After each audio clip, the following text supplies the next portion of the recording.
Chapter 636. The continuous autumn rain fell from the autumn water to Tongtian. It was like Li Tianlan's journey. Tongtian port was by the sea. It was the largest port city in Beihai province and also one of the largest port cities in the north of Zhongzhou state. It was the most open city in the entire Beihai province. To some extent, it could be regarded as a cage set by Mount Dibbing for the entire dark world. Every day, at every moment, there would be cruises and freighters from all over the world docking. People from all over the world could be found everywhere. It wasn't a problem of being difficult to control, it was a problem of being completely uncontrollable. Because of this, Tongtian port became the best choice for the dark forces to infiltrate Beihai province. It could even be said that it was the only choice. Tongtian port was a microcosm of the dark world in Beihai province. No one knew how many dark forces, large and small, lurked here. They traded with all kinds of people, exchanged intelligence, and even with the Wang family of Beihai. The calm port city was surging almost every day. The Wang family of Beihai gathered all the chaos together and controlled the chaotic situation to the greatest extent. Over the years, the Wang family of Beihai had lost a lot because of Tongtian port, but they gained more. Here was the only window open to the dark world in Beihai province. The family that could control all the chaos in Tongtian port was naturally not an ordinary family. The Qin clan of Tongtian port was as steady as a rock and as immovable as a mountain. In the past 50 years, the Qin clan of Sky-Piercing Port had been one of the most powerful sword-bearing clans. In fact, they were the strongest of the 7 great sword-bearing clans, and from the looks of it, they didn't seem to be in a state of decline. Qin Guojing, the governor of Beihai province, was now the most dazzling figure of the southeast group. In a few years, it was almost certain that he would leave Beihai province to replace Wang Qinglei in Wuyue. Qin Guoyu, the patriarch of the Qin clan, controlled Tongtian port and was deeply trusted by Wang Tianzong. He was the most trusted right-hand man of Sword Emperor. Qin Gufeng, the third son of the Qin clan, codenamed Xian Ming, was stationed in Mount Dibbing and controlled all the intelligence systems of the entire Beihai province. He was almost the eyes and ears of the entire Beihai province. This was the Qin clan, deeply rooted and as solid as a rock. For Zhongzhou state, the Qin clan was the political giant of the entire Zhongzhou state. And for Beihai, the Qin clan was an important cornerstone of the entire Beihai. The first female prime minister since the founding of Zhongzhou state was from the Qin clan. For Li Tianlan, after the Tianguang Soul Lock platform, the Qin clan of the port of Tongtian was his second target to be conquered or destroyed. That was all. In the endless autumn rain, Li Tianlan walked into a restaurant with a map in his hand. The restaurant was located to the northwest of Port Skyspan, less than 20 li from Painted Rose Mountain. The Qin clan's headquarters was located there. Li Tianlan found a place to sit down, looked down at the map, and put it aside casually. "Welcome." A middle-aged man stood in front of Li Tianlan, bowing slightly and smiling. His smile was neither warm nor respectful, but it was impeccable, with a hint of insistence. He didn't seem to be a waiter, but the owner of the restaurant. Li Tianlan glanced at him and said calmly, "Give me something to eat." The owner handed over a menu with a smile and said softly, "This is the best restaurant in Port Sky-Piercing. In recent years, His Majesty the Sword Emperor and Governor Qin have eaten here. What would you like?" "Everything is free today." "Free?" Li Tianlan raised his eyebrows and looked at him. His eyes were playful. "Free." The owner nodded calmly and kept his smile. "This is the hospitality of Port Skyspan. Before your highness dies, this table of wine and dishes is to send your highness on his way." Li Tianlan slowly put down the menu and looked at the owner without saying a word. The owner still had a smile on his face. His voice was extremely calm. "Wine for your highness, the best wine. You know me." Li Tianlan said slowly. "Everything in Port Skyspan is under the watch of His Majesty the Sword Emperor and the Qin clan." The owner picked up the menu. "Your Highness, if you can't choose, how about I give you one of the signature dishes of this restaurant?" Li Tianlan laughed. Do you think I will die? On Painted Rose Mountain, under the all-world sword, is your end. The waiter served the cold dishes. The owner nodded and put away the menu. Excuse me. Li Tianlan looked at his back and said nothing. The cold dishes were put on the table. The waiter carefully brought over a bottle of 50-year-old Mao Tai with both hands, and then a bottle of red wine that Li Tianlan didn't know. Li Tianlan looked at it motionlessly. The autumn rain was still falling. The door of the restaurant was pushed open. A dirty white dress floated in. A little mud covered her face, covering her enchanting cold and charming face. She sat opposite Li Tianlan and looked straight at him. This chapter is not over. Please turn the page. She looked like a dirty stray cat. She reached out to Li Tianlan and said in a hoarse voice, "Give autumn water back to me." Li Tianlan glanced at her and said nothing. From autumn water to Port Skyspan, he walked all the way, and the seriously injured girl followed him. He was adjusting his state bit by bit, while the girl was getting weaker and weaker. But she always insisted on taking back the faith and glory that her family had insisted on for many years. They all say that the Qin clan is now the strongest among the sword-holding families. Is this statement correct? Li Tianlan suddenly asked. Give it back to me. Huangfu Qiushui looked at Li Tianlan seriously and reached out with her dirty little hand. Answer my question. Li Tianlan knocked on the table. Huangfu Qiushui grabbed it with her little hand, clenched and loosened it. She took a deep breath and said coldly, the 7 sword-holding families have been up and down for hundreds of years, but in terms of comprehensive strength, the 2 families have never fallen out of the ranks of the top families. Not only in Beihai, but even in the whole world, they can be regarded as the top wealthy families. One is the Qin clan of Port Skyspan, and the other is the Tang family of Floating Island. You can't succeed. Even if you take away autumn water, you can't take away the faith of the 7 sword-holding families. She looked at Li Tianlan. Her charming and cold eyes were full of ice and snow. There is a dead end in front of you, and you will die on the road. This is what everyone in Port Skyspan is looking forward to. The owner of the restaurant came over with a plate of lamb.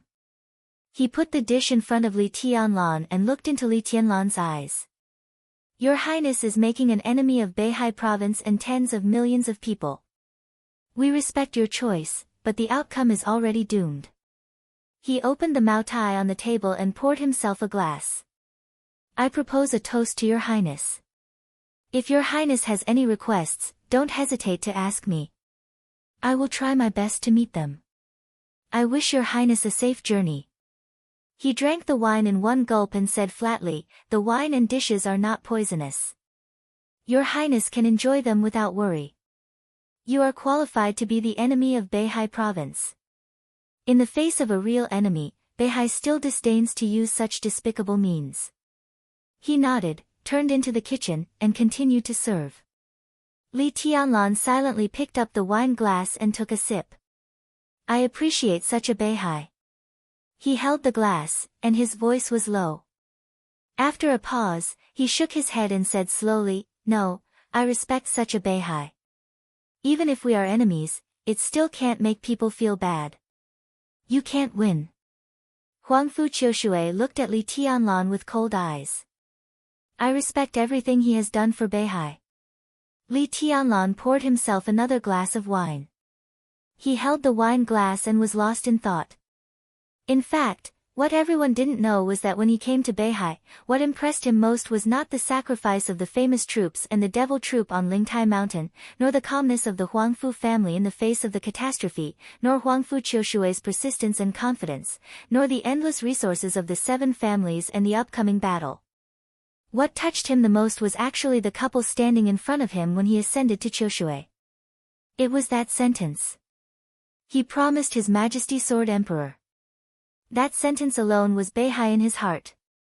That sentence alone made Wang Tianzong the most outstanding patriarch of the Wang family of Beihai. He respected all this, but he had to destroy all this. But what made him a little helpless was that even if he would destroy Beihai, he still hoped that hundreds of years later, his Li family and his Emperor Dong Palace would become like the Wang family of Beihai today. That kind of deep-rooted loyalty and conviction was the most shocking power he had ever seen. Wang Tianzong was a well-deserved patriarch, the best patriarch. He was also his strongest enemy, even the only enemy. Li Tianlan drank the wine in the glass in silence, and his eyes became calmer. The 7 sword-holding families, Mount Dibing, everything he did was to push that man down from his pedestal. Tianguang's soul lock platform was just the first step. He held the wine glass and looked in the direction of Mount Hyolu, so quiet that he seemed to become a shadow. In the restaurant, all kinds of specialty dishes were constantly served, and soon the whole table was covered. The boss came up again with a huge wooden box in his hand. He put the wooden box in the center of the table and said with a smile, "Your Highness, you don't have an appetite?" Li Tianlan glanced at him and said nothing. "I have another dish to go with the wine. This is a gift from the Qin clan. I hope you like it, Your Highness." Li Tianlan raised his eyebrows. The boss gently opened the wooden box. He looked at Li Tianlan's expression, and there was no fear in his eyes. Huangfu Qiushui suddenly exclaimed, and her face was slightly pale. Li Tianlan watched all of this quietly. Unprepared and abrupt, the process of suddenly witnessing was so clear. The wooden box, this chapter is not over. Please turn the page.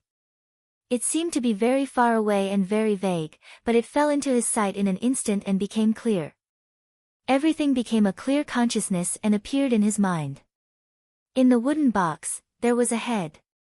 The head was very clean, without blood, but it was grayish-blue. The pair of dead gray eyes opened quietly, looking at Li Tianlan with deep eyes. Li Tianlan's body stiffened for a moment. His pupils contracted. He looked at the head in front of him and was silent for a long time. The head stared at him quietly. At this moment, Li Tianlan's whole person seemed to have changed. It was not the surging killing intent and sword energy. Instead, he, who had become more and more illusory, seemed to become real in an instant, so real that it was a little dazzling. He silently picked up the wine glass and poured himself a glass of wine. Then he took an empty glass, poured another glass of wine, and put it in front of the head. "When I was a child," he opened his mouth and said in a hoarse voice, not too young. "When I was 8 years old. I was very naughty.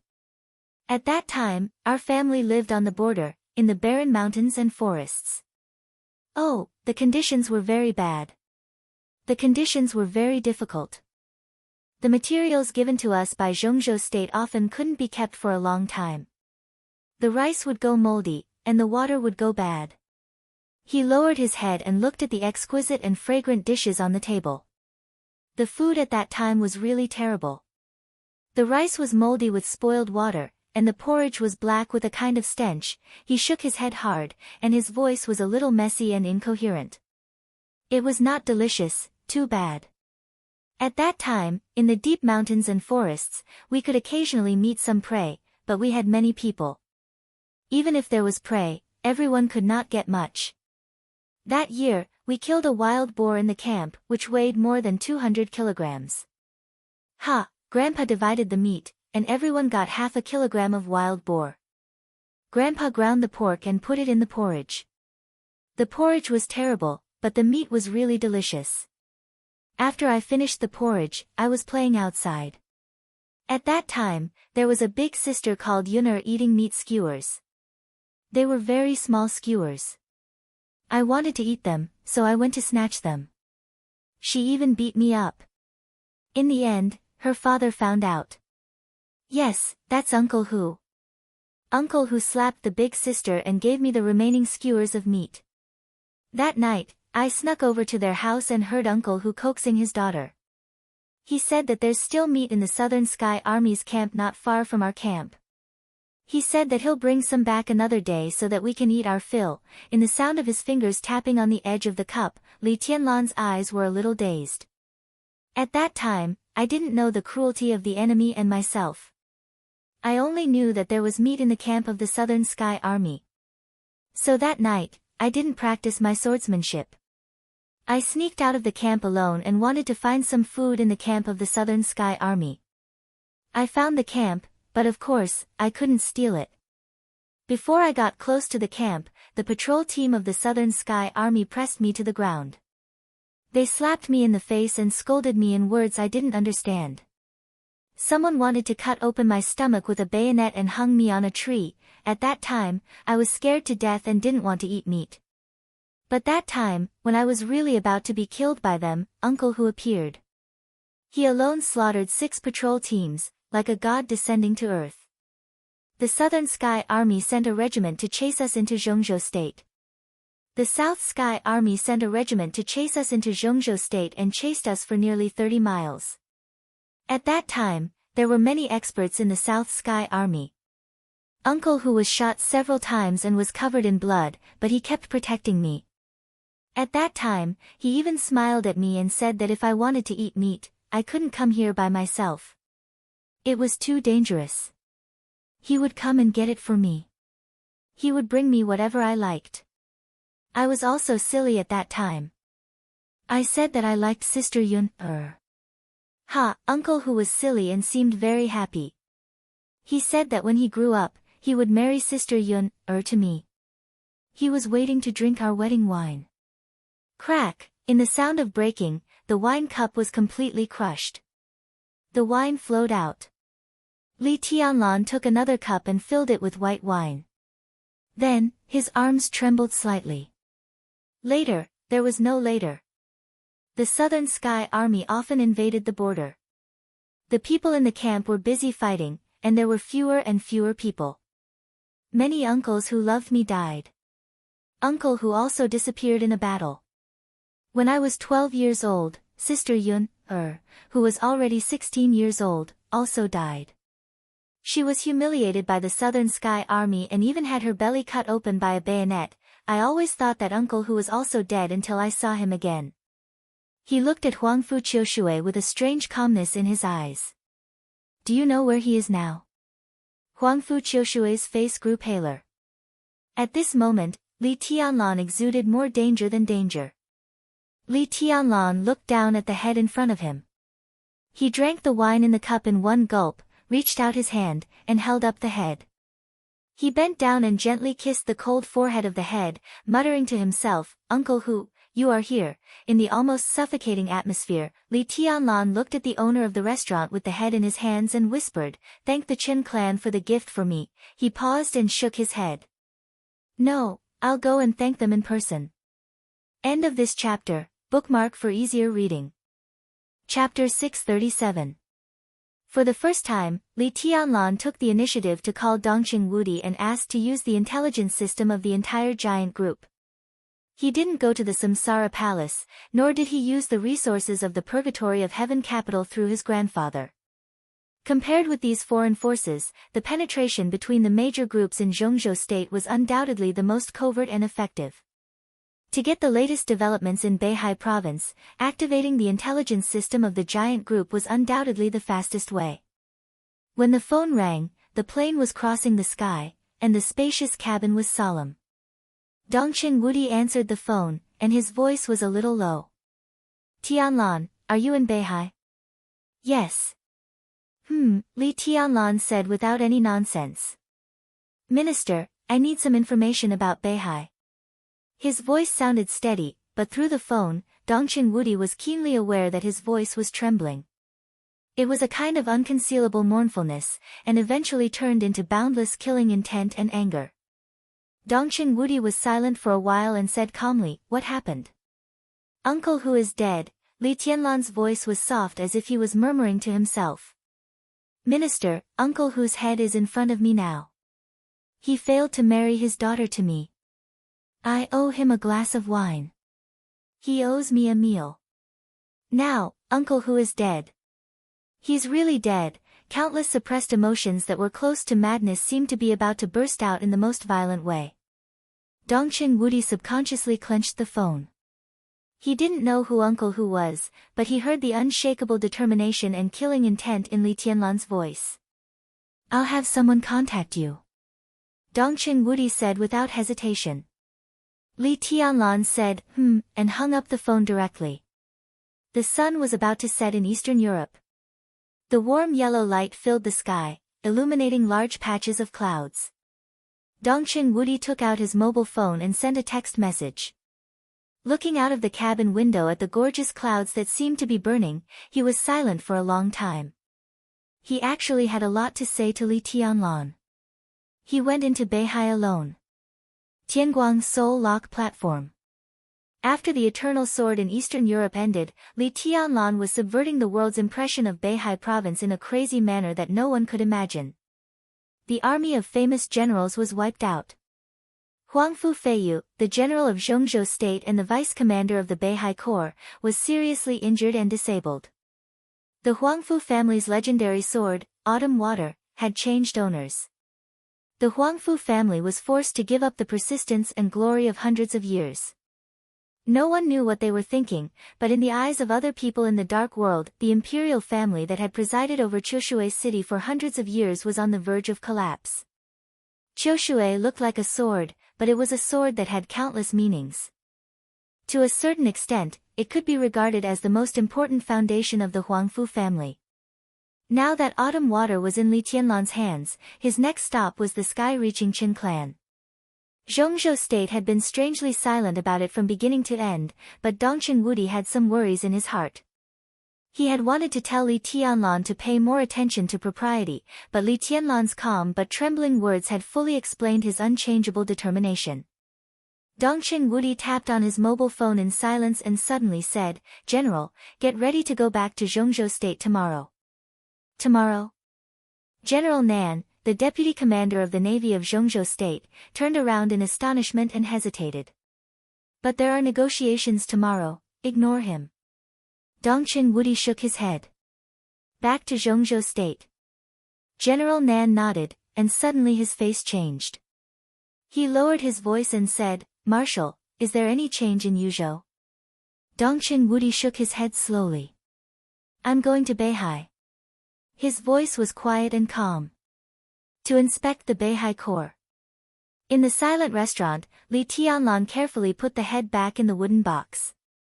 He looked up at the owner of the restaurant and asked, "Painting Lushan?" The owner of the restaurant didn't speak, but looked at Li Tianlan quietly. It seemed that something unexpected was happening little by little, and it was unstoppable. Li Tianlan shook the empty bottle and said calmly, "Bring the wine." The owner of the restaurant waved his hand. The waiter brought up an unopened bottle of Maotai as fast as he could. Li Tianlan filled it up in silence, clinked the glass in front of the wooden box, and drank it up. The phone rang. Li Tianlan answered the phone. "Tianlan, something's wrong." The familiar voice sounded. It was the voice of Thunder God, the commander of the Blood Battalion of the Border Control Corps of Zhongzhou State. Li Tianlan froze for a moment and then understood who the person in charge of intelligence of the Dongqing clan was. He breathed a sigh of relief and said, "What's wrong?" After the chaos in Eastern Europe ended, the Wang family of Beihai has been cleaning up the intelligence personnel of other forces throughout Beihai, but the action was not big.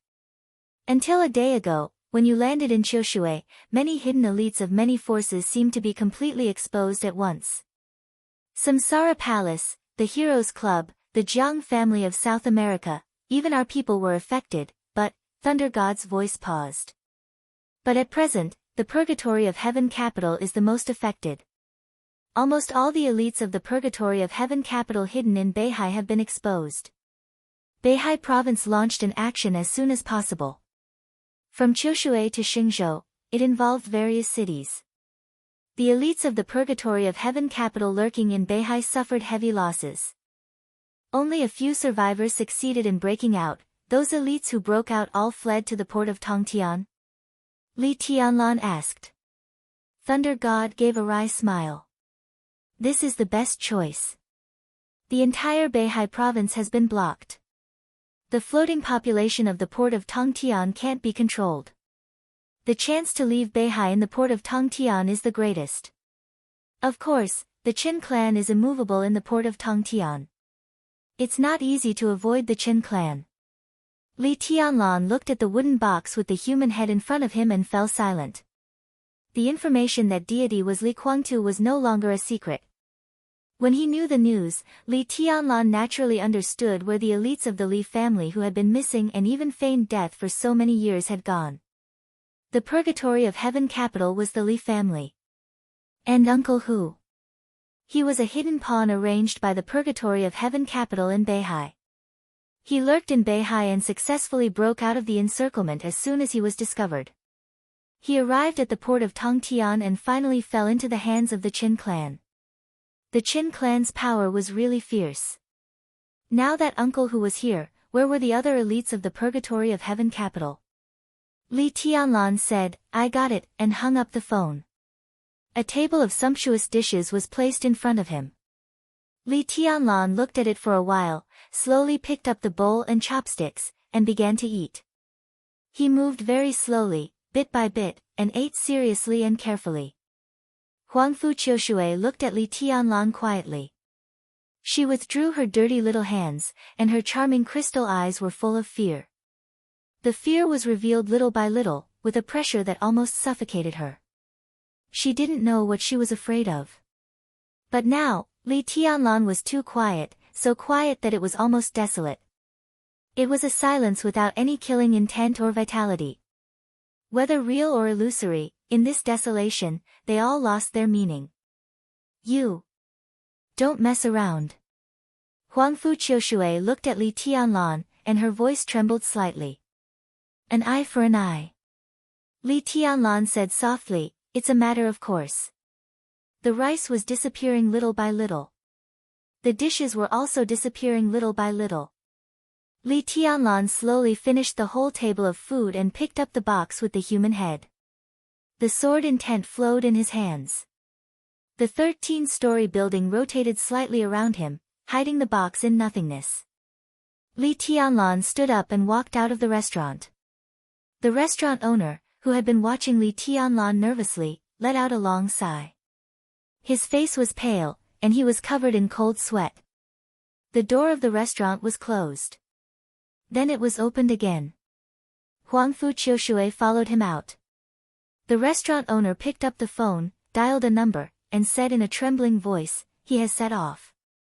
The wind and rain were howling. Li Tianlan stood on the street, looking in the direction of Mount Hyolu, and was silent for a long time.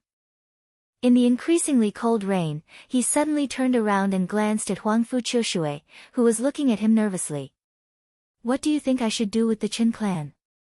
Huangfu Qiushui's delicate body trembled, and she looked at Li Tianlan with more and more fear in her eyes. Li Tianlan waited for a while and turned his head silently. In the wind and rain, he slowly bent down and squatted down. In Huangfu Qiushui's sight, Li Tianlan untied his shoelaces. He took off his shoes and socks and stood barefoot on the street that was dripping with rain. It was cold, flat, and heavy. Li Tianlan closed his eyes. The ground under his feet touched his skin, bringing him a steady stream of the most real power. Huangfu Qiushui couldn't help but take a step back. At this moment, Li Tianlan seemed to have undergone an earth-shaking change in an instant. He stepped barefoot in the rain, but his figure was indomitable, like a giant. Mount Hyolu, 2,000 meters above sea level, was not as high as the Beer, but it was majestic and endless. The body of Mount Hyolu revealed a kind of black that couldn't be concealed by the verdant mountain. Under the gloomy sky, the undulating mountains looked indescribably majestic and cold. Leaving the port of Tongtian and entering the suburbs, he walked along the path unimpeded. His bare feet stepped on the mountain path, through the neat and dense jungle, and a large number of buildings on the top of the mountain had been lit up. The Beer was like a fairyland. And Mount Hyolu was more like a war fortress.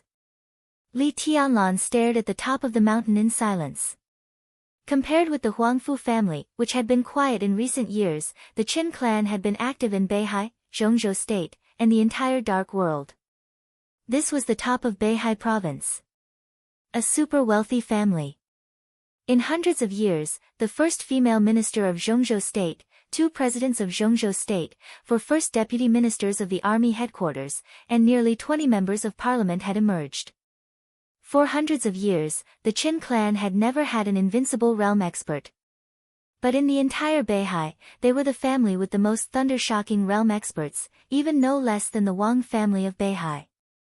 Therefore, every blade of grass and every tree on Mount Heulu carried an indescribable glory. Li Tianlan moved forward slowly. Accompanied by the wind and rain, his voice covered the entire Mount Heulu in an instant, like the will of heaven and earth. "I'm coming." In the silence, only his voice kept echoing, "Mount Heulu, Tongtian platform." Can Tongtian platform really reach the sky? In the early autumn, a cold wind swept through the mountain forest, with killing intent and indifference. Endless killing intent slowly spread from the top of the mountain, biting cold like a tide. The sky slowly darkened. At night in Beihai, 2 figures appeared on the tall and neat canopies on both sides of the mountain road. Tiny lightning flashed on the 2 of them. More and more people appeared on the mountain road. Compared with the hundreds of famous generals of the royal family, Mount Heulu was a complete dragnet.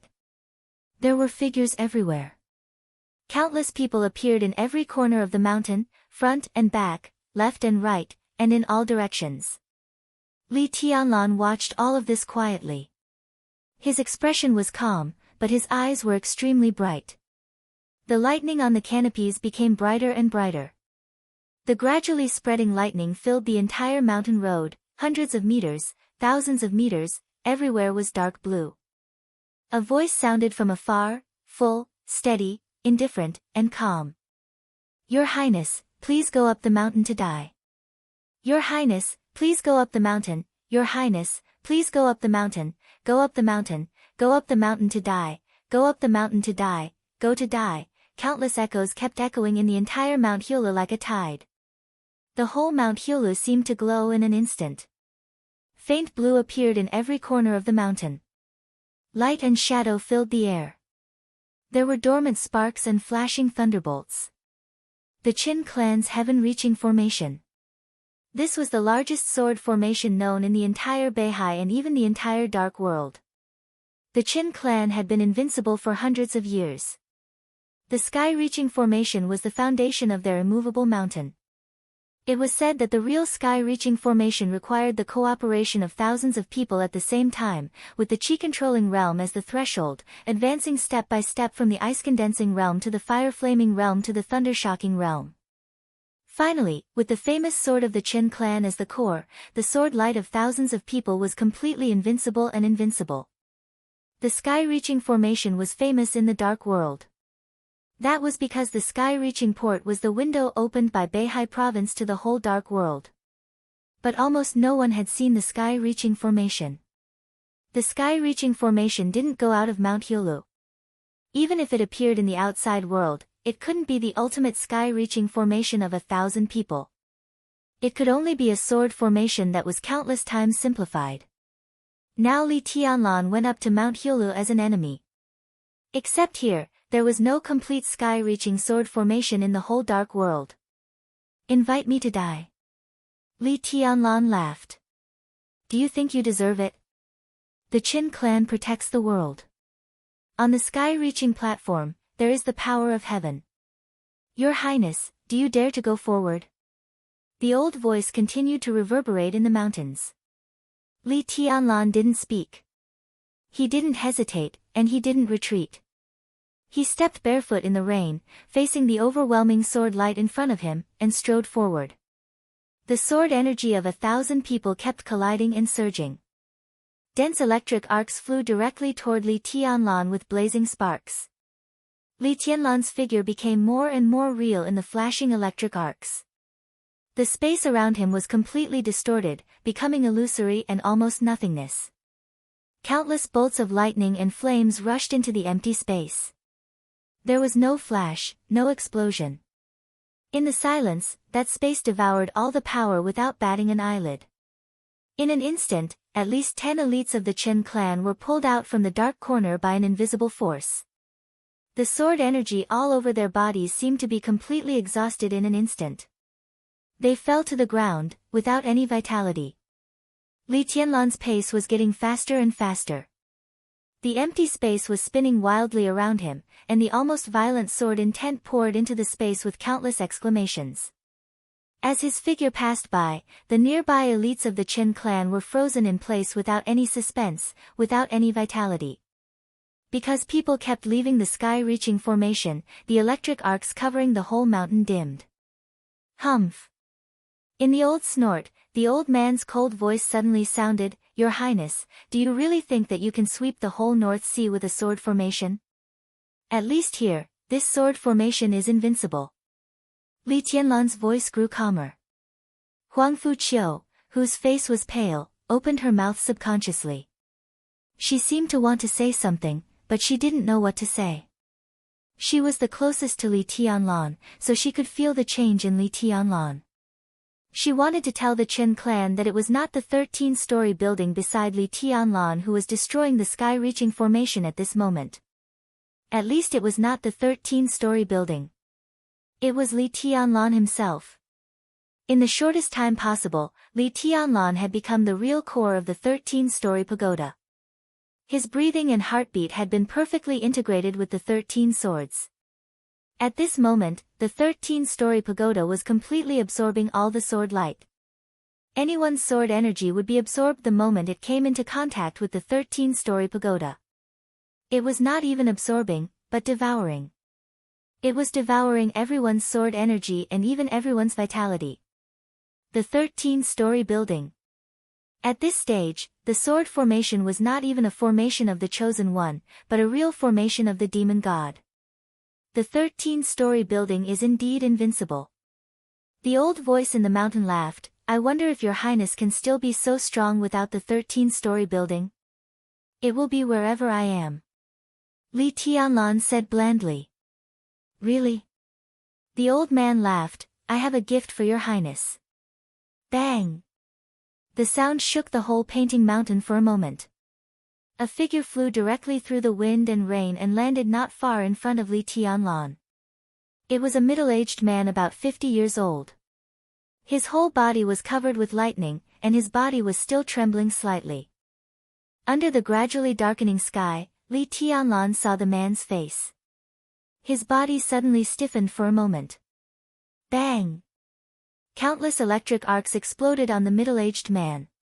Flesh and blood flew all over the sky, like a bloody rain. The middle-aged man disappeared. There was only a piece of flesh and broken bones on the ground. Li Tianlan suddenly raised his head. In an instant, there was only madness and killing intent left in his eyes. "Damn you!" His figure moved forward crazily, and in the blink of an eye, he had advanced hundreds of meters. The 13-story building kept rotating around him, and the massive sword energy was completely devoured. In an instant, the area hundreds of meters he had rushed through had become a dead zone. The faint blue radiance of the painting Lu mountain dimmed visibly. Bang! Bang! Bang! One figure after another flew over and exploded into flesh and blood all over the sky in front of Li Tianlan. The old man's voice was also full of resolute ferocity and madness. "Your Highness, you can sweep the painting mountain with the 13-story building, but the elites of the Purgatory of Heaven capital lurking in Beihai province, no, I should say the remnants of the Li family, nearly 200 people are around me. From now on, if you take a step forward, I will kill one person. Come on, kill, ha ha ha ha, come on." In the hysterical laughter, another figure fell in front of Li Tianlan. Then another person. Countless blood and broken bones exploded in front of Li Tianlan. That was the blood belonging to the Li family. Bang! Another figure flew over. The old man's voice became colder and more fierce. "Come on or not? Come on or not?" Li Tianlan's figure was completely frozen in place. In the blink of an eye, at least 10 elites of the Purgatory of Heaven capital died in front of him. He didn't know some of them. But he was very familiar with some of them. They were the old people of the Li family, even the old people who played with him when he was a child. They didn't even have time to say a word to him. Li Tianlan suddenly calmed down. The illusory space around him also seemed to become stable. What do you want? He asked slowly. I've said it. The old man said calmly, Your Highness, please go up the mountain to die. If you leave the 13-story building and come to my heaven-reaching formation, I can let these people go and even leave you a whole body. How about that? Without the 13-story building, no matter how strong Li Tianlan was, he was just at the invincible realm. The heaven-reaching formation was formed by thousands of people, and the sword formation could not be broken. The old man had the all-world sword in his hand, and his real lethality was infinitely close to the peak of the invincible realm. How long could Li Tianlan last as the vanguard? Li Tianlan was silent for a while and said lightly, Where are you? The old man sneered. 20 steps forward and turn left. Your Highness can see me. Li Tianlan moved forward slowly. His bare feet stepped on the mountain road, making no sound at all. An unprecedented uneasiness appeared in Huangfu Qiushui's heart, and her body trembled violently. 20 steps. Turn left. Through the last glimmer of light between heaven and earth, Li Tianlan saw the real sky-reaching platform. On the highest pavilion of the supreme sky platform, a thin old man dressed in traditional Chinese clothing stood there, holding an ancient black sword in his hand. Less than 50 meters away from him, one figure after another was hung on a pillar, swaying in the wind and rain. When Li Tianlan saw them, they also saw Li Tianlan. The two sides were nearly a kilometer apart. Some people began to struggle wildly, but they couldn't make a sound. The old man looked at Li Tianlan and smiled cruelly. Your Highness, do you want these remnants of the Li family or the 13-story building? Do you want me to kill a few bastards of the Li family for you to see? His long sword flashed. The bright and shining sword light rushed over. At the forefront of the crowd, an elite of the Li family hanging on the tree was instantly smashed into pieces of flesh and blood all over the sky. Li Tianlan looked at him quietly. His eyes were so deep and calm that it chilled people's hearts. Who are you? He asked slowly. The old man raised his eyebrows and said faintly, Chen Binghe, the uncle of the current patriarch of the Chen clan. The sword-bearer of this generation of the Chen clan. He raised the ancient sword in his hand. The black everlasting world looked incomparably cold in the dim sky. Throw away the 13-story building and come up to die. The old man said calmly, or I'll kill all of you with one sword. Why should I believe that you will let them go? Li Tianlan asked. The old man sneered and said gloomily, You can only believe me. You have no choice. Li Tianlan suddenly laughed. His smile was bright, but with an extremely twisted cruelty and viciousness. A faint uneasiness kept brewing, and finally turned into black clouds, with the shadow of death, covering the whole painting mountain. No. He shook his head. I have other choices. Chen Binghe frowned and said coldly, Don't play tricks. Li Tianlan ignored him. He reached into the space of the 13-story building and carefully took out a wooden box. The wooden box was opened. The person's head peeked out from inside. His eyes were filled with indignation and indignation. Li Tianlan handed the wooden box to Huangfu Qiushui behind him and ordered, Take it. Huangfu Qiushui subconsciously took it. Her body was trembling, and so were her arms. Li Tianlan looked at the human head in the box and the blood around it.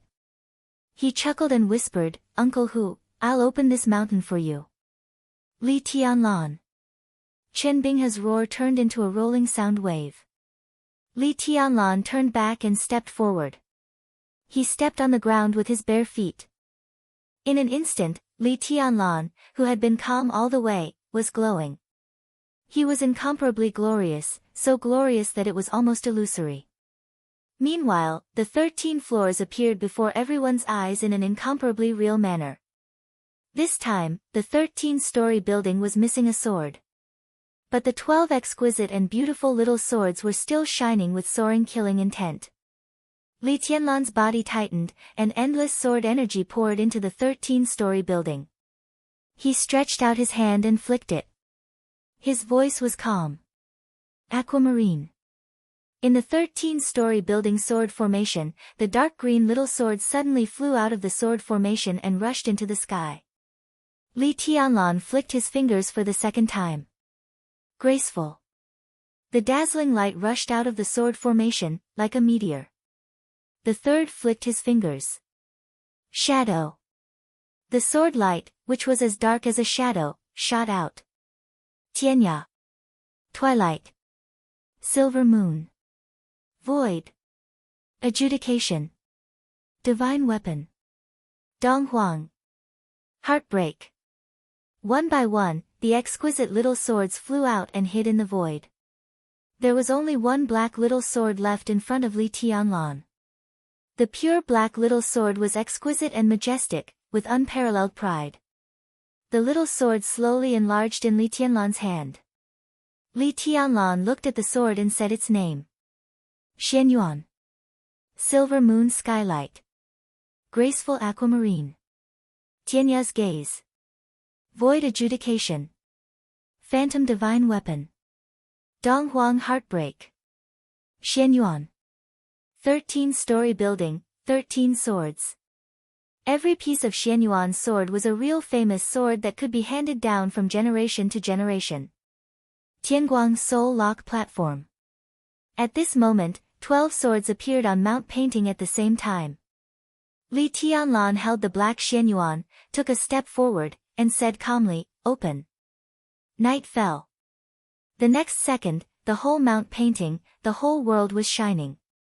Boundless radiance blossomed in every corner of the world in the most splendid manner, enveloping the entire painted building mountain in a myriad of colors.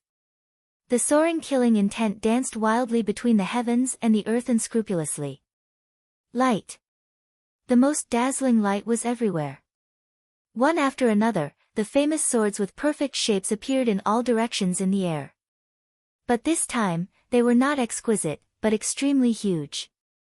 The 11 swords spun slowly in the air, each with a different color. In an instant, they covered the entire sky in his vision. Chen Binghe opened his mouth wide. Everyone's face changed dramatically.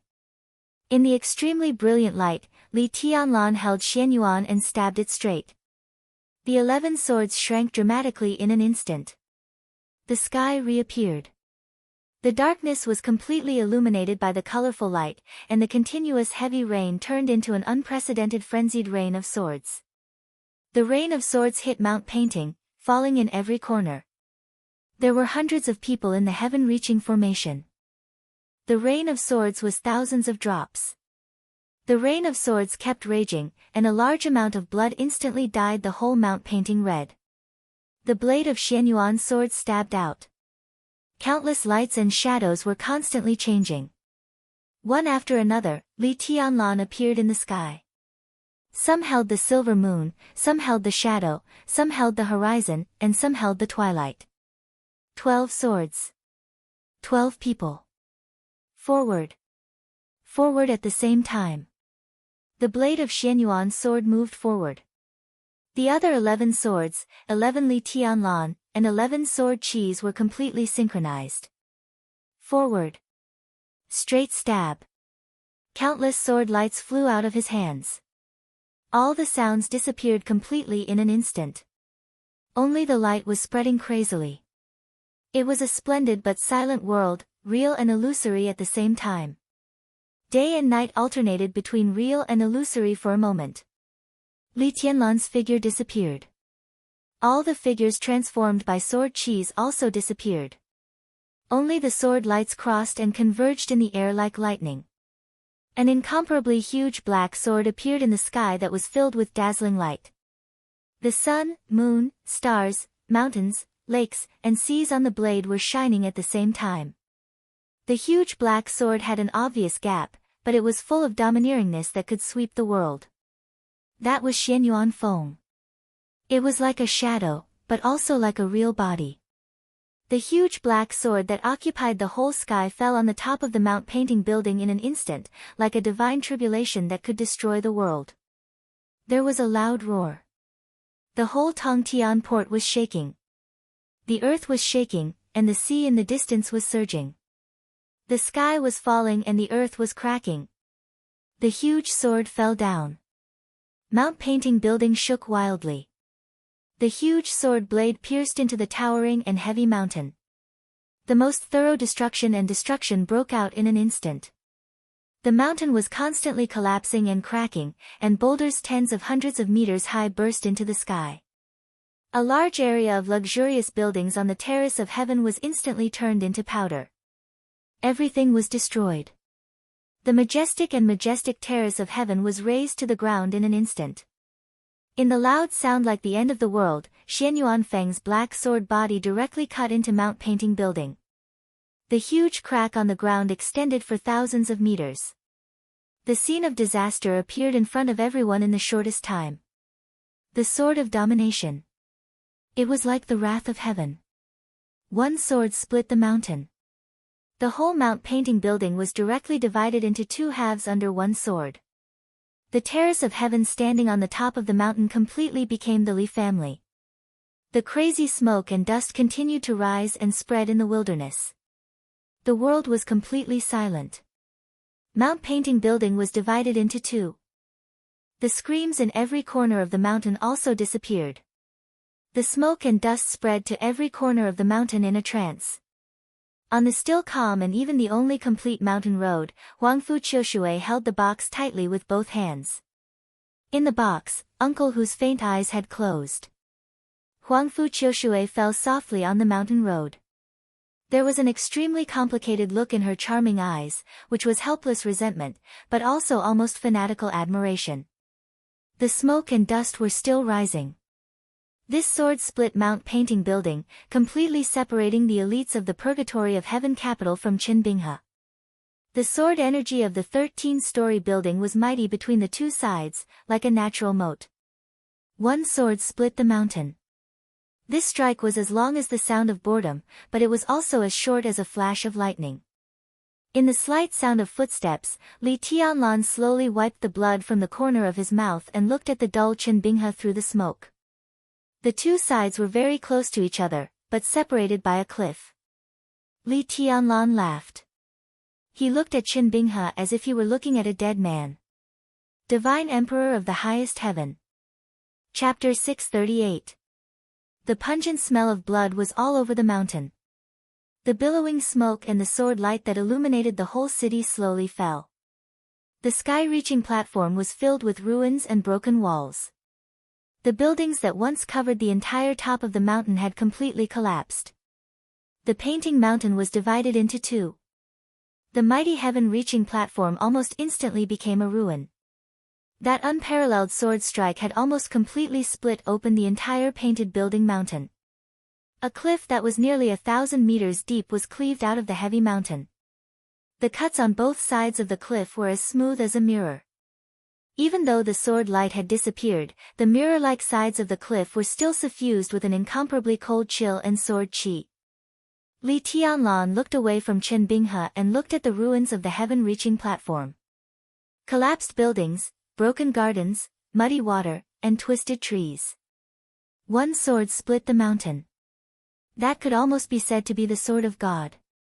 The sword light that illuminated the night swept everything with pure destruction. Nothing could remain intact under this sword. The heaven-reaching platform was completely destroyed. But not many people died on the heaven-reaching platform. As he left Autumn Water, the Qin clan was fully prepared for everything today. All the elites of the Purgatory of Heaven capital gathered at the heaven-reaching port were captured and sent to the Painting Mountain. Almost all the experts of the Qin clan gathered and formed the heaven-reaching formation. Qinbinghe faced the enemy with the world sword.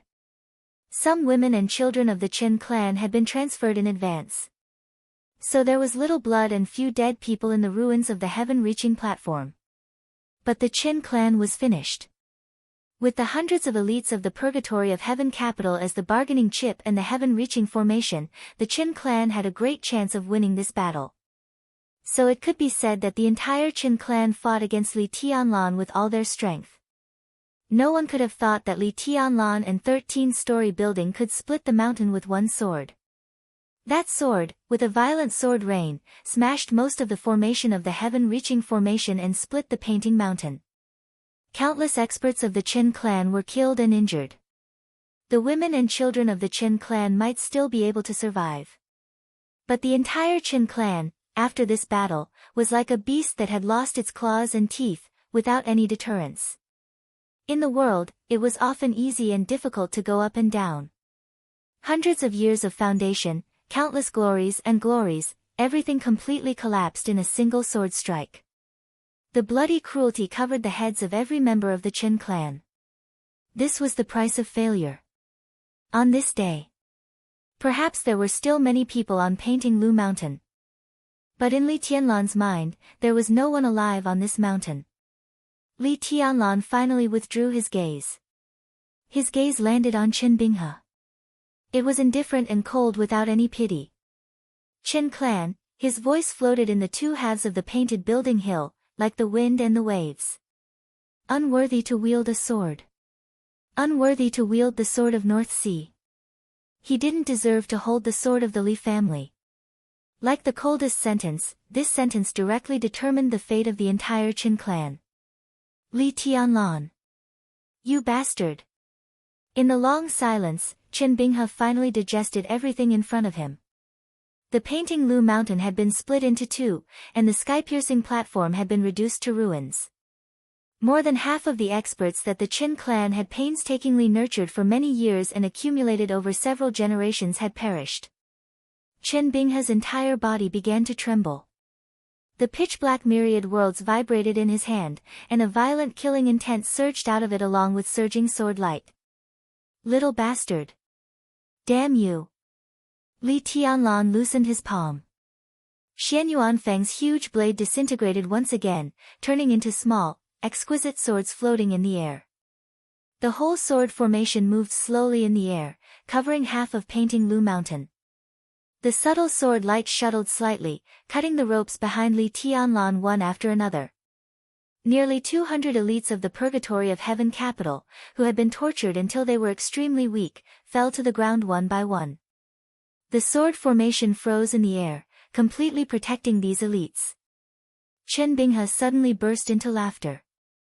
His laughter was miserable and resentful. He stared at the sword formation behind Li Tianlan. The sword formation composed of 12 famous swords was still exquisite, but compared to the beginning, it had become extremely dim. What this meant was self-evident. Without this sword formation, this chapter is not over. Please turn the page. Formation, what are you? Li Tianlan, what are you now? Li Tianlan remained calm and collected. The 13-story building split the mountain with one sword. In terms of power, the earth-shattering sword strike just now was infinitely close to the peak of the half-step invincible realm. Of course, Li Tianlan couldn't use that sword strike, but his sword intent was perfect, and the sword formation of the 13-story building was also natural. The moment the two combined, the sword strike was pushed to the extreme. But the core reason was actually energy. The energy absorbed by the 13-story building from the devil troop was completely used in this sword, causing a scene that was almost earth-shattering. Now the 13-story building returned to the state of nirvana and could only defend passively. But Li Tianlan without the 13-story building was still Li Tianlan. He flicked his palm gently in the void. The extremely clear sound of the sword resounded through Painting Lu Mountain on both sides. A clear light bloomed in Li Tianlan's hand. It was not any sword of the 13-story building. This sword light was extremely cold and sharp. It was so arrogant that it did not belong to the mortal world. Autumn Water Sword. Qin Binghe's expression became more and more ferocious. Li Tianlan thought of the elites of the Li family who died on the mountain road. He knew them, and he didn't. His voice grew calmer and calmer. Without the sky-reaching formation, what are you? Qin Binghe laughed wildly. Who said I don't have the sky-reaching formation? Who said that?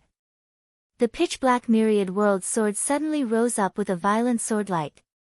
In an instant, in different directions of Painting Lu Mountain, in the soaring smell of blood, bolts of lightning spread to the top of the mountain. Lightning and thunder from different directions quickly approached the top of the mountain. There was a touch of mockery in Li Tianlan's eyes. This was indeed the sky-reaching sword formation.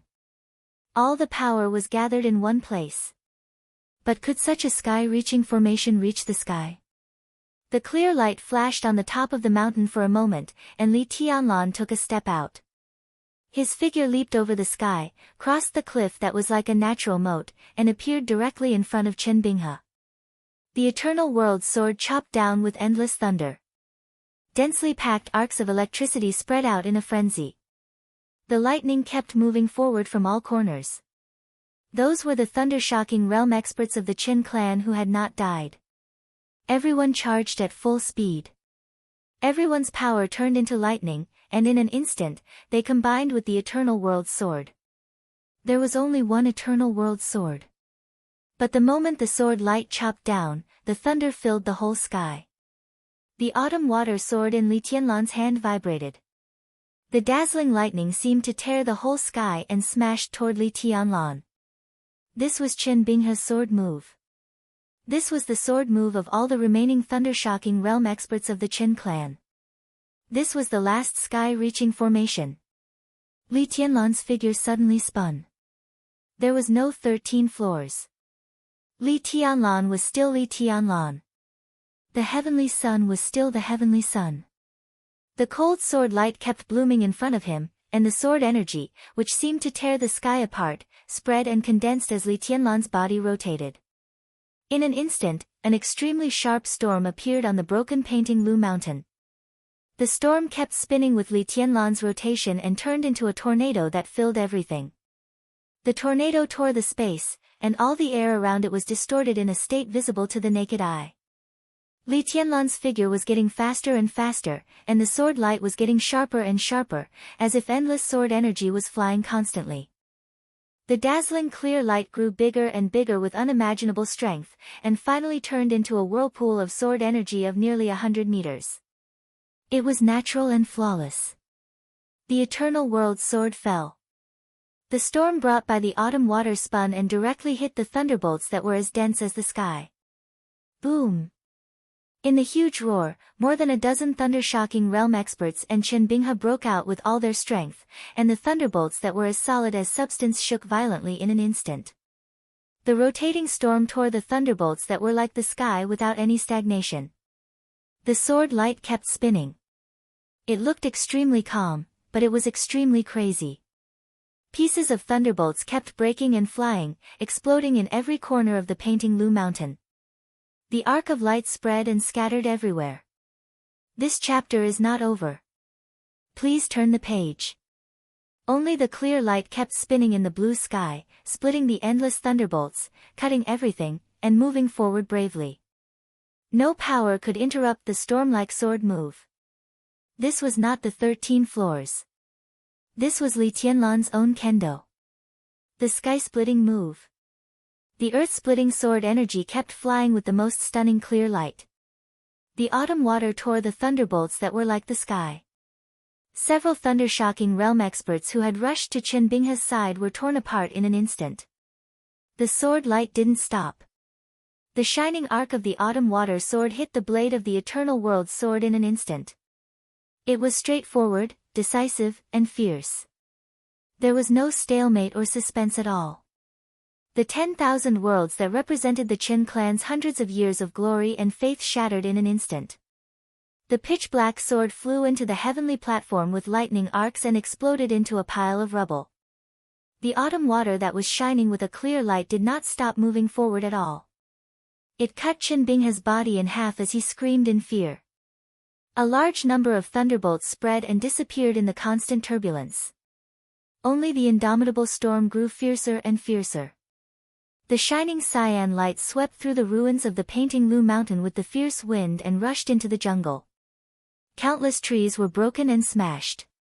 The electric arc between the mountains flickered for a moment and disappeared completely. Only the storm that gathered the clear light kept spinning, with death and irresistible majesty. Beihai, Zhongzhou State. On the night of September 3, Li Tianlan, the palace master of Emperor East Palace, entered the heaven-reaching port and climbed the Painting Lu Mountain. The Qin clan formed the heaven-reaching formation and fought with the power of the whole clan. The 13-story building broke the formation, and the swords split the mountain. That night, Qin Binghe, the swordsman of the Qin clan, died. 6 guests of the Qin clan died. 23 thunder-shocking realm experts of the Qin clan died. The heaven-reaching formation composed of nearly 1,000 elites of the Qin clan was slaughtered. The heaven-reaching sword of the Qin clan was cut off by the autumn water sword. There was no one alive in the entire Painting Lu Mountain. In the deep night, the bodies of all the thunder-shocking realm experts of the Qin clan, including Qin Binghe, were hung up. The strong smell of blood attracted countless vultures to fly over.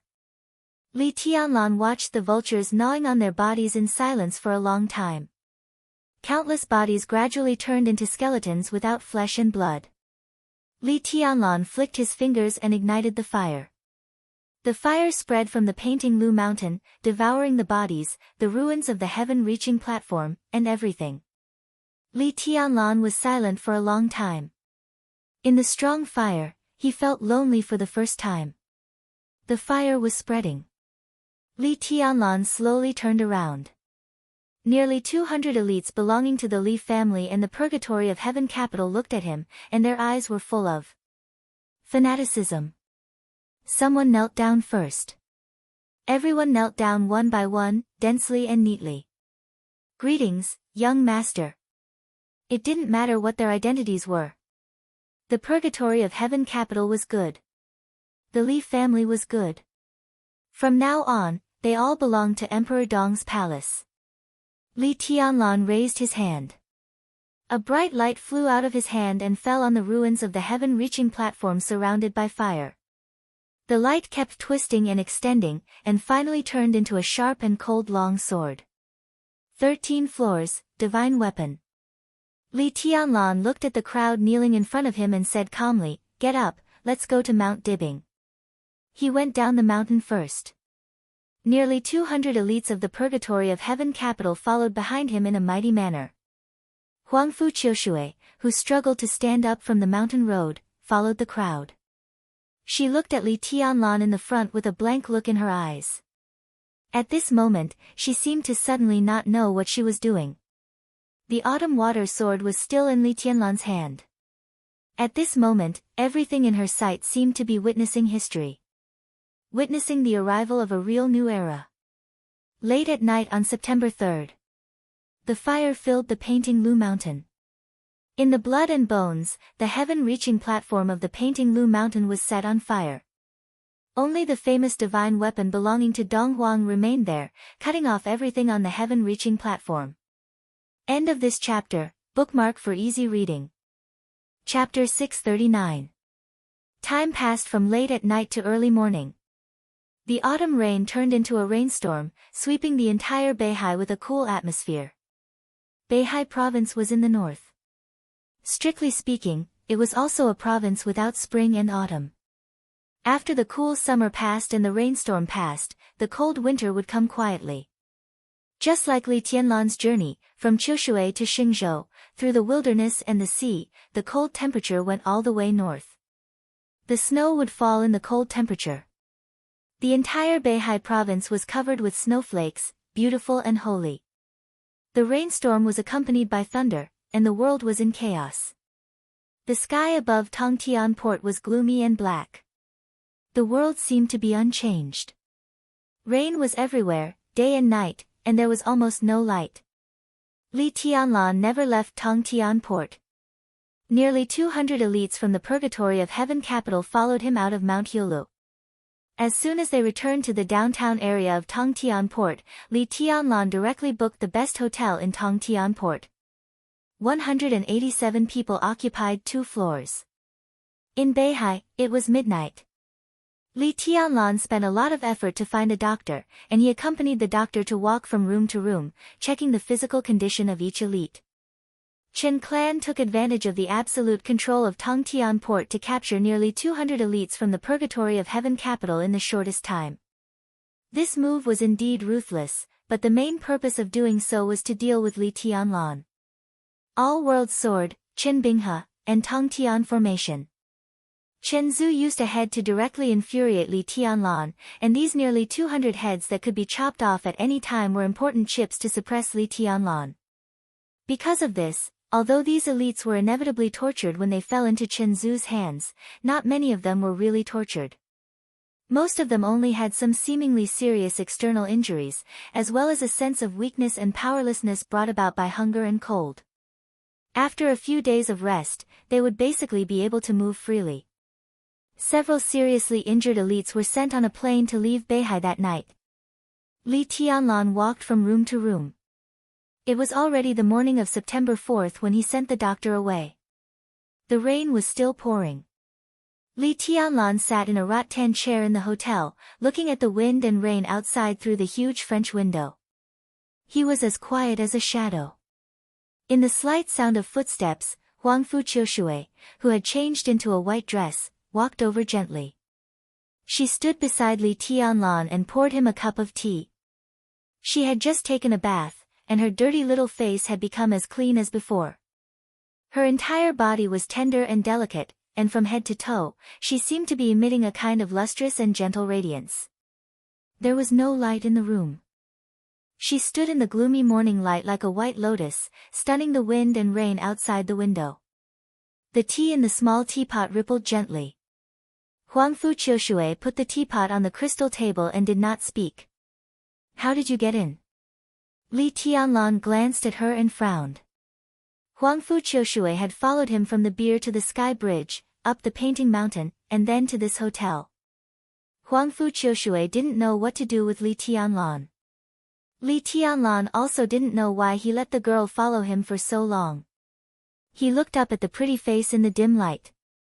Her facial features were soft and delicate, like a work of art. In terms of appearance alone, she was not necessarily more beautiful than Dongqing Rushi and Wang Yuetong. But that touch of natural coldness was enough to turn into a fire in the eyes of men.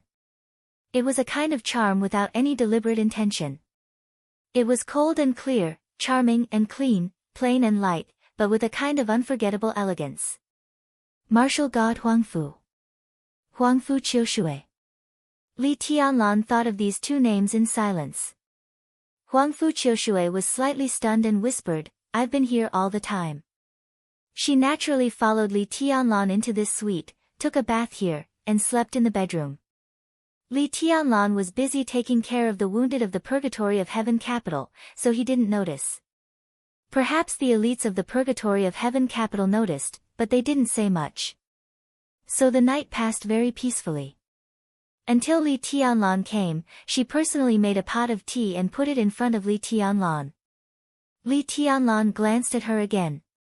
His eyes were calm and deep, and his pupils were almost pure black. There was indescribable coldness in the silence. Huangfu Qiushui's delicate body trembled slightly. She didn't know why, but every time she saw Li Tianlan's eyes, she had a kind of fear from the bottom of her heart.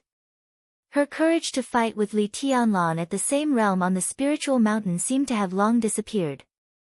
Li Tianlan suddenly lost some interest. He picked up the teacup and took a sip of tea, then said calmly, "You can go." Huangfu Qiushui was stunned.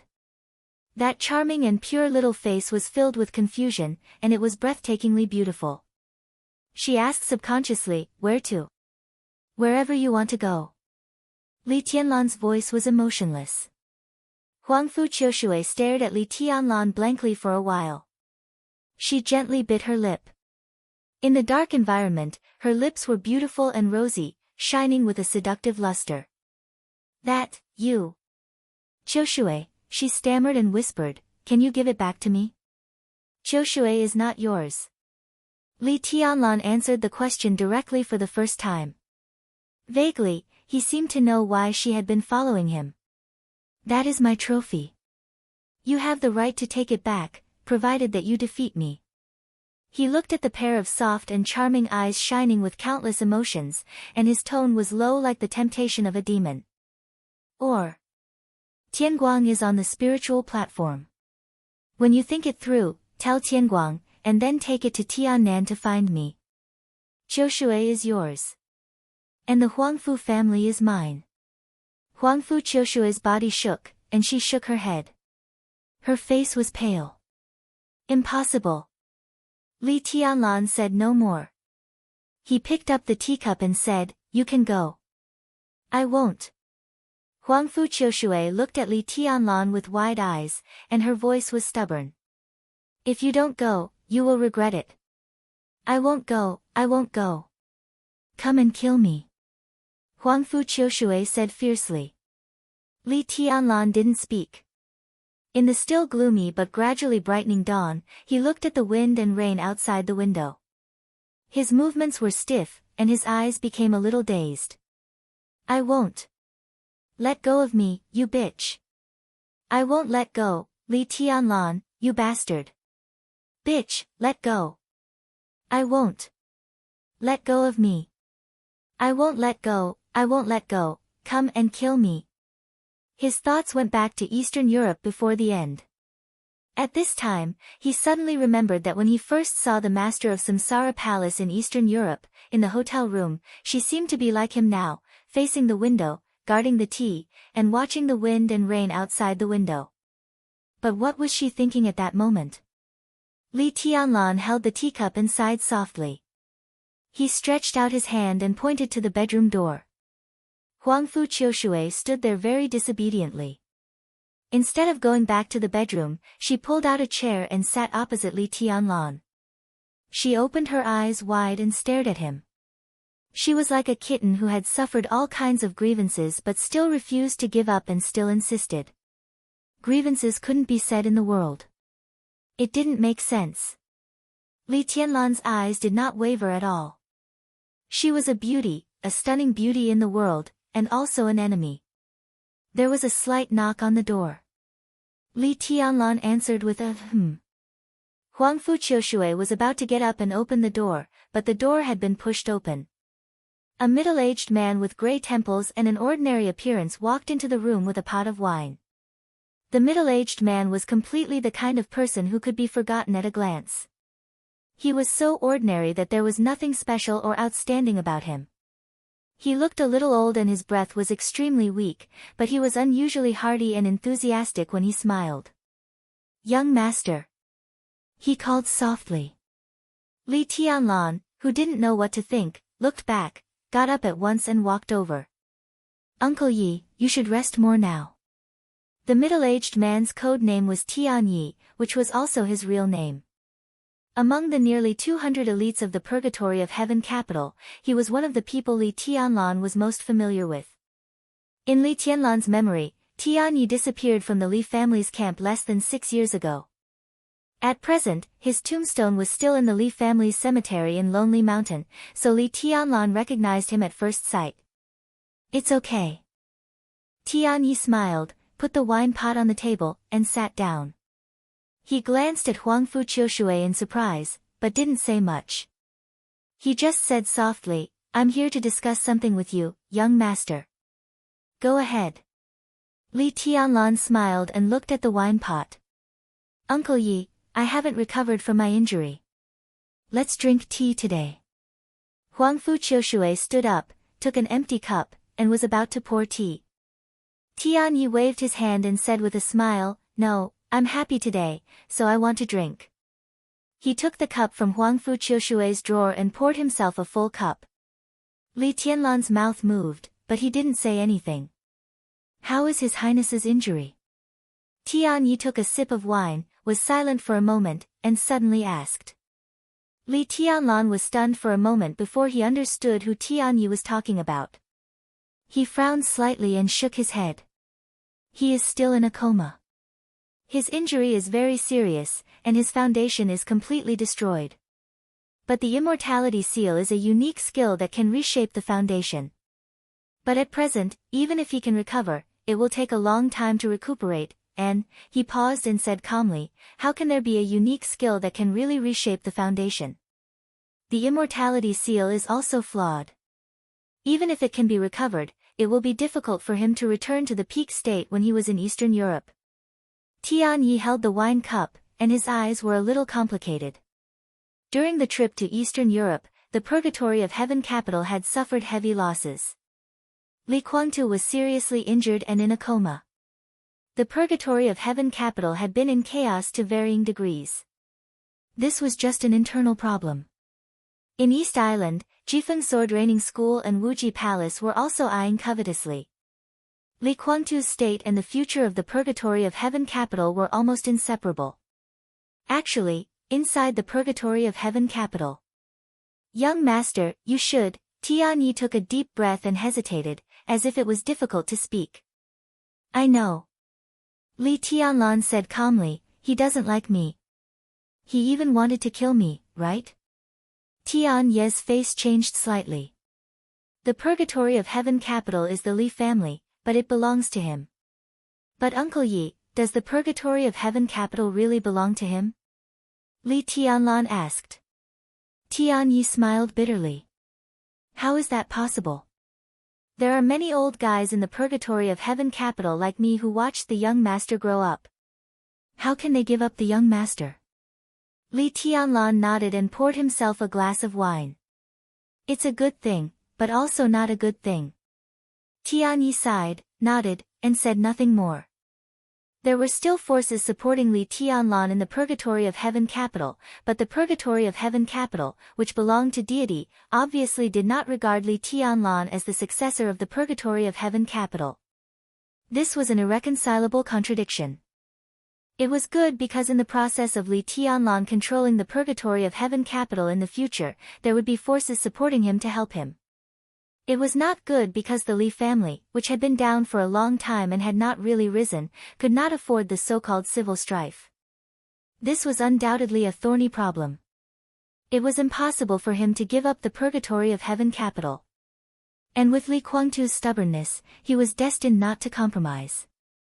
Who wants to kill me? Li Tianlan asked suddenly. Tian Yi was stunned. This sentence was extremely harsh, but it was also the truth. Most of the members of the Endless Forest Palace, Longevity Palace, and Undying Palace are loyal to His Highness. Tian Yi said slowly. Dawn, Daybreak and Phoenix.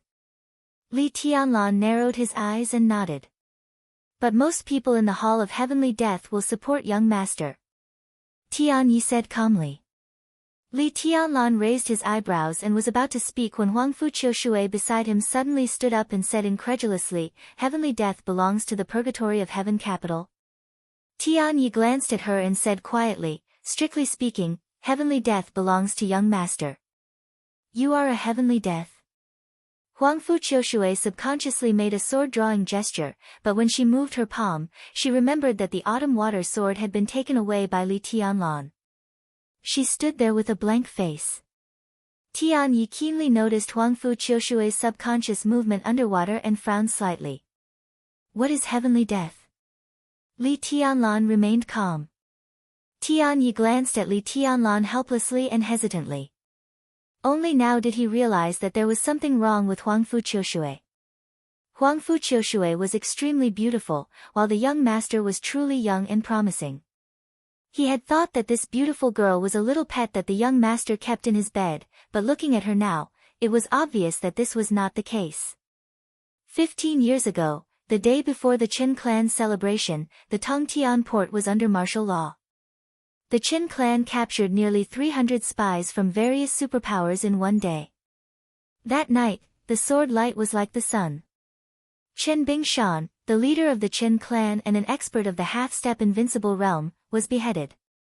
6 experts of the thunder-shocking realm of the Qin clan were killed, and Mount Painting House was in chaos.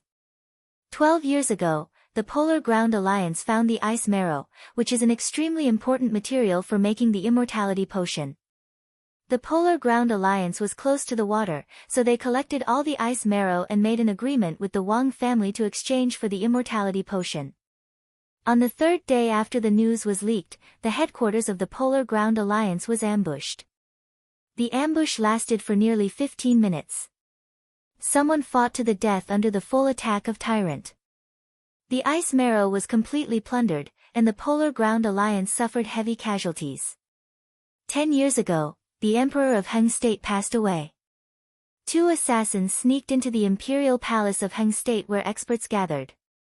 6 heirs to the throne were killed in one day. That's why the sixth prince, who still has no legitimate right to the throne, is born. 7 years ago, the cloud silk was found in South America. The Jiang family of South America and the Heroes Club fought. The men in black and the fantasy world entered South America together. At the most critical moment, all the cloud silk was stolen. Olsen, the vice president of the Heroes Club, who was responsible for guarding the cloud silk, was assassinated in the secret chamber. 7 years ago, the organization that had committed countless crimes in the past 10 years and never failed was exposed. The master of Samsara Palace took action in person. Both the military counselor of Saint were seriously injured. After a premeditated raid, the Samsara Palace seized the cloud silk, but they failed to stop the assassins. Huangfu Qiushui glanced at Li Tianlan. Later, the cloud silk became clothes, and the master of Samsara Palace gave the clothes to you. Li Tianlan listened quietly. Huangfu Qiushui's voice was clear and cold. It was very pleasant to hear. From then on, the dark world knew the name of this mysterious organization, Heavenly Meteor. The fight with the Samsara Palace was the first and only failure of Heavenly Meteor. No one knew where the headquarters of Heavenly Meteor was or how many people they had. They didn't have a code. To the public, they only had one identity, Heavenly Meteor Warriors. They may not be the most famous killer group, but they are definitely the best hidden killer group. Killers were different from anyone in the dark world. Even in the dark world, an assassin needed to hide. The assassin who hid the best was the strongest assassin. Who are you? Tian Yi narrowed his eyes tightly. He looked at Huangfu Qiushui like a tiger choosing its prey. She knew Heavenly Meteor and even knew what Heavenly Meteor had done. This kind of knowledge was definitely not as simple as a pet who only knew how to please a man in bed. Huangfu Qiushui. The girl looked at him with cold eyes. Are you a Heavenly Meteor warrior? The young martial god of the Huangfu family? Tian Ye's face gradually changed subtly. He subconsciously glanced at Li Tianlan. Li Tianlan shook his head. I'm fine. He pointed to the door of the bedroom and glanced at Huangfu Qiushui. Huangfu Qiushui was silent for a while, then turned around and walked into the bedroom obediently. Li Tianlan waved his hand, and an invisible sword intent enveloped them, completely isolating everything from the outside world. He stared at Tian Yi. Heavenly Meteor. Tian Yi was silent and finally smiled. It's the Heavenly Meteor she mentioned. He could fight with Tyrant and the master of Samsara Palace. He could retreat unscathed. What did this mean? Li Tianlan was silent for a long time before he slowly said, so, Heavenly Meteor is a part of the Purgatory of Heaven Capital, so he is not the only invincible realm expert in the entire Purgatory of Heaven Capital? He suddenly frowned. Then why didn't Heavenly Meteor appear in the chaos of Eastern Europe? Tian Yi frowned and slowly said, the master of Heavenly Meteor Palace has always been in Eastern Europe. Li Tianlan looked at him. In the chaos of Eastern Europe, in the camp of the Purgatory of Heaven Capital, he only saw 2 real experts, Dawn and Daybreak. Young master, did you remember wrongly? I just said that Heavenly Meteor Palace has always been standing by your side. Tian Yi said meaningfully, moreover, it's not accurate to say that Heavenly Meteor is a part of the Purgatory of Heaven Capital. It should be a part of the Li family. But when Heavenly Meteor and the Purgatory of Heaven Capital are put together, it can be regarded as the real Purgatory of Heaven Capital. For many years, Heavenly Meteor has been cooperating with the will of the Purgatory of Heaven Capital, but no one in Heavenly Meteor knows that the god of the Purgatory of Heaven Capital is His Highness Li Kuangtu. He looked at Tian Yi and whispered, that's why you are the young master of Heavenly Meteor. Young master, don't you understand? In an instant, Li Tianlan's eyes suddenly became clear. Killer groups, assassin groups. Assassin groups with invincible realm experts. Top assassin groups with invincible realm experts, who had a close relationship with the Li family and had always been standing by his side. He was their young master. He was also their young governor. Sai City, Li Tianlan sighed softly. Sai City is heavenly meteor. Tianyi laughed. So although your highness controls the purgatory of heaven capital, the overall situation has been influenced by Senior Li for so many years. Li Tianlan was speechless for a moment. After going around and around, the purgatory of heaven capital and Sai City were all one. But in the final analysis, it was the purgatory of heaven capital that didn't recognize him, and it was Sai City that supported him. In fact, there was no change. What about you? Li Tianlan whispered, Uncle Yi, are you also a heavenly meteor warrior? Young master, are you laughing at me? Tianyi laughed. Li Tianlan coughed and did not speak. Tianyi's martial arts strength was actually very ordinary. He was in the fire-flaming realm, and he was not even at the peak of the fire-flaming realm. With such strength, it was impossible for him to enter the heavenly meteor palace. In the sequence of the purgatory of heaven capital, I am a Tianluo. Tianyi said. Heavenly meteor. Tianluo. Heavenly meteor was responsible for assassination. It was the sharpest sword. Tianluo is responsible for intelligence. Tianyi said slowly, this time, the people who were captured by the Qin clan in Tongtian port are the backbone elites of Tianluo. Young master, our strength is actually very ordinary, but in the field of intelligence collection and analysis, we can be said to be real experts. Among the people you saved today, there are the top disguise masters, the top hackers, the most professional private detectives, the best disguise masters. If it wasn't for a mistake that caused our list to be exposed, the Qin clan wouldn't have been able to catch us. Tianyi paused and laughed.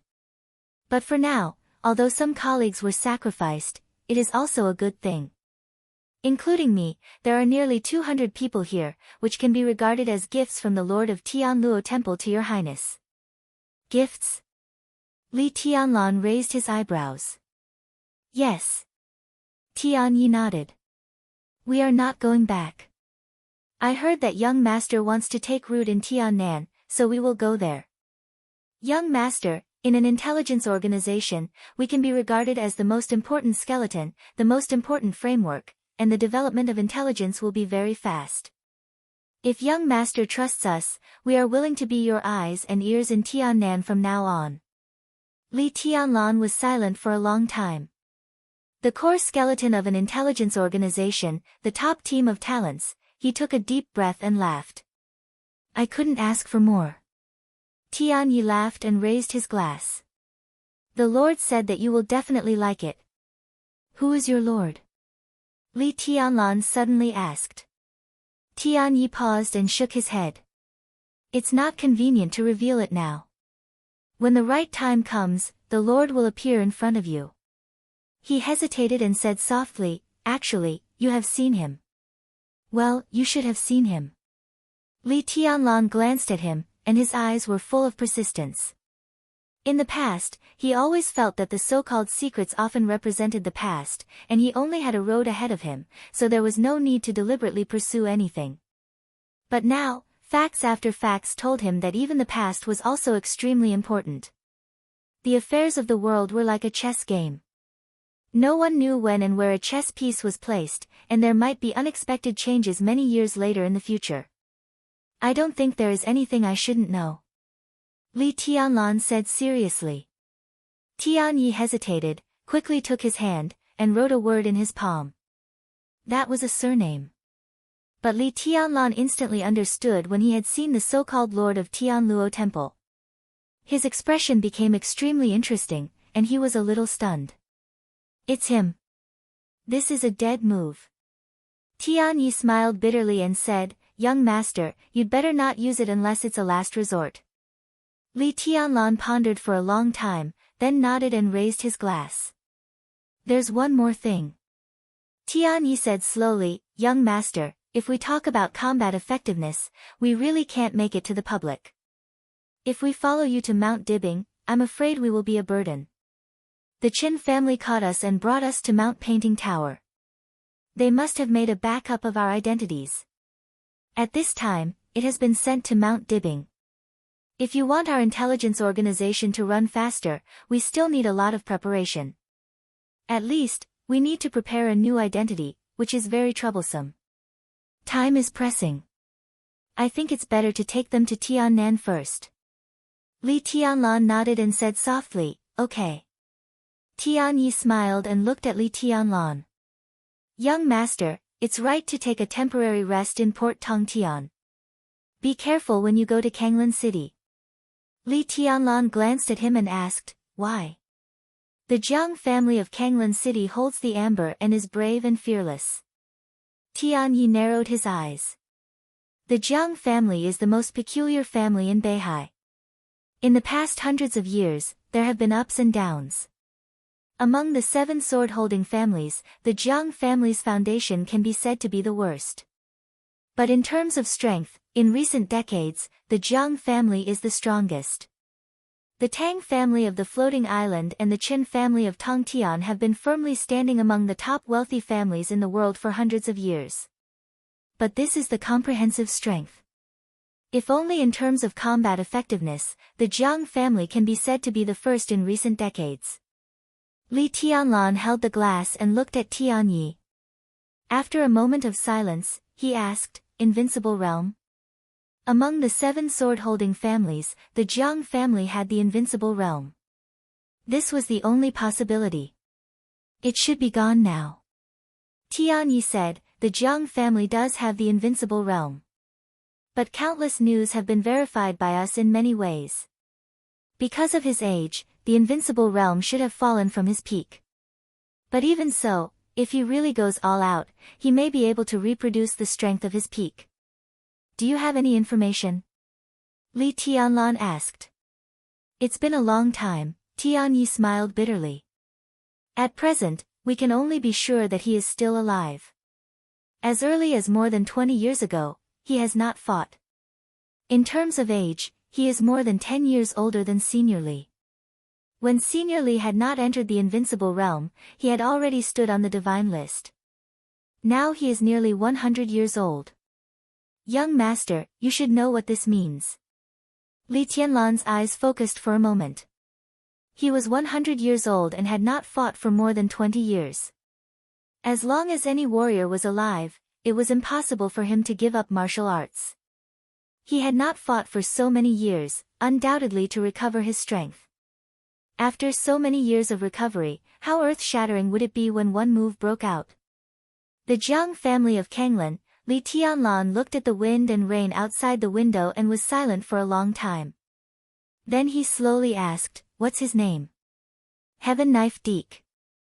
Tian Yi said softly, back then, he was the adopted son of the Jiang clan's old master.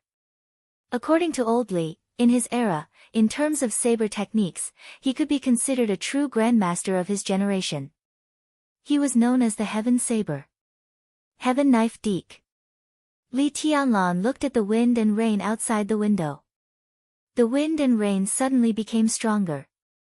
The dark clouds covered the gloomy sky. Li Tianlan smiled and said, let's wait for another day. His eyes were quiet and peaceful, like the vast starry sky, like a bottomless abyss.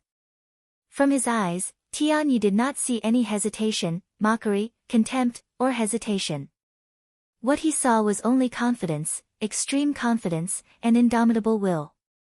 So he was not thinking about his trip to Kanglan Lake. The Jiang family of Kanglan Lake in Jiang family of Kanglan Lake. He saw it, but he did not take it seriously. Then what was he waiting for? Li Tianlan looked at the wind and rain outside the window and sighed softly. Tian Yi seemed to understand vaguely and said softly, young master, are you waiting for the people from the Wang family of Beihai? Do you think they will come? Li Tianlan asked softly. Tian Yi smiled bitterly and did not speak. Did I not kill enough people? Li Tianlan asked. Tian Yi took a deep breath, poured himself a glass of wine, and drank it up. He finally knew what the young master was waiting for. He was waiting for the people from the Wang family of Beihai, but he was not waiting for a battle. He was waiting for a negotiation. Tianguang Soul Lock Platform. Autumn water cleaving the world. Divine weapon break the sky. One sword split the mountain. All the way was stained with blood. Li Tianlan almost crushed the entire Beihai province with the power of the whole new era. He was unparalleled in the world, he was full of vigor, and he was invincible. There was a heaven saber on Kanglan Lake. Heaven saber de Quebec. But no one thought that an invincible realm expert who was nearly 100 years old and had declined could stop the heavenly son of the new era. As long as the Wang family of Beihai was not stupid, they naturally knew that they could not stop him. Li Tianlan was waiting for the Wang family of Beihai to compromise and bow their heads, for them to make concessions, and for them to take the initiative to negotiate. He waited calmly with the attitude of a winner. Waiting for another day was the opportunity he gave the entire Wang family of Beihai and the entire Mount Dibing. Such a negotiation was bound to be extremely harsh, but an opportunity was an opportunity after all. However, Tian Yi looked at Li Tianlan with some doubts. His doubts turned into questions, and he asked directly. With the combat capability of young master today, you can completely sweep the entire Beihai province. Why wait for the so-called negotiation and give them the so-called opportunity? When young master comes to Mount Dibing, any so-called negotiation will be meaningless. And at that time, the other party will have no objection. Li Tianlan was silent for a long time. Then, he laughed. It was light, but it contained countless emotions. I'm thinking of someone, he said softly. The doorbell rang while he was talking. Li Tianlan frowned and looked at Tian Yi. The bedroom door was pulled open. Huangfu Qiushui, in a fluttering white dress, walked out and opened the door of the suite. Her voice almost became a little excited and surprised in an instant. She seemed to have more confidence and shouted happily, "Sister." The sound of high-heeled shoes stepped across the floor and fell on the carpet silently. The person outside the door appeared in Li Tianlan's sight. Exquisite, noble, enchanting, and reserved. So beautiful and so sad. Li Tianlan looked at her quietly. Some people really couldn't think. Once he thought, she might appear in front of him in the next second. Li Tianlan suddenly wanted to pour himself a glass of wine. But the wine pot in front of him was empty. And the wind and rain outside the window were heavy. He quietly looked at the woman in front of him and took a deep breath. That was Wang Yuetong. Chapter 640. Not all reunions after a long separation were beautiful. Some meetings were crueler than a long separation. It was quiet in the hotel room. Wang Yuetong stood in the living room. In the dark environment, her eyes were as cool as water, and she looked at Li Tianlan quietly. Her exquisite short hair was soft and tidy, and her beautiful and enchanting facial features were slightly powdered. Her close-fitting white professional suit was clean and elegant, and her slim high-heeled shoes were stepping on the soft carpet. She stood very straight, and the former immaturity and liveliness seemed to disappear from her. After being nourished by Li Tianlan, experiencing in Tiannan, and representing the East Emperor Palace in Zhongzhou State, the former little princess gradually matured and became a little woman. She was charming, elegant, cold, reserved, and dignified. She looked at Li Tianlan quietly, and her eyes, which were as cool as water, became gentle and a little strange. At this moment, Li Tianlan's mind was full of scenes related to Wang Yuetong. The rich and varied scenes flickered with different emotions. From the first meeting to the present reunion after a long separation. In a short and seemingly long time, he raised his hand. Wang Yuetong spoke. Her voice was quiet and soft. Her smile was impeccable, and her beauty was almost dazzling. But her words were like a blade, cutting the distance cruelly. The two ends of the living room, with her voice, were instantly far away as if they were separated by the end of the world. Your Highness, she said softly, long time no see. The corner of Li Tianlan's mouth moved. His figure was extremely stiff.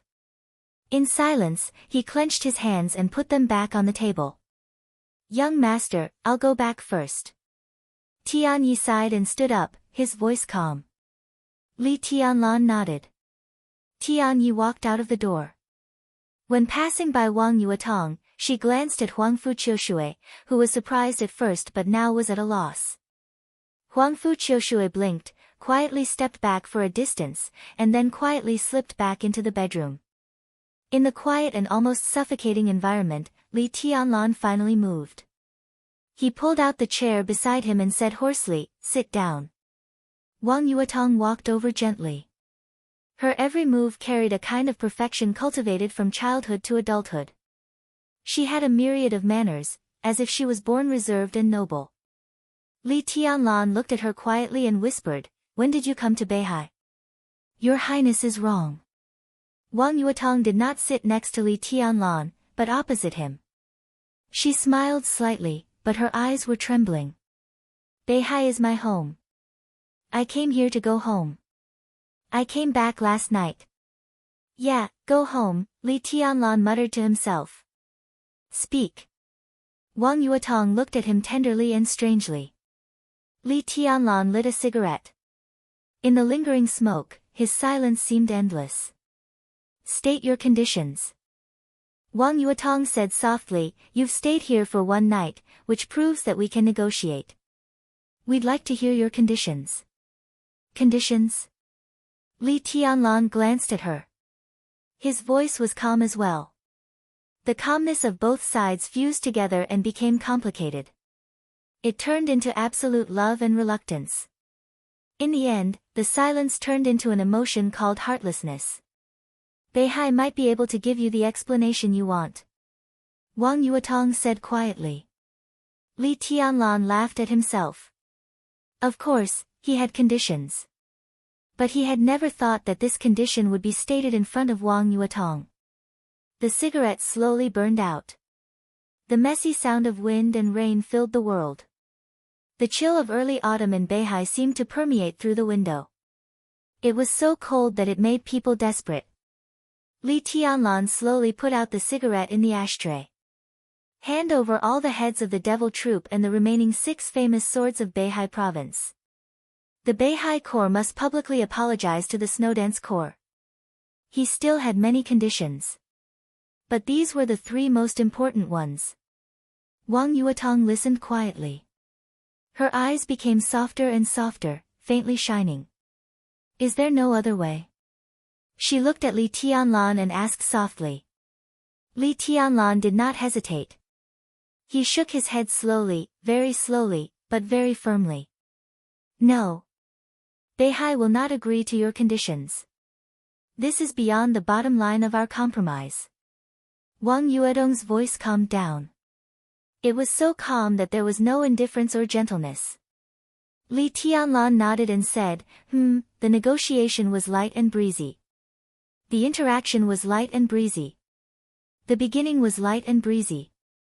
The end was light and breezy. Everything was over. Including feelings, entanglements, and negotiations.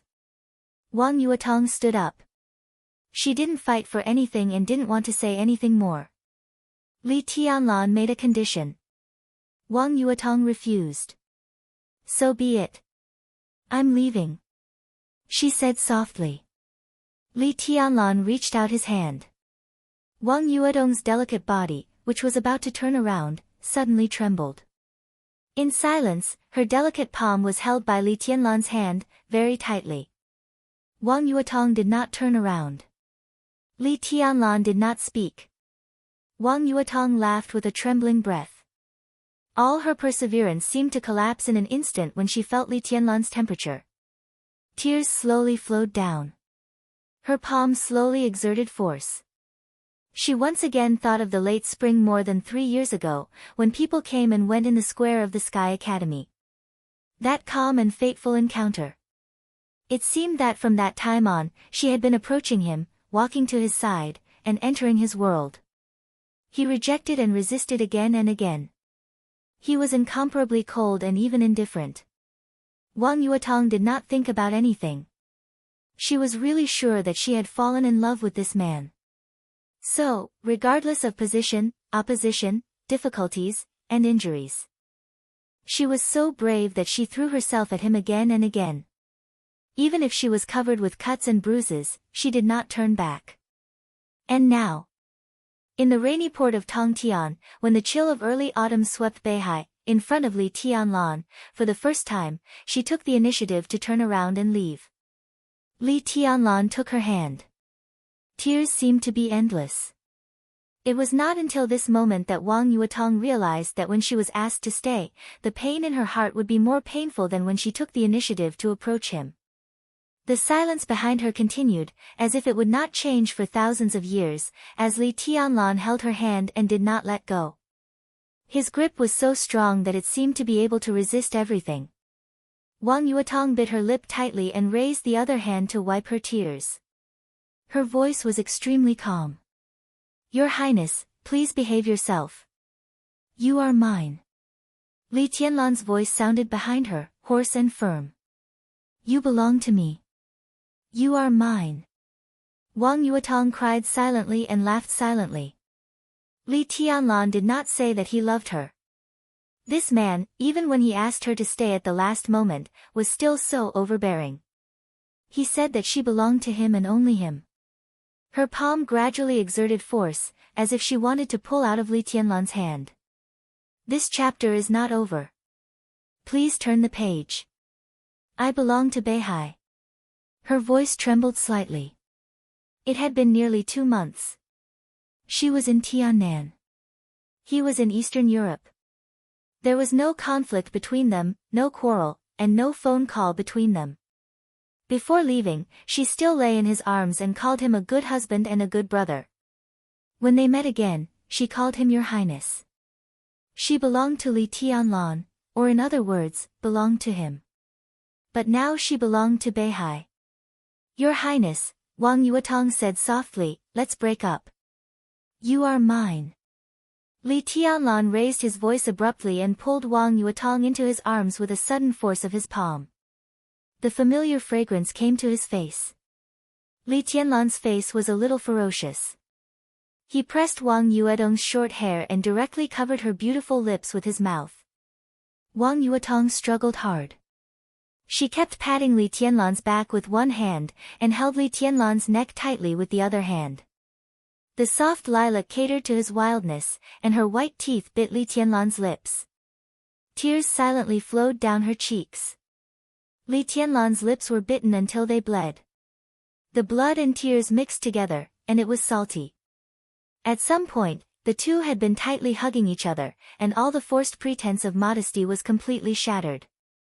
The small hand that patted Li Tianlan's back hooked Li Tianlan's neck. Her beautiful face gradually flushed, and in the dark hall, it was the most gorgeous color. Time passed in the blink of an eye. Wang Yuetong broke away from Li Tianlan. She sat on Li Tianlan's lap. After a long and suffocating kiss, her breath was disordered, and she subconsciously bit Li Tianlan's neck gently. Li Tianlan held her tighter and tighter. "I belong to Beihai, fool." In the rapid breathing, she cried out, "I'm the little princess of the Wang family of Beihai, the little princess on Mount Dibing. I've lived there since I was a child. Do you know? I remember every palace on Mount Dibing, and everyone in the Wang family of Beihai.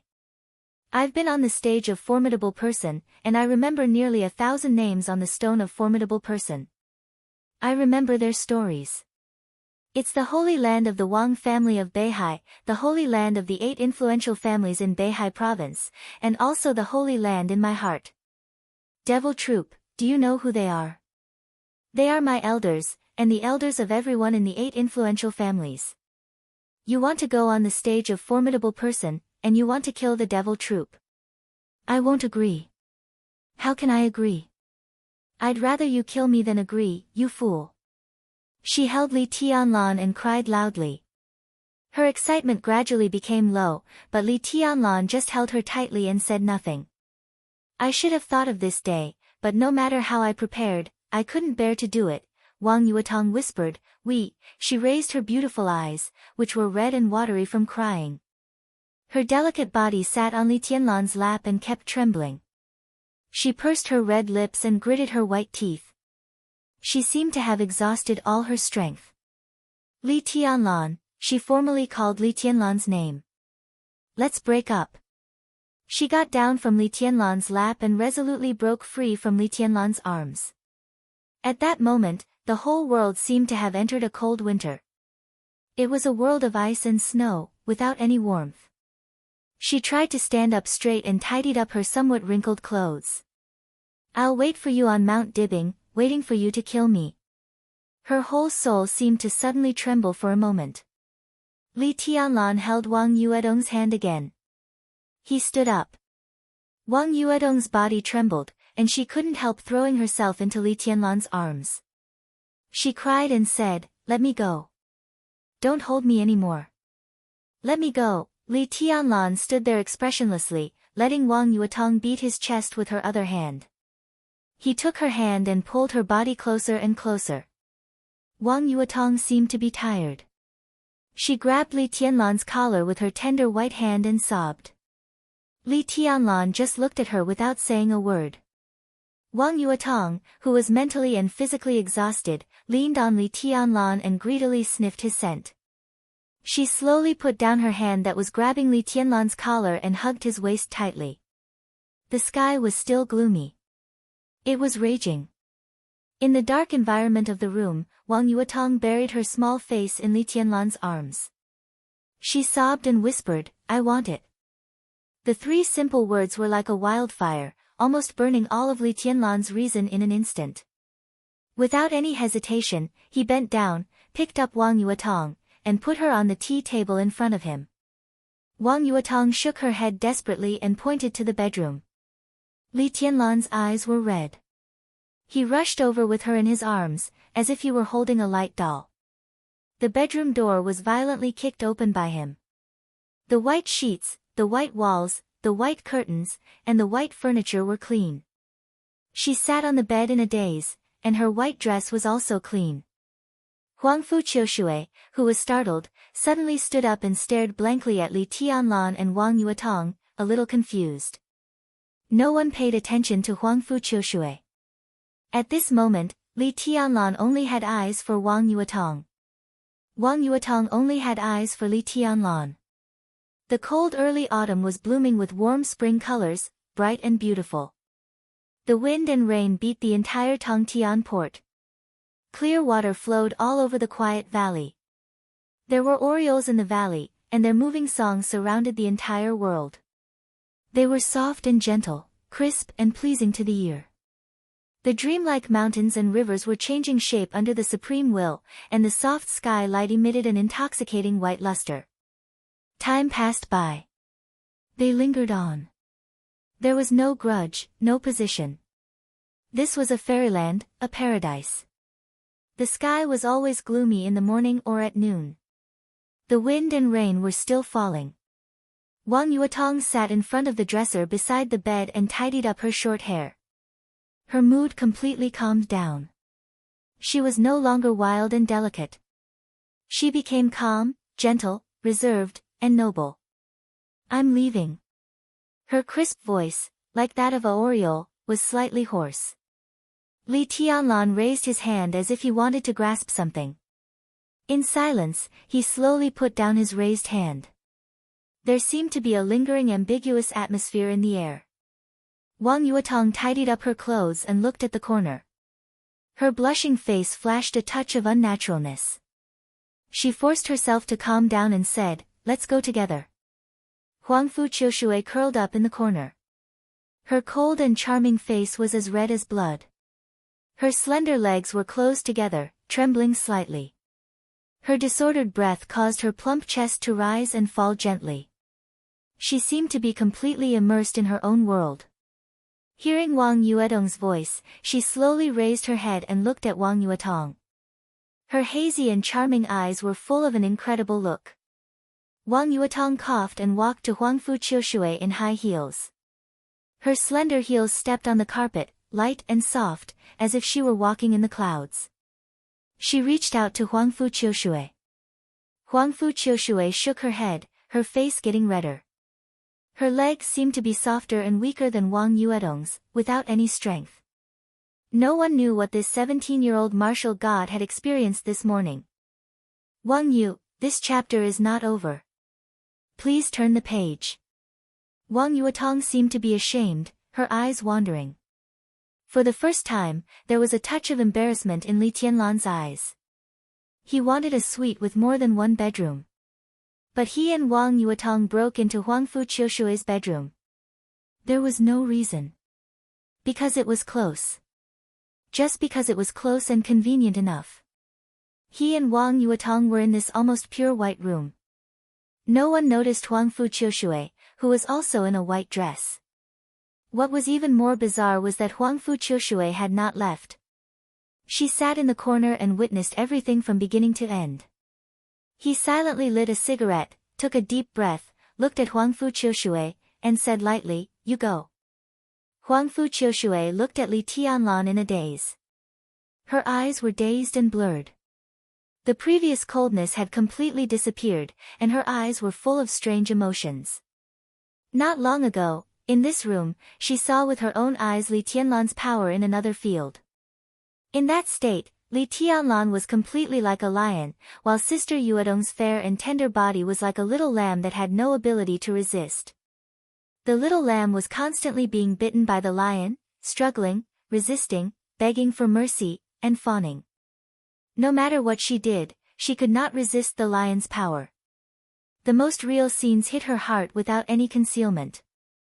Somehow, at that moment, Huangfu Qiushui's mind was filled with the image of Li Tianlan splitting the mountain with a sword of the 13-story building level. This man, she could not describe her inner feelings at all. At some point, she felt that she had become Sister Yuetong, the little lamb, trembling under the lion's claws and teeth, delicate and pitiful. She slowly lowered her head. Her legs were still weak. Her face flushed, she shook her head and whispered, I'll go back by myself. I want to take a bath." Wang Yuetong blushed slightly and turned to look at Li Tianlan. Li Tianlan quietly looked at the drifting smoke in front of him. There would be no more accidents. Out of this door, what should go would go, and what should move forward would continue to move forward. Wang Yuetong went into the bathroom to wash her face and whispered, "I'm leaving." Li Tianlan stood up and saw Wang Yuetong out of the suite and into the elevator. In the indescribable silence, the two stood close to each other. They used to be intimate. Just now, they were also intimate. But at this moment, the extremely close distance was like a chasm, completely separating the two. It was still raining in the hotel. The hotel owner stood respectfully in the hall for a long time. Seeing Wang Yuetong come out, he trotted to the front desk and took an umbrella. It seemed that he wanted to hold the umbrella for Wang Yuetong himself. Wang Yuetong shook her head, reached out to take the umbrella, and said thank you. In fact, there was no need for an umbrella at all. In the falling wind and rain, in front of the gate of the hotel, a pure black Rolls-Royce was quietly parked there, and 2 rows of bodyguards in black stood there quietly. Like 2 rows of motionless statues, they spread into the rain. Wang Yuetong stood in front of the door, holding the umbrella, quietly watching the wind and rain outside the window. No matter how sweet the distance was, it was always separation. Li Tianlan was still silent. "I love Beihai," Wang Yuetong whispered. She turned to look at Li Tianlan, and there seemed to be thousands of words in her blurred and charming eyes. Li Tianlan looked at her without saying a word. "Just like I love you." The two stood face to face, and they could feel each other's breath. Wang Yuetong clenched her hands into small fists. She looked at Li Tianlan and seemed to be waiting for something. Li Tianlan did nothing but looked at her seriously. "Will you go to Mount Dibing?" Wang Yuetong looked at him deeply, as if she wanted to carve Li Tianlan into her eyes. "Yes." Li Tianlan's voice was dry, but there was no hesitation. "Okay." Wang Yuetong laughed. "I'll wait for you on the mountain." She reached out and touched Li Tianlan's face. "I love this place, and I have something I want to hold on to, just like you.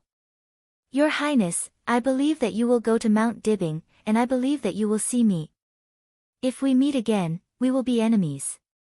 She looked at Li Tianlan, and her affectionate eyes seemed to contain the whole Beihai. "So, don't be merciful. Either you kill me, or I kill you." Li Tianlan closed his eyes and took a deep breath. "Is there anything you want to say to me?" Wang Yuetong asked softly. There was only expectation in her eyes. Li Tianlan glanced at her. After a long and short glance, he shook his head. Wang Yuetong said yes. Her palm left Li Tianlan's face. Her eyes became reserved again. She turned around and walked to the Rolls-Royce. The door was slowly opened. Wang Yuetong stood in front of the door and slowly looked back. In her sight, Li Tianlan stood there, expressionless and frighteningly quiet. Wang Yuetong walked into the car. The Rolls-Royce started slowly. When the huge motorcade was about to leave the hotel, Wang Yuetong suddenly said, "Stop the car." The car stopped and the door was opened. Wang Yuetong pushed the door hard and looked back at the hotel again through the wind and rain. Li Tianlan was still standing in front of the hotel. He didn't move, but he didn't ask her to stay. Under the wind and rain, Wang Yuetong's eyes almost turned red from crying. As if she had no reluctance to leave, she turned around and got in the car. The motorcade left in a mighty manner and didn't stop. Li Tianlan watched all this quietly until Tian Yi came over again and stood beside him. "Young master," his voice was hesitant. "I think, if you don't let her go in the end, she will stay." After a pause, his voice became clearer. "Even if she has to bear everything." Because in the last parting, her silence and the 2 times she looked back seemed to be waiting for something. Li Tianlan was silent for a long time before he whispered, "I know." He knew, but he couldn't bear to. He could not bear to let her carry all the things that she should not carry. Just like Wang Yuetong, she also knew that as long as she opened her mouth, Li Tianlan might also stop at Port Tongtian and return to Zhongzhou state with all his grievances. But she couldn't bear to. Therefore, he remained silent and did not persuade her to stay. She remained silent and did not ask him to turn back. It was all because he couldn't bear to. She stayed in the North Sea. He is God's soldier's mountain. It was because of their respective standpoints, but it was obvious that neither side wanted the other to bear any burden or suffer any grievances. Therefore, they respected each other's choice to the greatest extent. Even if such a choice was heartbreaking. Li Tianlan did not blame Wang Yuetong. She was still his woman. Wang Yuetong did not blame Li Tianlan. He was still her man. The wind and rain fell. The cold autumn air was like a knife, bringing with it the cruelest things in the world, mercilessly cutting apart the most tender moments. He slowly turned around. He did not blame the world for not being beautiful. He could only blame the vicissitudes of life. End of chapter. Bookmark for easier reading. Chapter 641. The rain was getting heavier and heavier, and the world seemed to shrink in the wind and rain. As his field of vision stretched forward, the hazy rain and mist slowly spread, and only the scene a few meters in front of him was still clear. The black Rolls-Royce had gradually disappeared in the wind and rain. Li Tianlan stood in front of the hotel and was silent for a long time. The faint light from the sky gradually dimmed. The light in front of the hotel lit up. After a day of heavy rain, his bare feet stepped on the ground, and endless chill enveloped him. He stood silently, as if he had become a statue. The wind at night was getting stronger. After standing for a whole afternoon, Li Tianlan finally turned around and walked back to the hotel. The light in the room was still off. In the dark environment, Huang Fuqiushui sat quietly in the position where Li Tianlan had sat in the morning, looking out the window at the night rain. She looked extremely focused. She seemed to be in a trance, and the sound of Li Tianlan coming in was completely ignored by her. Li Tianlan ignored her. He took 2 wine bottles from the wine cabinet, walked over, and slowly sat opposite Huang Fuqiushui. The sound of the wine bottles hitting the crystal table woke Huang Fuqiushui up. She subconsciously bounced up from her seat and opened her mouth. Li Tianlan looked up at her. Darkness surrounded her white dress. In the light of the night, her skin was so white and tender that it almost glowed. Her long eyelashes blinked, and a pair of infinitely charming eyes looked at Li Tianlan, unusually bright. Her mouth was small, and the corners of her beautiful lips gently opened and closed. There was endless charm in the luster. Li Tianlan withdrew his gaze, poured himself a glass of wine, and drank it up. There were no dishes to go with the wine. In the cold autumn night, he was accompanied by a stunning beauty and a violent wind and rain. The sound of rain roared through the whole city. The lightning tore the night sky, and the vast white flashed for a moment. Li Tianlan, who was leaning against the chair, was illuminated by the pale lightning. He held a wine glass in one hand and looked out of the window, his face calm and almost numb. Huangfu Qiushui's heart seemed to tremble. The emotion at that moment turned into a kind of power called impulse. She gently took 2 steps forward, pulled out the chair beside Li Tianlan, and sat beside him. Very, very close. Her voice trembled slightly. I'll drink with you. Li Tianlan looked at Huangfu Qiushui quietly. The distance between the two of them was too close. He could clearly feel the fragrance on the girl's body and her slightly shaky breathing. He could even hear the girl's intense heartbeat. Huangfu Qiushui looked at Li Tianlan nervously. She didn't know why she did it. But at this moment, she just wanted to do it. Li Tianlan did not let go of the bottle. He looked at Huangfu Qiushui expressionlessly and raised his hand to point to the opposite side. His silent movement brought with it an invisible force. Huangfu Qiushui's body stiffened for a moment, and a faint grievance drowned her like a tide. She stood up in a daze and sat in the seat furthest away from him as Li Tianlan pointed at. Li Tianlan continued drinking. The bottle was empty. Li Tianlan waved his hands. The sword qi blew up the wine cabinet. Bottles of wine that had been kept in the hotel for a long time flew over, and then disappeared one after another. Li Tianlan's eyes grew brighter and brighter, and he drank faster and faster, just like the heavy rain outside the window that blocked the light. The light in the room grew darker, and it was silent. Huangfu Qiushui sat opposite him and watched him drink quietly. She was silent for a long time before she whispered, "You love Sister Yuetong very much, don't you?" Li Tianlan looked at her quietly. The 17-year-old girl was persistent and focused when she was serious, and even a little pious. Li Tianlan laughed. He didn't know why he laughed, but he just wanted to laugh. "I don't know." His voice had become hoarse from drinking too much, but his eyes still maintained absolute rationality and calmness. He didn't know. That was his answer. He wasn't sure whether he loved Wang Yuetong or not, just like he wasn't sure whether he loved Dongqing Rushi or not. But they were both his women. The women he cherished most. Li Tianlan looked at the north in a trance. The rain swept from the south all the way to the north, covering the entire Beihai. It was still late at night in the north.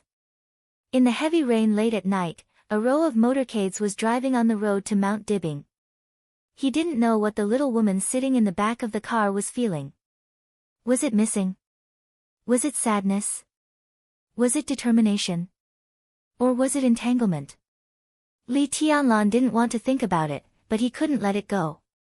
Not because he loved her or not, but because he let her down. He knew that he had let this woman down after all. He had let her down for her devotion and her courage, just like he had let Dongqing Rushi down. Vegetable. They were all his women. In this dark night, someone was heading north, walking in the direction he was about to pass, but they were getting farther and farther away from him. Someone was still lying in bed, and he didn't know if he could wake up in this life. Only Qin Weibai was still in Yuzhou, still waiting for him to go back. He hadn't let her down. Li Tianlan threw away the wine glass, picked up the bottle, and poured a mouthful of wine into his mouth. The wine flowed down his collar. There was a wildfire burning in his stomach that couldn't be extinguished. The more it burned, the more Li Tianlan wanted to drink. He didn't want to let anyone down. But it was true. It was true. Dongqing Rushi was sleeping, and Wang Yuetong was far away. The two of them seemed to have an invisible weight that was pulling his life in another direction. "In fact, you don't have to do this," Huangfu Qiushui looked at Li Tianlan and said cautiously, "You have proved your strength. I think if you are willing to be with Sister Yuetong, the teacher will not disagree," and, she looked at Li Tianlan, as if she was choosing her words.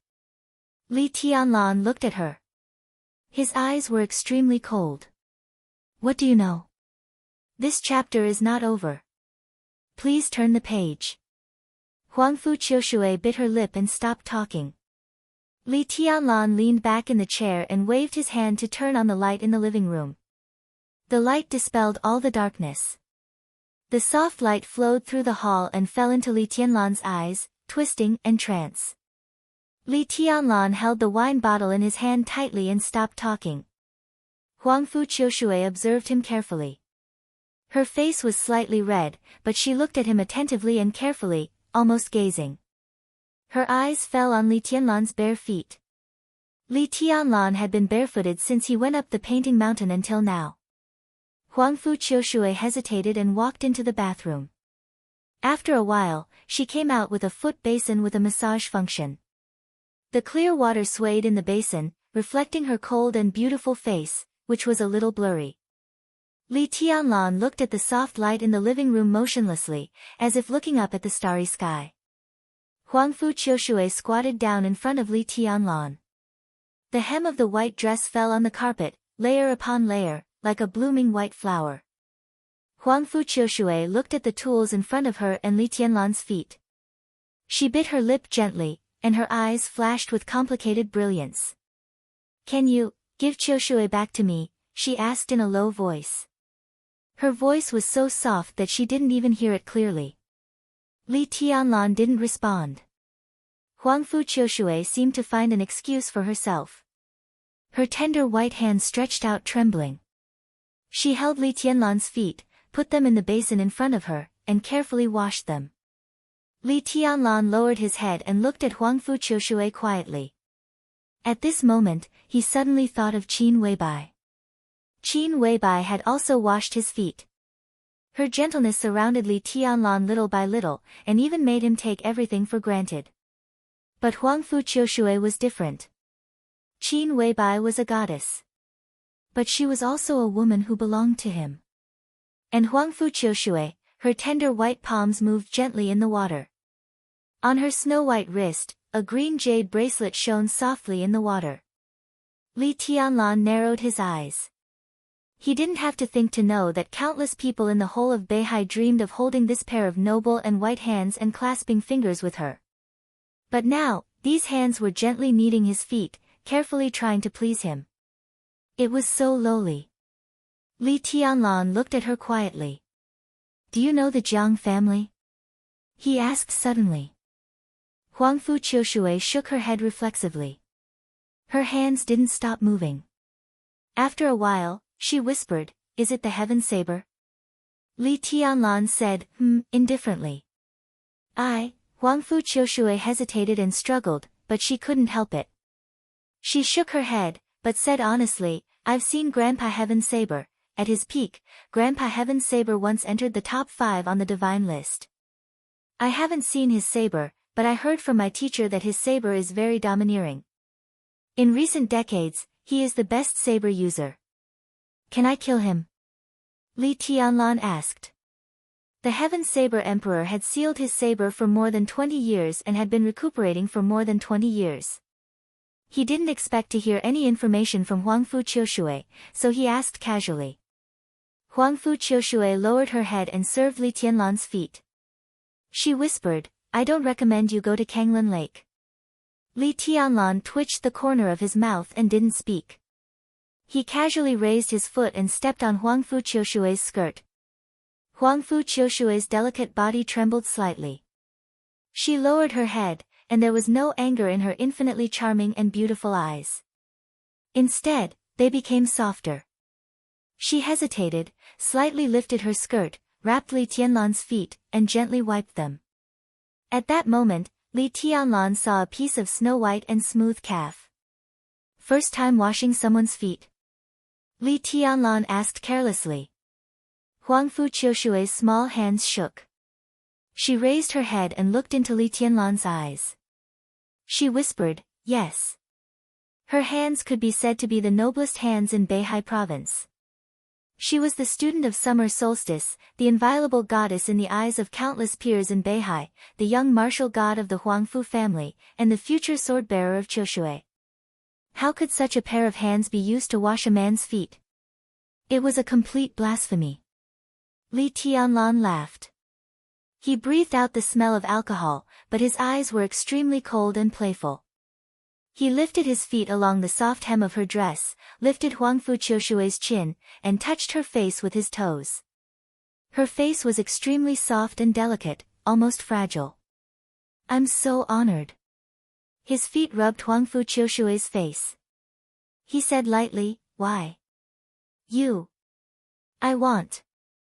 Qiushui, to give me back. Huangfu Qiushui's breathing became completely chaotic. Li Tianlan's feet slid gently on her face. This was a scene that could completely make all the teenagers in Beihai province lose their minds. Huangfu Qiushui's eyes were a little humiliated. Her face was red, but she looked into Li Tianlan's eyes bravely. Her eyes were cold, with humiliation and complexity, but also entangled with an incomparably clear desire. She did not know why she was like this. She was not Wang Yuetong. So Huangfu Qiushui could be sure that she did not fall in love with Li Tianlan. But what she had been exposed to the most in her life was swordsmanship. The most perfect swordsmanship had an almost fatal attraction in her eyes. Li Tianlan was young enough, strong enough, and strong enough. He broke into her world with the most perfect posture and took away Qiushui, which was equivalent to taking away everything from her. On the Lingtai mountain, she looked at the Tianguang Spirit Lock platform. On the Painting Lu mountain, she watched him split the mountain with a sword, and Qiushui cut the world. Strong, domineering, and indifferent. Invincible and invincible. He was the heavenly son and the perfect figure that Huangfu Qiushui had dreamed of countless times. This had nothing to do with love. It was just the purest admiration, or it could be said to be infatuation. Countless feelings, this chapter is not over. Please turn the page. Her emotions had been rising and falling in her heart. She still remembered that Li Tianlan was an enemy, but she also remembered that she saw Li Tianlan as perfect. And then. Just today. This morning, in the bedroom next to this suite. Her favorite sister was thrown on the bed by him, and the two of them were entangled with each other, completely ignoring her existence. That was a scene that Huangfu Qiushui had never imagined.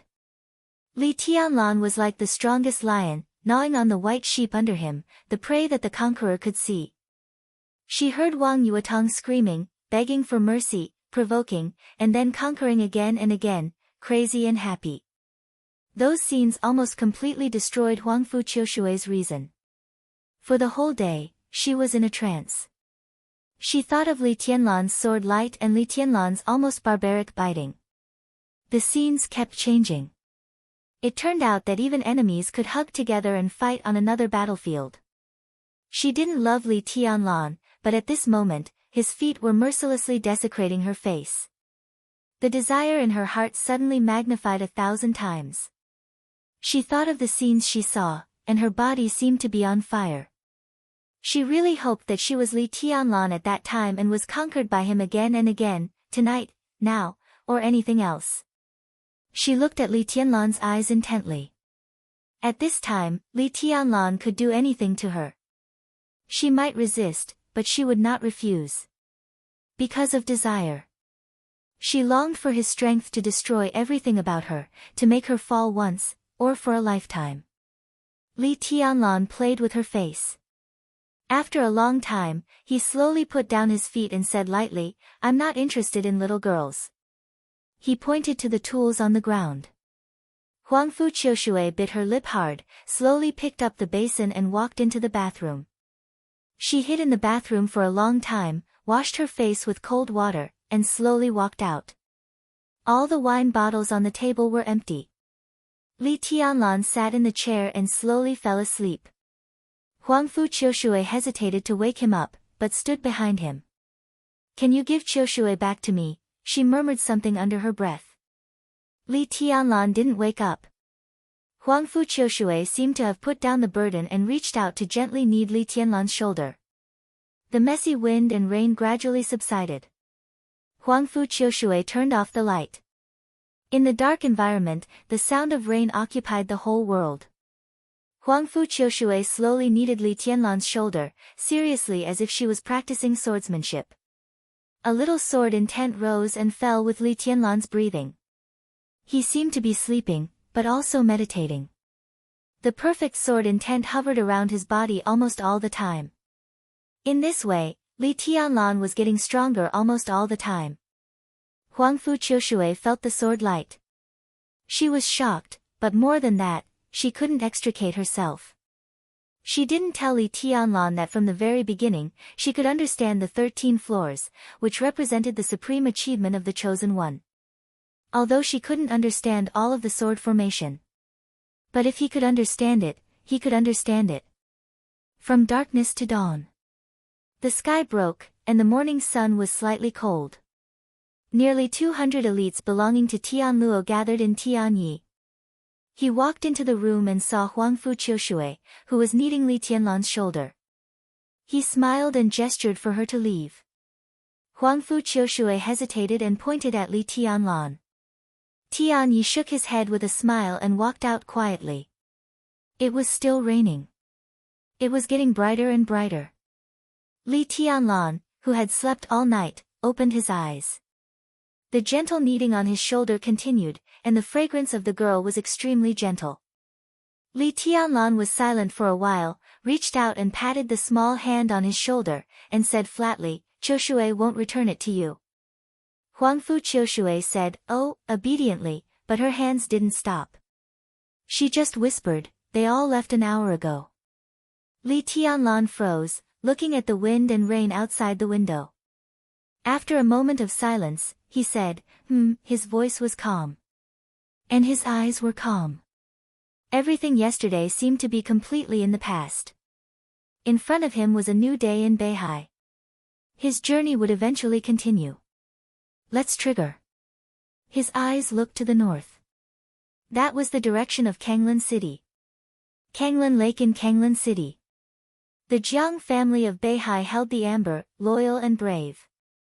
The dark clouds drifted north with the wind. Li Tianlan's breath grew quieter. "You," Huangfu Qiushui asked in a low voice, "what are you thinking about?" "I'm thinking about the past." Li Tianlan said softly. "The past?" Huangfu Qiushui blinked her eyes in confusion. "There is no past." Li Tianlan said slowly. His past was not good. Dongqing Rushi belonged to the past, and now she was lying in bed. The master of Samsara Palace belonged to the past, but now she had fallen. Situ Tsangyue and Tribulation also belonged to the past, but now they were all seriously injured. The Li family also belonged to the past, but now they were all in the purgatory of Heaven Capital. Wang Yuetong belonged to the past, but in yesterday's silence, they had gradually drifted away. There was no past, and there was no meaning. "I'm thinking about the future," Li Tianlan said calmly. Without the past, he stood in the present and could only think about the future. "Are you thinking about His Majesty Sword Emperor?" Huangfu Qiushui whispered, "If His Majesty returns to Beihai and knows what you have done, then, whether he is in Beihai or not, or whether he returns to Beihai, when he comes back, he should know." Li Tianlan said softly, "The Li family is still the Li family. Li Tianlan is still Li Tianlan." This was his future, calm and fearless. In Huangfu Qiushui's strange silence, he slowly stood up. "Let's go." The wind passed Beihai, and the clouds passed Kanglan. Forget the past, not afraid of the future. End of this chapter, bookmark for easy reading. Chapter 642. 3,000 miles of Kanglan River flowed into Beihai. Kanglan River was one of the most important waters in Beihai province. It was connected to Beihai. The sound of water surged all day long, vast and spectacular. The continuous autumn water fell from the sky into the river. Large ripples surged rapidly with the flowing water. Li Tianlan stood on the bank of the river, looking at the mainland on the other side of the river through the large water, thinking for a long time. The mainland on the other side was still Beihai province. After crossing Qiushui, Tongtian, and Kanglan, Li Tianlan had walked through half of Beihai province. Kanglan River was the most important dividing line between the north and the south of Beihai province. After crossing this river and going all the way north, he would reach Mount Dibing, which also meant that he had officially broken through half of Beihai province. The premise of all this was that he needed to suppress the island in the center of the river. The quiet and elegant island floated in the center of the river. The island was surrounded by water waves, but because the water was high, it was connected to Kanglan River. Although it was connected to the Tsanglan River, they were not compatible. Amidst the surging river, the surface of the water remained strangely calm due to the flow of the water. This was Kanglan Lake. The lake in the river. The headquarters of the Jiang family of Beihai was built on the island in the center of Kanglan Lake, in the middle of the whole Beihai province. Li Tianlan looked at the island in the lake quietly. He looked at the city on the other side of the river. I heard that this used to be a sea. Li Tianlan suddenly asked. It's different. Huangfu Qiushui said quietly, according to the historical data of Beihai province, this place used to be much wider than it is now. At that time, the land under our feet didn't belong to Beihai. East Island voluntarily ceded the land under our feet. The Wang family built Qiushui, Tongtian, and Kanglan cities here, and then began to fill in the sea, narrowing the distance between the two lands. To some extent, it was an expansion of the land of Beihai. Finally, the Wang family built an island in the center. In fact, it can still be regarded as a sea, but in the words of Beihai, it became Kanglan River. Kanglan, Qiushui, Tongtian. The Huangfu family was in the northernmost part of Beihai. They had many famous generals and were vigilant against East Island. The Qin clan of Tongtian port was as steady as a mountain, guarding the window of Beihai province open to the whole dark world. The Azure Billow Jiang clan wasn't located in Azure Billow City, but in the center of the North Sea province on the Azure Billow River, forming the most important passageway between the north and south. Loyal, brave and fearless. Amber. Skyblade. Li Tianlan thought silently. The Jiang clan, which had been the strongest among the 7 great sword-bearing clans for decades, was on that island. Li Tianlan was sure that this would be the fiercest battle before he arrived at Mount Dibing. It was also the battle he looked forward to the most. The invisible sword qi twisted slightly around him. The space around him suddenly dimmed. Li Tianlan stretched out his hand and gently flicked his fingers at the vast river. The condensed sword qi instantly cut through the river water and rushed towards the island in the middle of Tsanglan Lake. This sword did not have any lethality, but it carried an indescribable swiftness. It was as if a shallow crack had been cut open on the surface of the river in an instant. The water was split apart, and the tiny crack spread forward at a rapid speed. Li Tianlan waited quietly. In Huangfu Qiushui's sight, the tiny and condensed sword qi cut through the river water and rushed into Tsanglan Lake. With unparalleled strength and confidence, it directly disappeared at the end of her sight. There were 3 flagpoles in the middle of the island in the lake. Even if it was raining, the 3 flags of different colors were still flying stubbornly. The star flag of Zhongzhou State was bright red. The flag of the Wang family of Beihai and the star flag of Zhongzhou State, which were engraved with the sky and the sea, stood side by side on the black base. There was a silver flag in the middle slightly behind the 2 flags. It was slightly lower than the 2 flags in front, and the lines were simpler. A black arc was embroidered on the surface of the flag that flickered with a silver luster. It was simple, but it exuded endless sharpness. The wind blew the flag, and the flag was completely unfolded in the heavy rain. The black arc seemed to have reached the end of the sky sea in a trance, with almost 1,000 pounds. This chapter is not over. Please turn the page. Majestic fierce momentum. This was the flag and badge of the Jiang clan.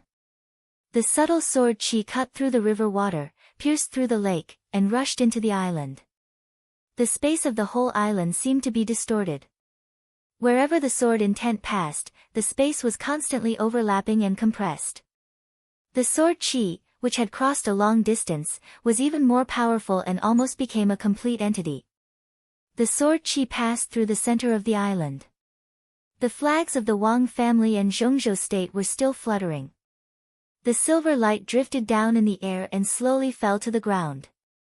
Silently, the flagpole hanging the Jiang clan's flag was completely broken. The silver flag fell in the rain and was stained with dirt. The dirt was extremely obvious. It was unknown how many people on the island saw this scene, but no one spoke, and no one did anything.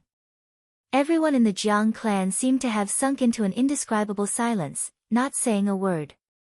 There was a hill behind the 3 flagpoles in the center of the island. There was a pavilion on the hill. This was the place with the best view in the entire headquarters of the Jiang family. The Tsanglan River was rushing under the feet, and the vast Beihai was endless. On the left and right sides were Kanglan City and Queen City. Sitting in the center of the pavilion and looking up, one could see the grandeur everywhere. The old man was playing chess in the center of the pavilion, and his chess pieces were placed gently. The sword chi entered the headquarters of the Jiang family in the middle of the game. The old man raised his eyebrows and put down a chess piece casually. In the next second, the flag of the Jiang family fell. Young and vigorous. The old man's expression was calm as usual, and there seemed to be a little smile on his face. But such sword chi, such sword intent, at such a young age, it's really something to be proud of. The flagpole in front of the pavilion fell to the ground. The incomparably real sword intent was still shining. The light was not dazzling, but it tore the surrounding air vaguely. A void seemed to suddenly appear under the gloomy sky. The void rotated slightly. The real sword energy gradually became illusory. An extremely delicate small sword stayed where the flagpole was before it fell. The sword vibrated slightly in the air, constantly changing its shape. It grew longer and longer, and it became more and more blurry. It was indeed a sword. It seemed to be real and illusory at the same time. It hovered in the air, and everything around it, including the sword, seemed to be transparent. The old man squinted at the transparent void, feeling the indistinct sword intent, and smiled softly. His smile was calm and natural, with the traces of age. The old man was already very old. His sparse hair was pure white, and his eyebrows were almost completely gone. His skin was still bright and clean, with very few wrinkles, but it was extremely loose. He guarded the chessboard, his body hunched as he looked at the almost completely invisible sword. There was no frightening light in his eyes, only a kind of indifference and peace that made people drowsy. 13 floors, 1 sword to split the mountain, the old man whispered to himself, if I'm not wrong, this is the void sword of the 13 floors? You have a good memory. The beautiful mature woman opposite the old man said with a smile. She put a black chess piece on the chessboard in her white palm, and asked softly, how sure are you? I'm old, and I don't have any confidence at all. The old man squinted and smiled. But there are some things that can't be done without confidence. The young man of the Li family broke my flag, so I have to try to break his sword. The people on the island finally started to move. Jiang Tongye, the current patriarch of the Jiang family, personally led the team. They took a boat into the lake and went straight to the opposite shore. The woman watched all this quietly. When has Beihai ever been so down and out? She watched the boat disappear into the distance and murmured to herself. Ups and downs are all fated. In life, I've seen people who have triumphed along the way, but I've never even heard of families and forces that have triumphed throughout the ages, let alone seen one. North Sea's foundation is now completely stable. At this point, a momentary victory or defeat doesn't mean anything.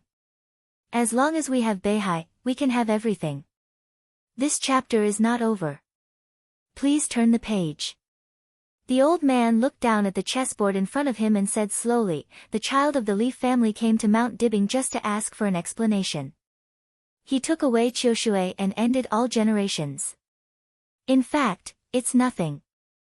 The famous general troops suffered heavy losses, and the heavenly formation was broken. The Qin family needs to recuperate for the next few decades. As for the Jiang family, even if I die today, it's nothing. Even if he really breaks through the whole Beihai, so what? Beihai is just a temporary failure. He won't destroy Beihai. Even if he wants to, he doesn't have the ability. I met with that person in your family not long ago and mentioned Zhongzhou State. Now the situation is still clear. He also mentioned Li Tianlan, but he didn't take it seriously at all. It's not because Li Tianlan is not strong. Today, no one can deny his potential, especially after the end of the chaos in Eastern Europe. If he can break through Beihai, he can sweep the dark world. However, even if he finally becomes the chosen one and builds a stronger force than Beihai, Beihai is still Beihai. The 7 sword-holding families surround and protect the Wang family. Beihai is one. With our current strength, the last thing we need to worry about is foreign enemies. As long as we can stabilize internally. There was a bitter smile on the woman's mature but age-free face. For so many years, he has been emphasizing the dignity of the Wang family of Beihai to the outside world. His every move was like that, but he ignored some internal problems. When he found out, everything had already taken shape. It's not that we didn't try, but at present, it doesn't help at all. Wang Tianzong hid himself. Wang Xiaoyao entered the invincible realm. Wang Qinglei was ready to make trouble in Eastern Europe. The problems brewing inside the Wang family of Beihai were becoming more and more obvious. Any powerful force that was not afraid of foreign enemies often split from the inside. Today, the 7 sword-holding families were still calm. But the Wang family, which was guarded by them, had begun to crack inside, and it became more and more obvious. If Li Tianlan really broke through Beihai, Wang Xiaoyao would not care. Wang Qinglei would not care. Now Li Tianlan came to ask for an explanation for the cause and effect of Wang Tianzong. When he really went to Mount Dibing, he would trample on Wang Tianzong's dignity and the dignity of the 7 sword-holding families. The boat passed the river and entered Kanglan Lake. The woman looked at it quietly for a long time before turning her head silently. The old man was still studying the chess game in front of him, with no distractions.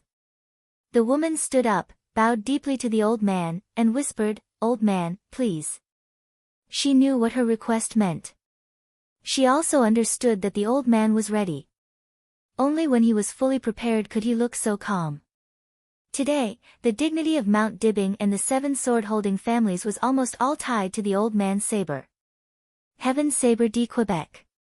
Today, after more than 20 years, he was still the strongest saber in the dark world. The old man did not speak, but looked up quietly at the boat that was getting closer and closer. 20 years of saber cultivation. At the age of more than 90, he forcibly recovered to the peak state. The strongest saber, the most brilliant saber light. Everyone knew the consequences of doing so. This was destined to be the most brilliant outbreak in the old man's life.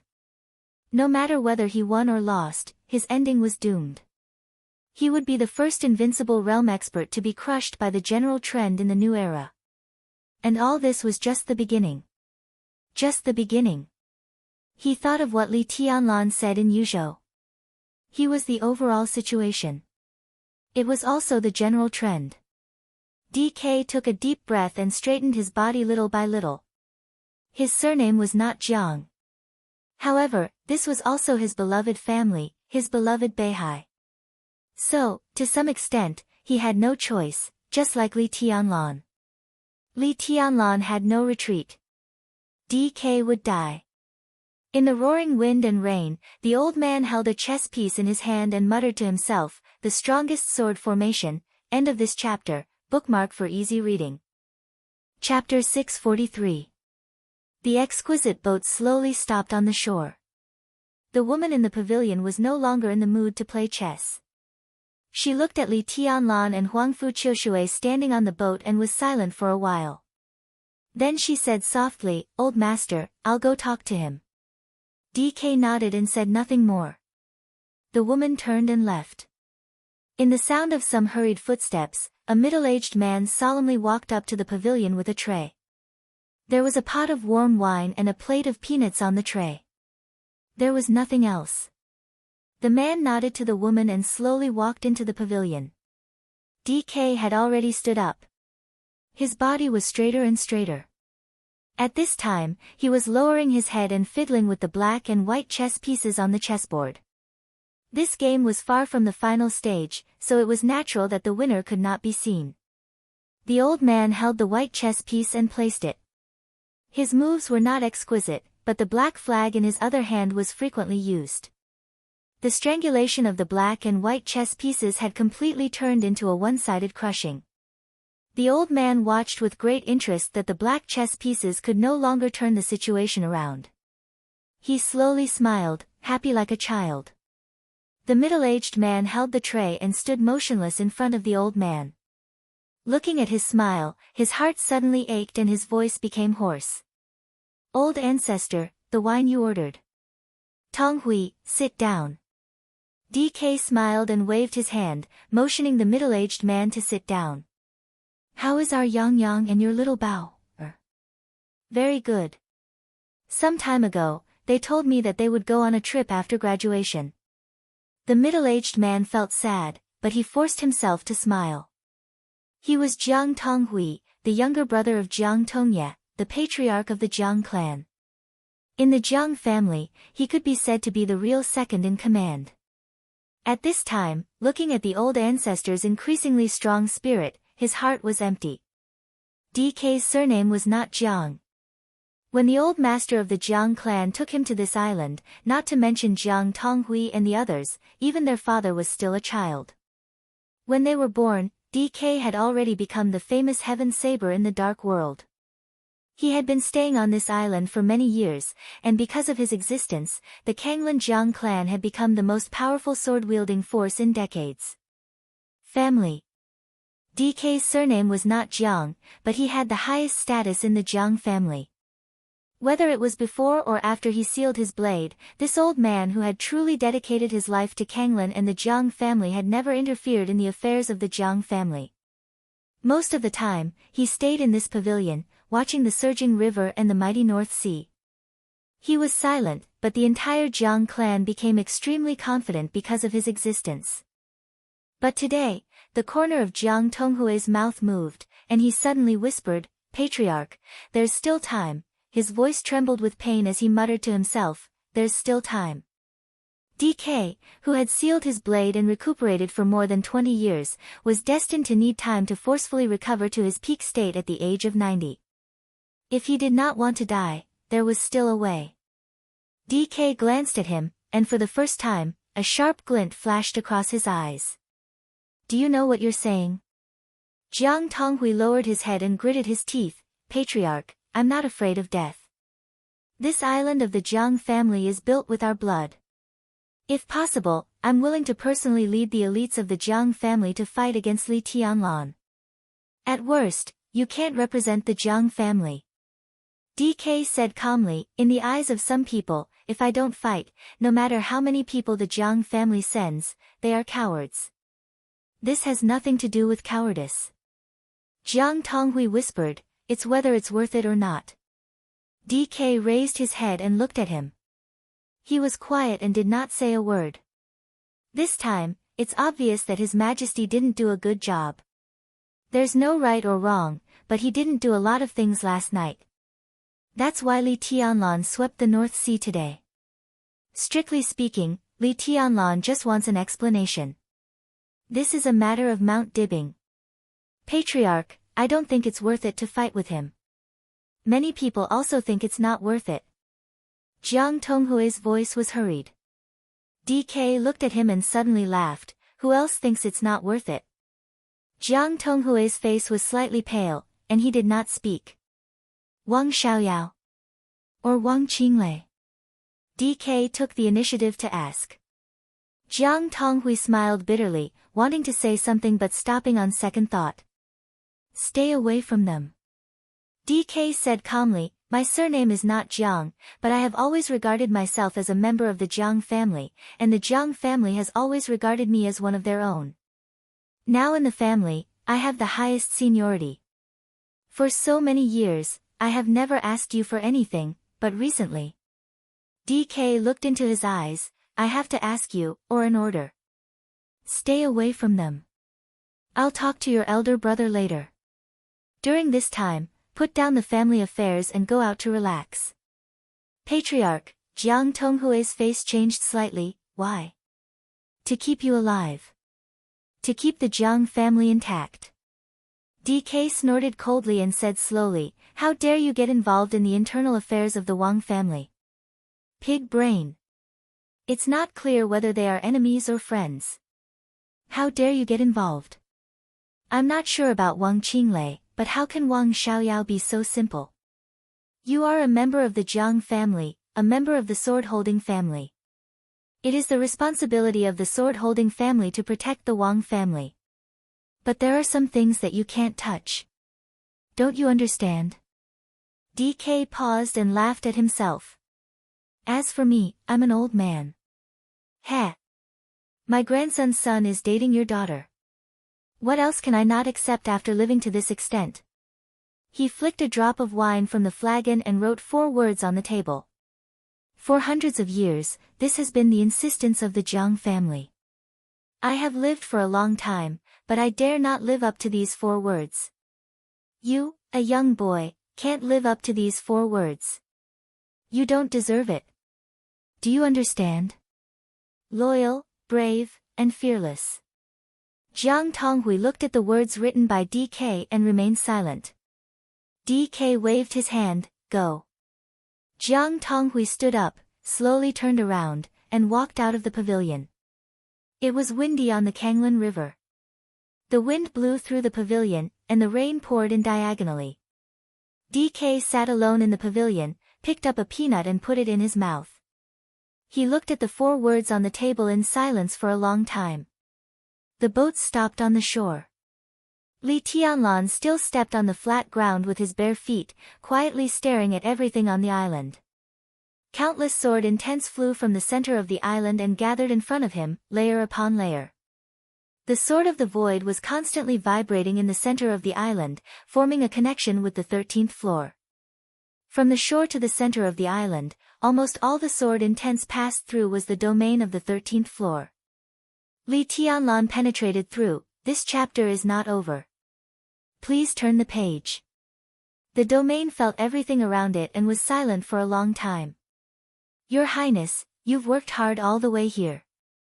I've asked people to prepare a banquet. If you don't mind, you can taste the special delicacies of our Kanglin River.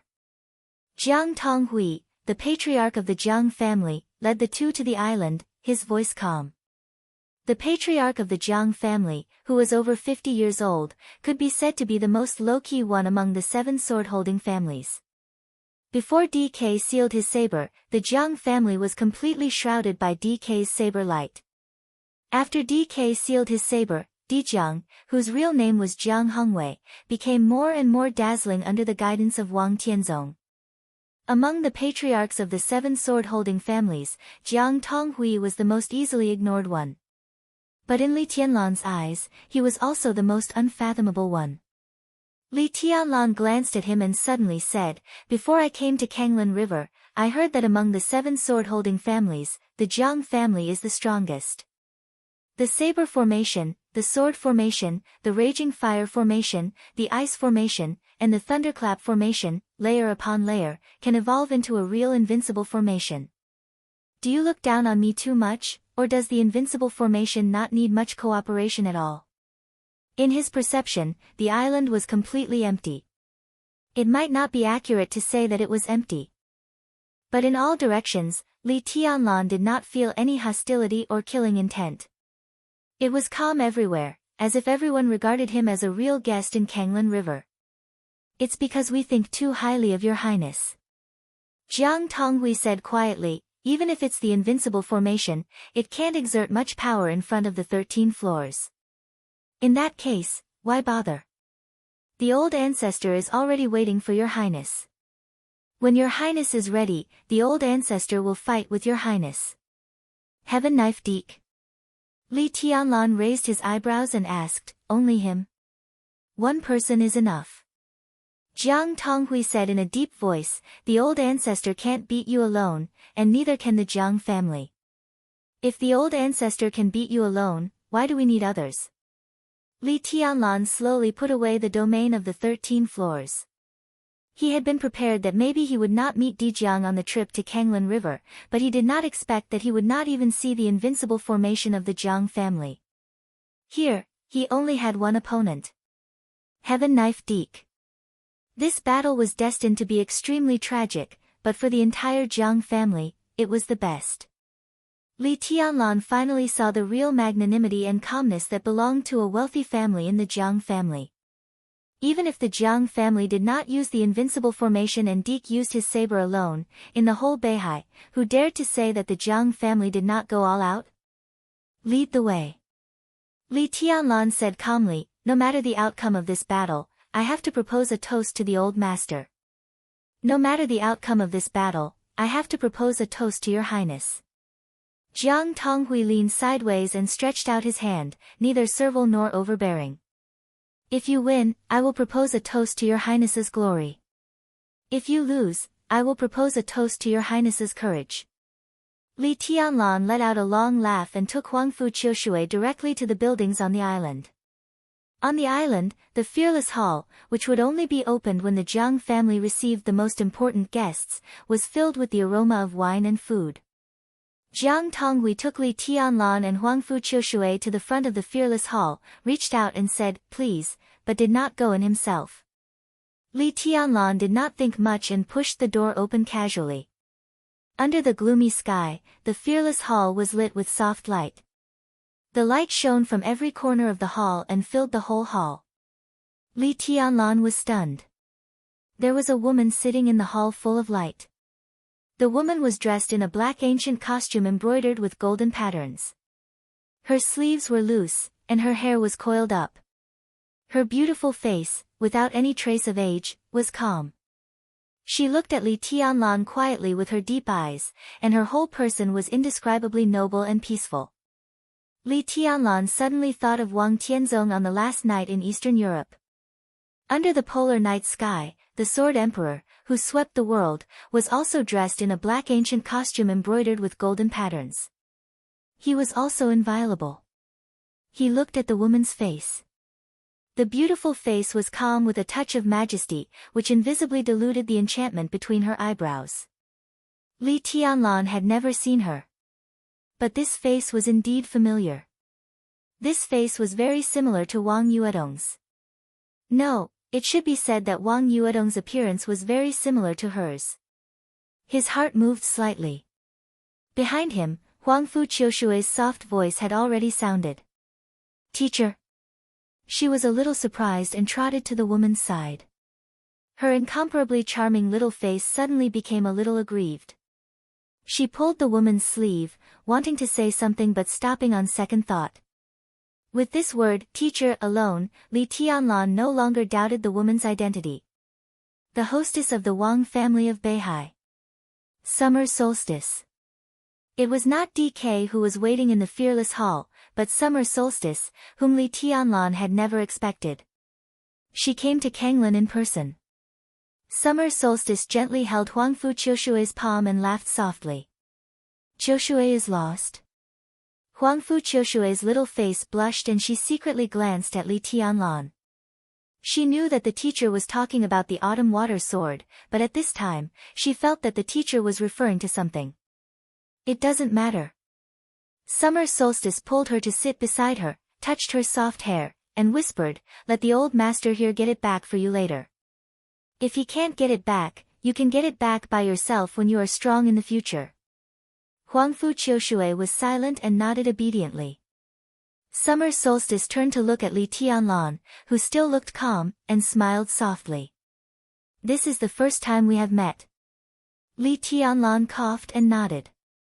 He hated Wang Tianzong, but he had no bad feelings for the hostess of the Wang family of Beihai who had always ignored the affairs of the world. And because of Wang Yuetong, he always felt a little strange about Summer Solstice. I've always wanted to talk to you, but I haven't found the right opportunity. Summer Solstice got up and poured a glass of wine for Li Tianlan. She sat down again with an elegant and soft posture. Do you have to go to Mount Dibbing? Li Tianlan slowly reached out to hold the wine glass and nodded. I have to go. What if I make a move? Summer Solstice looked at him with calm eyes. You are very strong now, and so is the 13th floor. But I can be sure that if I make a move, you can't go to Mount Dibbing or even leave Kanglan City. Li Tianlan drank up the wine in the glass, looked at Summer Solstice, and said seriously, I'm really no match for you now, but I heard that you are in poor health. If you make a move against me, I don't know if I will die, but you will definitely die. As you said, I'm not sure if I will die, but if I make a move, you will definitely die. Summer Solstice said calmly. Li Tianlan was silent for a while. This chapter is not over. Please turn the page. After a while, he asked, do you dare to make a move? Why not? Summer Solstice asked with a smile. Li Tianlan raised his eyebrows and said calmly, if you dare to make a move, Sword Emperor would have killed me directly in Eastern Europe. This was a problem that the Dark World was well aware of. Wang Tianzong killed the traitor tyrant in Eastern Europe. But he didn't kill Li Guangtu and Li Tianlan, not because he didn't want to, but because he couldn't. It was also because of this that the Dark World finally determined that Wang Tianzong was in a very poor state. If he was really in his heyday, he would not hesitate to kill Li Guangtu. Even if he didn't kill Li Tianlan, he would completely crush all his foundations. The reason why he didn't do so was that the whole Dark World thought that Wang Tianzong's injury was almost out of control.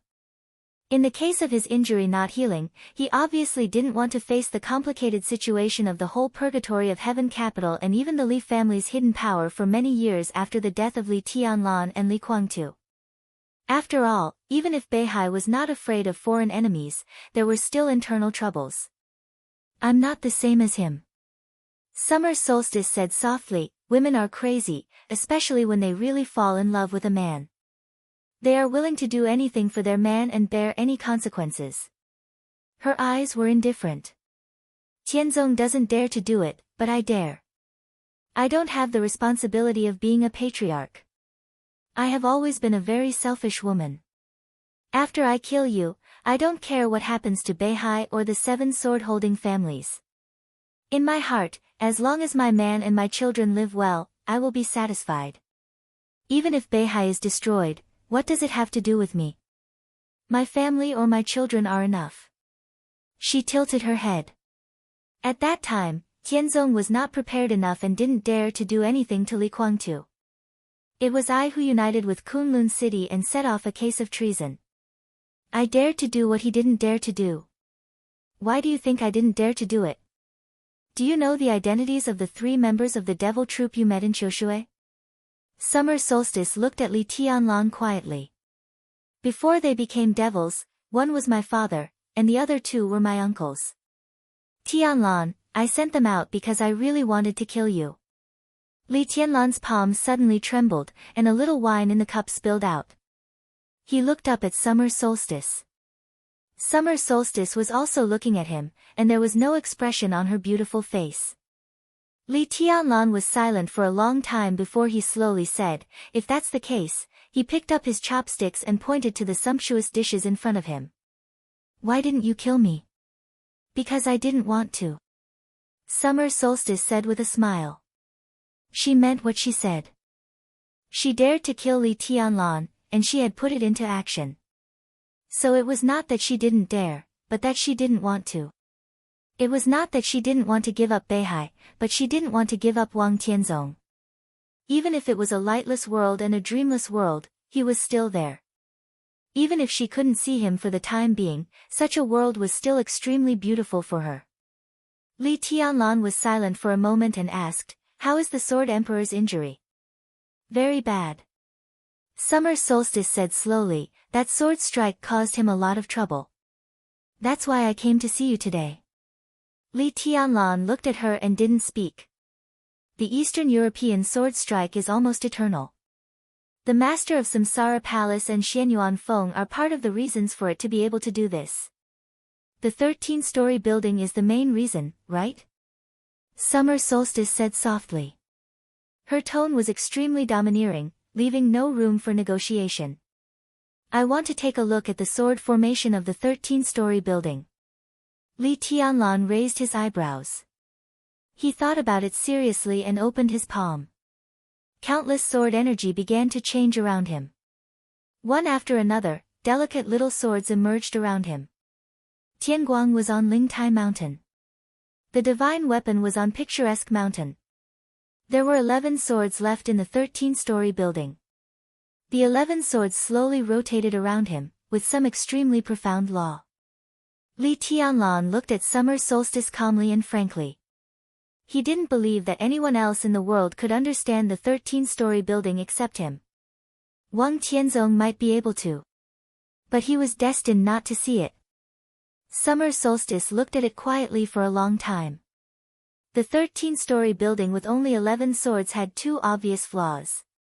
But the flaws were so obvious, like some kind of trap, with endless changes. The boundless sword intent built an almost eternal sword formation, with Xian Yuanfeng's own spirituality, operating on its own. Summer Solstice couldn't describe that feeling. If she had to describe it, maybe there was only one word. Vast. Vast like the starry sky, it was a kind of almost infinite power. Summer Solstice took a deep breath.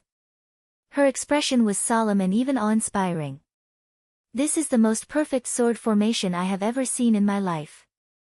Li Tianlan looked at her and didn't speak. Summer Solstice was silent for a while and suddenly said, I know a name. Li Tianlan raised his eyebrows and asked subconsciously, who? Dongqing Huangtu. Summer Solstice said calmly. Li Tianlan's heart suddenly beat faster. What kind of person is she?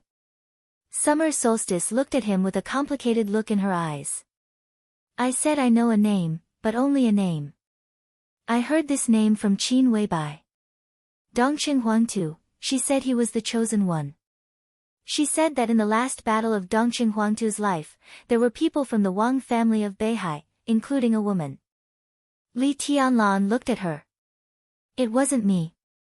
Summer Solstice said calmly, and before Qin Weibai mentioned this name, I didn't know who Dongqing Huangtu was. And I can tell you for sure that in the past 200 years, I am the only female invincible realm expert from the Wang family of Beihai. In the past 200 years, including the 7 major sword-holding families of Beihai, I am also the only female invincible realm expert. But I didn't participate in the siege of Dongqing Huangtu. I don't even know who he is. The Wang family of Beihai mobilized all the intelligence systems, trying to find traces of Dongqing Huangtu. Summer Solstice looked into Li Tianlan's eyes. Do you want to know our conclusion?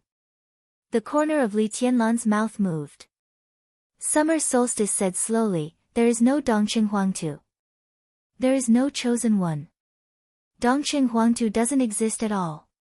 This is our conclusion. She looked at Li Tianlan and said in a strange voice, then how did the 13 floors come about? End of this chapter, bookmark for easier reading. Chapter 644. For hundreds of years, there were countless truths in the dark world. In this world of the law of the jungle, the strong set the rules, and the rules were the truth. Countless experts rose and fell, and countless truths appeared and disappeared. But from beginning to end, there was only one truth that had never been broken. This was something imprinted in the hearts of everyone in the dark world. The Wang family of Beihai was invincible in the world. For hundreds of years, there were countless ups and downs, and countless storms. The Wang family of Beihai had always been the undisputed strongest force in the dark world. The strongest force naturally had the largest intelligence network in the dark world. If such an intelligence network wanted to find a person, or even just find a clue of his existence, it could be said to be a piece of cake. At least, they could get a lot of clues in the shortest time. But Dongqing Huangtu had no clue. The intelligence network of the Wang family of Beihai was spread out. From beginning to end, what they found was nothing. There was no trace of Dongqing Huangtu's existence in the entire dark world. What did this mean? Li Tianlan's eyes were a little dazed. He quietly looked at the 13-story building floating beside him. The sword light of the 13-story building had unparalleled spirituality. It seemed to feel Li Tianlan's mood. The 11 small swords slowly approached and rotated around him more and more docile. The sword chi of every sword was fusing with his sword will. It was natural and flawless. This was a sword formation that completely belonged to him. It was like a part of his body. He didn't feel the slightest bit unfamiliar with it. He couldn't be more familiar with it. Li Tianlan waved his hand. The 13-story building returned to nothingness. He quietly looked at summer solstice and calmly said, "I don't believe your conclusion." His voice was steady. But his eyes drifted to other places. He didn't know if summer solstice saw his insincerity, but there was a flash of disappointment in her eyes. The whole world was guessing about Wang Tianzong's injury, and summer solstice's coming to Kanglan to meet Li Tianlan was enough to explain the problem. Wang Tianzong's injury was not optimistic. After the sword strike in Eastern Europe, he forced himself to return to Mount Dibing, but his injury was not stable. The internal injury that could almost threaten his martial arts foundation was constantly worsening. Otherwise, summer solstice would not have come to test Li Tianlan. She mentioned Dongqing Huangtu and saw the sword formation of the 13-story tower, not to confuse Li Tianlan. Instead, she was also looking for traces of Dongqing Huangtu's existence. She wanted to take a look at his sword formation and find something that could help Wang Tianzong. She was telling the truth. She did not find any trace of Dongqing Huangtu's existence. Not only the Wang family of Beihai, but they also contacted Rothschild and mobilized their spies hidden in various dark forces to look for this name. No. There was nothing. It was complete nothingness. The entire dark world knew that in the past 500 years, there had only been 2 heavenly sons. One was the ancestor of the Wang family of Beihai, and the other was the current sword emperor. However, Eastern Europe's sword and the 13-story building clearly showed that there was still a supreme power. Summer solstice hoped to find the source of this power. There might be a way to help Wang Tianzong. But it was clear that Li Tianlan knew nothing about it. Qin Weibai is still in Yuzhou. Xia Ji seemed to be a little disinterested. She knows everything. Why don't you ask her? Li Tianlan was silent for a long time. Whether summer solstice deliberately made his imagination run wild or not, at this time, it seemed that there was a ripple in his calm heart. He stood up and slowly walked out of the door. Summer solstice did not stop him.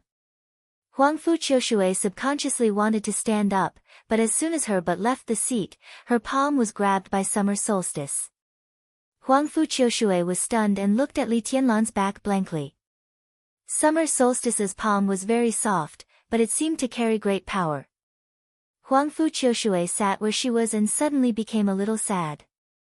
From autumn water to Tongtian, to Kanglan. She didn't know whether she wanted the autumn water sword back or whether it was her real idea or an excuse. This chapter is not over. Please turn the page. It was in front of her. She hadn't got the autumn water sword back. But it was the end of the journey. Li Tianlan's figure was about to walk to the door. His figure paused. Huangfu Qiushui's deep and charming eyes suddenly lit up. She hoped that Li Tianlan could say something to her, even if he wouldn't give her the autumn water sword back. Li Tianlan was silent for a moment and said in a hoarse voice, "How is Yuetong?" Huangfu Qiushui's bright eyes dimmed slightly. Summer solstice's voice was calm, and she smiled calmly and elegantly. She has returned to Mount Dibing. She is in a good state. She didn't cry or make a fuss. Li Tianlan took a deep breath and said nothing more. He turned around and walked out. In front of the fearless hall, Jiang Tongye, the patriarch of the Jiang clan, stood quietly. It seemed that he didn't expect Li Tianlan to come out so soon.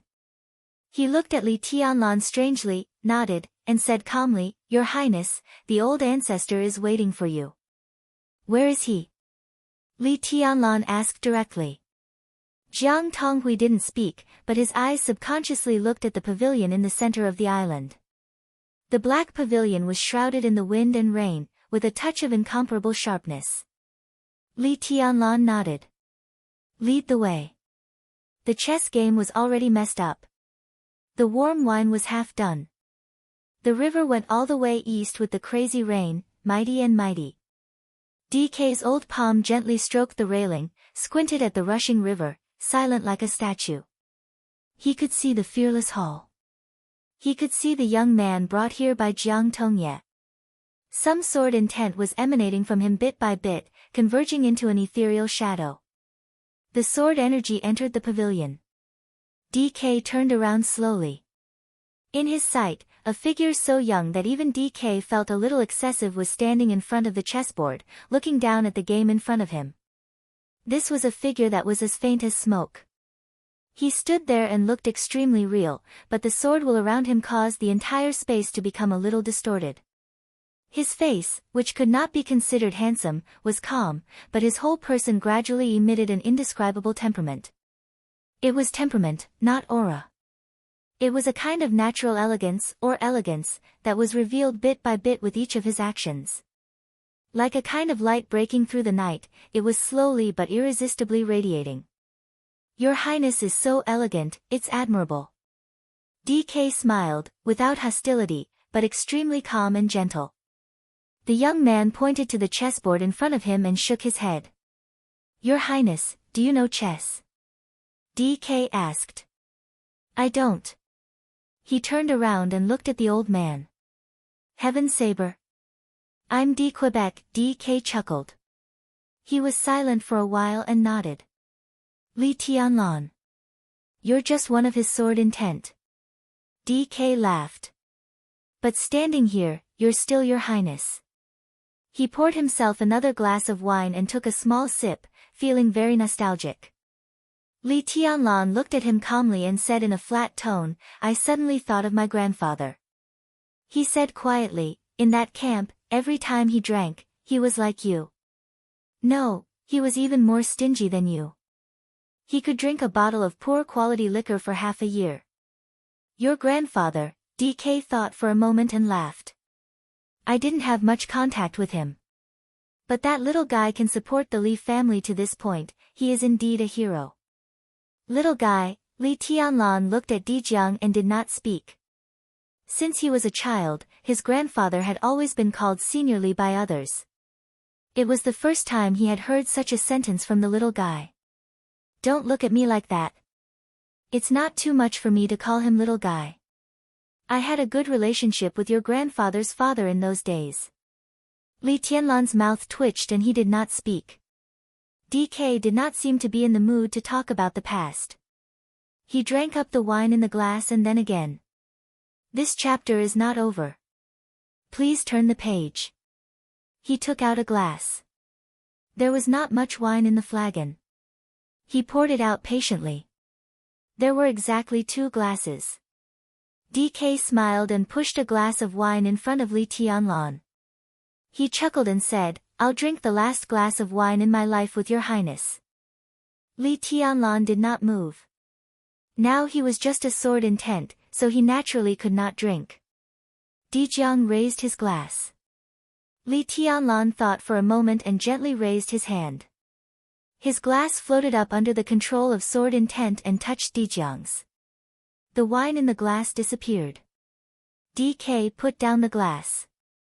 The Jiang family's hospitality is really unexpected. Li Tianlan's voice was calm. He had thought that he would encounter the fiercest battle in the Jiang family since he entered Beihai. The invincible array of the Jiang family, the heavenly saber of the Jiang family, and the Jiang family would use all its strength to stop him from continuing to the north. But the truth was not like that at all. There was good wine and food in the fearless hall. But facing DK, he still did not feel any sharpness. If time goes back 20 years, maybe it will be as you think. DK thought for a moment. But now. I'm old, and I often don't like a tragic ending. If you and I fight, no one in the whole dark world dares to say that the Jiang family did not use all its strength. Li Tianlan was silent for a moment and nodded. That makes sense. Seemingly getting the answer he wanted, DK smiled with satisfaction, and his words became more and more calm. In fact, you have passed the real test of life and death. That woman came to Kanglan was beyond my expectation. You didn't die, which was even more beyond my expectation. Li Tianlan raised his eyebrows. I don't know what she came for, but if she came, I couldn't stop her. DK said softly, but the biggest possibility is that she came to kill you. If that woman wants to kill you, how sure are you? Li Tianlan was silent.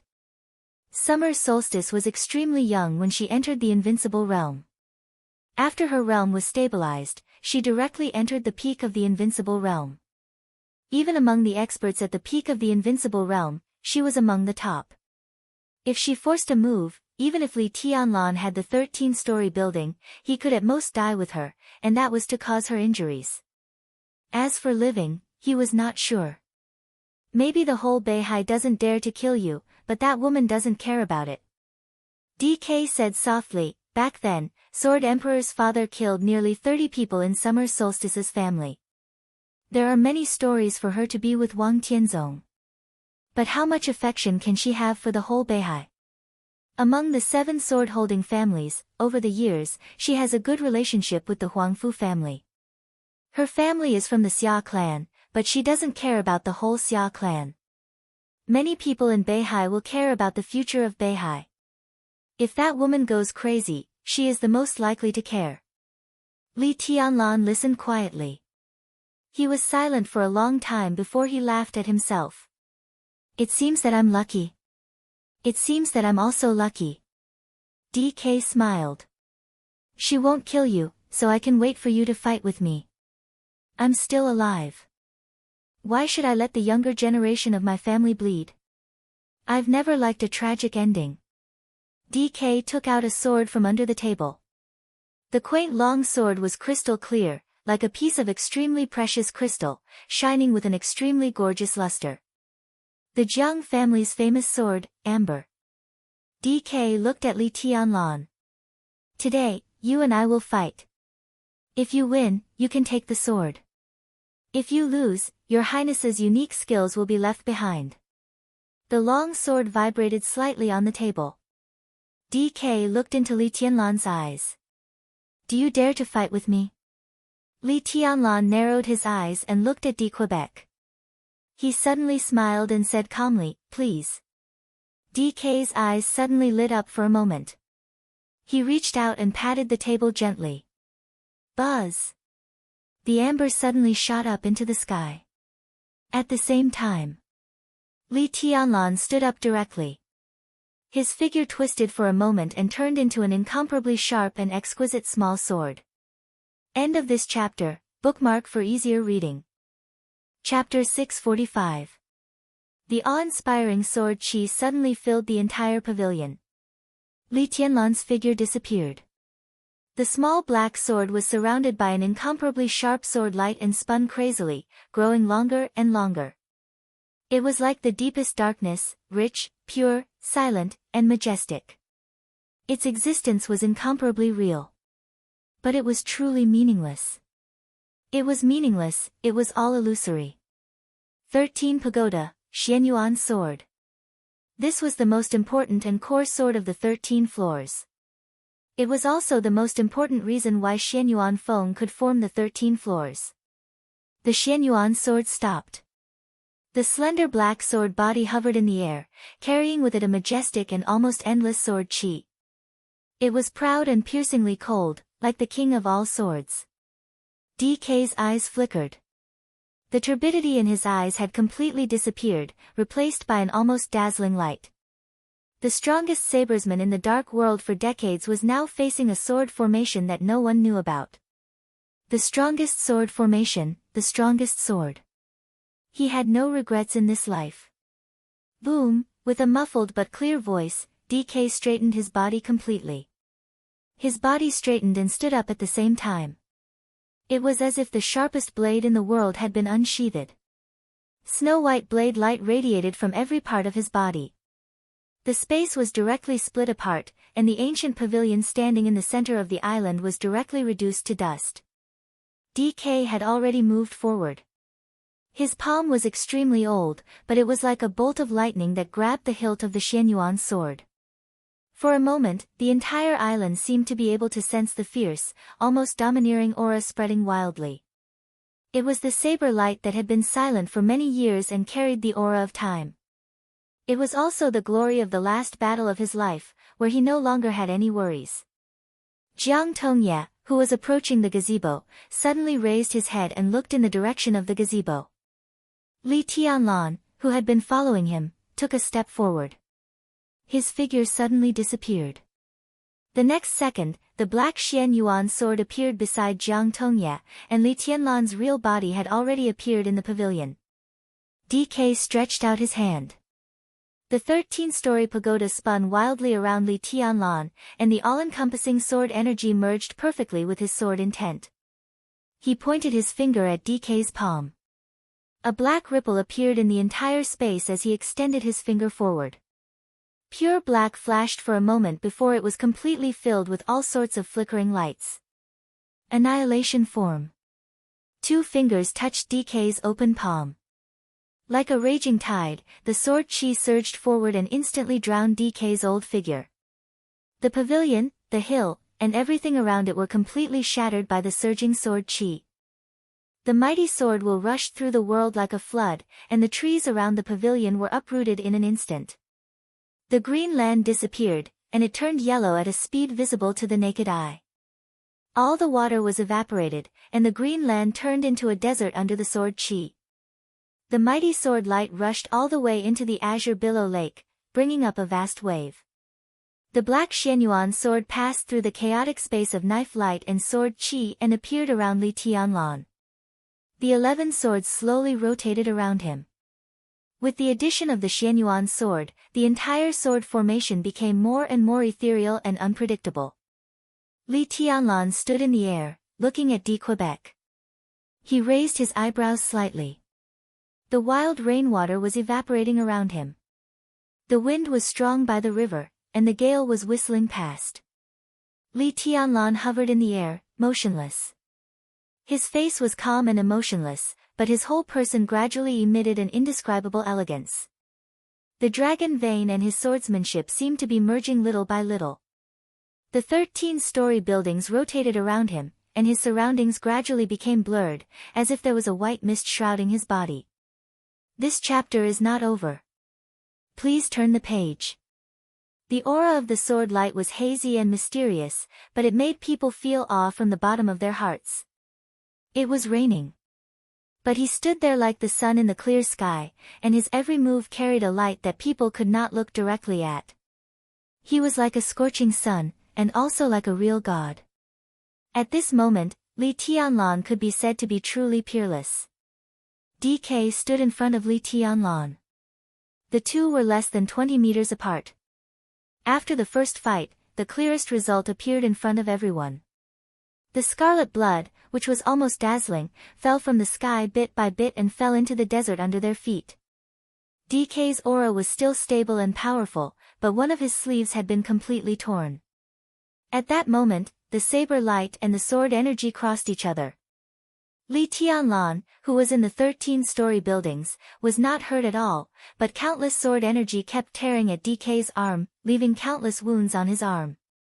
DK frowned, as if he was in pain. He slowly raised his palm. From his fingers to his palm, to his forearm.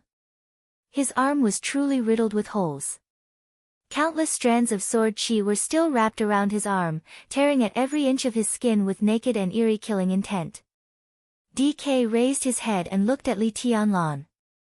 This was the first time he stood in front of Li Tianlan and felt the horror of this young man.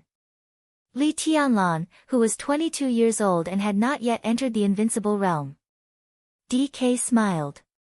It seemed that it was not until this moment that he really realized the reality. After many years of sealing his saber, his body was getting old, but he always thought that his saber was not old. But standing in front of Li Tianlan and looking at the young man who was too young but extraordinary, he finally confirmed that as time went by, his body and his saber were getting old. The heavenly son of the age, DK murmured to himself. He looked at Li Tianlan and said, "Your Highness deserves this title." Li Tianlan looked at him quietly for a long time, and then slowly said, "Where is your saber?" DK was stunned. It was not a pretense, nor was it a momentary distraction. It was a simple sentence, and it asked the simplest question. But he was really stunned for a long time. It might not be a long time, but in the nearly 10 seconds of trance, if Li Tianlan wanted to take action, he could kill DK countless times. DK frowned more and more. "Where is your saber?" Li Tianlan asked again. "Heaven Saber de Quebec." How could he be called Heaven Saber without a saber? Saber, DK looked at Li Tianlan and asked, "Where is your saber?" Li Tianlan looked at him quietly. He narrowed his eyes little by little. The mountain-like sword intent surged around him. DK smiled bitterly. He didn't think there was anything wrong. But until Li Tianlan asked this question, he realized that he didn't have a saber. "I'm old and confused," he laughed at himself and said, "I forgot where I put my saber." Li Tianlan entered the Kanglan Lake. He took out amber. However, he had forgotten to take his saber, and he had also forgotten where he had placed it. He had kept his saber for more than 20 years, and no one in the Jiang family knew where his saber was. DK slowly raised his head and said, "Your Highness, I'm sorry. But, it doesn't matter if you don't have a saber." He stood in the air and took a step forward. "I am the saber." His figure suddenly became a shadow all over the sky, and a harsh sound exploded in the air. The old man's withered body, "This chapter is not over. Please turn the page." The shadow had approached Li Tianlan. He raised his blood-covered arm. DK's eyes flashed, and a strong and violent killing intent burst out in an instant. He raised his arm high and chopped down hard. A pale light suddenly flashed between heaven and earth. It was like a saber light breaking through the sky, or lightning flashing across the sky. The saber light seemed to break everything in an instant, and the bright edge fell on the sword formation around Li Tianlan in an instant. The domain where the sword formation was located was almost instantly broken. The saber light that filled the sky and earth rushed into the sword formation like a torrent, rushing in along the two gaps in the sword formation. 13-story building, which had been hidden in the nothingness, suddenly appeared beside Li Tianlan. One after another, the small swords trembled and tottered, but they still managed to maintain some sort of profound rhythm as they spun with difficulty. The Xianyuan sword appeared in Li Tianlan's hand. The black light lit up in the pale saber light. It stabbed straight. One sword broke the sea. That was the most courageous sword light. 13-story building, which had been in a defensive state, rotated. All the swords were aimed at DK in an instant. The Xianyuan sword was like a black lightning in the saber light all over the sky. One after another, delicate small swords appeared beside the Xianyuan sword. The Xianyuan sword grew bigger and bigger. All the small swords merged perfectly with the Xianyuan sword and became an incomparably huge Xianyuan sword. The stabbing Xianyuan sword shattered the saber light all over the sky. Li Tianlan went completely crazy. The huge sword edge smashed everything and slashed at Quebec. The light all over the sky lit up for a moment and then completely disappeared. DK began to retreat. Without any hesitation, Li Tianlan moved forward, attacked, and sprinted. With unparalleled madness and fighting intent, the huge Xianyuan sword seemed to be completely alive, and the frenzied sword intent burst out one after another. 21st blade. The shattering of land. It stabbed straight. It was still a straight stab. The dark light moved forward madly with incomparable majesty, sharpness, and killing intent. Saber shadows appeared one after another in the void. Wherever the dark sword energy passed, the saber shadows were smashed into pieces. DK's entire domain was pierced the moment it touched the Xianyuan sword, and all his defensive means were smashed by the sword light. Li Tianlan's speed was getting faster and faster. After the shattering of land. It was still the shattering of land. The dark sword light broke the wind and rain, the space, and the saber light. It was invincible. It was invincible, and there was nothing it could not break. The huge sword edge didn't stop at all, and almost in the blink of an eye, it directly stabbed in front of Quebec. There was no means of defense. The domain and the saber light were all smashed. DK's eyes grew calmer. Silently, he raised his arm that was full of wounds. Clang! With a loud bang, the huge sword edge of the Xianyuan sword directly stabbed the metal arm, with a clear metal roar. DK was stunned for a moment. Li Tianlan raised his eyebrows again. In his sight, the flesh and blood on DK's arm fell off bit by bit, but what was revealed was not the ghastly white bone, but a kind of extremely cold and sharp light. It was the metal hidden in the flesh and blood. It was slender, sharp, and radiated brilliance. Heaven Saber? Li Tianlan asked. DK looked at his arm quietly. He seemed to think of something and smiled softly. So, the saber is here. End of this chapter, bookmark for easier reading. Chapter 646. This was definitely the most horrifying scene. The blade of the Xianyuan sword pierced into DK's arm. The dense sword energy peeled off the flesh and blood. Flesh, blood vessels, and minced flesh kept falling off. The extreme pain fell on DK's body. His face was so calm that it was almost numb. The cold sharpness bloomed little by little from the falling flesh and blood. It was bright, dazzling, and carried the deepest danger. Li Tianlan's pupils contracted slightly, and he said word by word, "The devil troop." Yes and no. DK's eyes became extremely clear. He seemed to remember a lot of things in an instant. For example, he took the initiative to find the old patriarch of the Wang family of Beihai and wanted to accept the transformation and become a devil to sleep in the Kanglin River. For example, the Jiang family fully opposed it at that time. The Wang family of Beihai and the Jiang family discussed for a long time and finally accepted an incomplete transformation plan. DK implanted his double sabers in his arms and used about 1/3 of the immortality potion to maintain his life and state.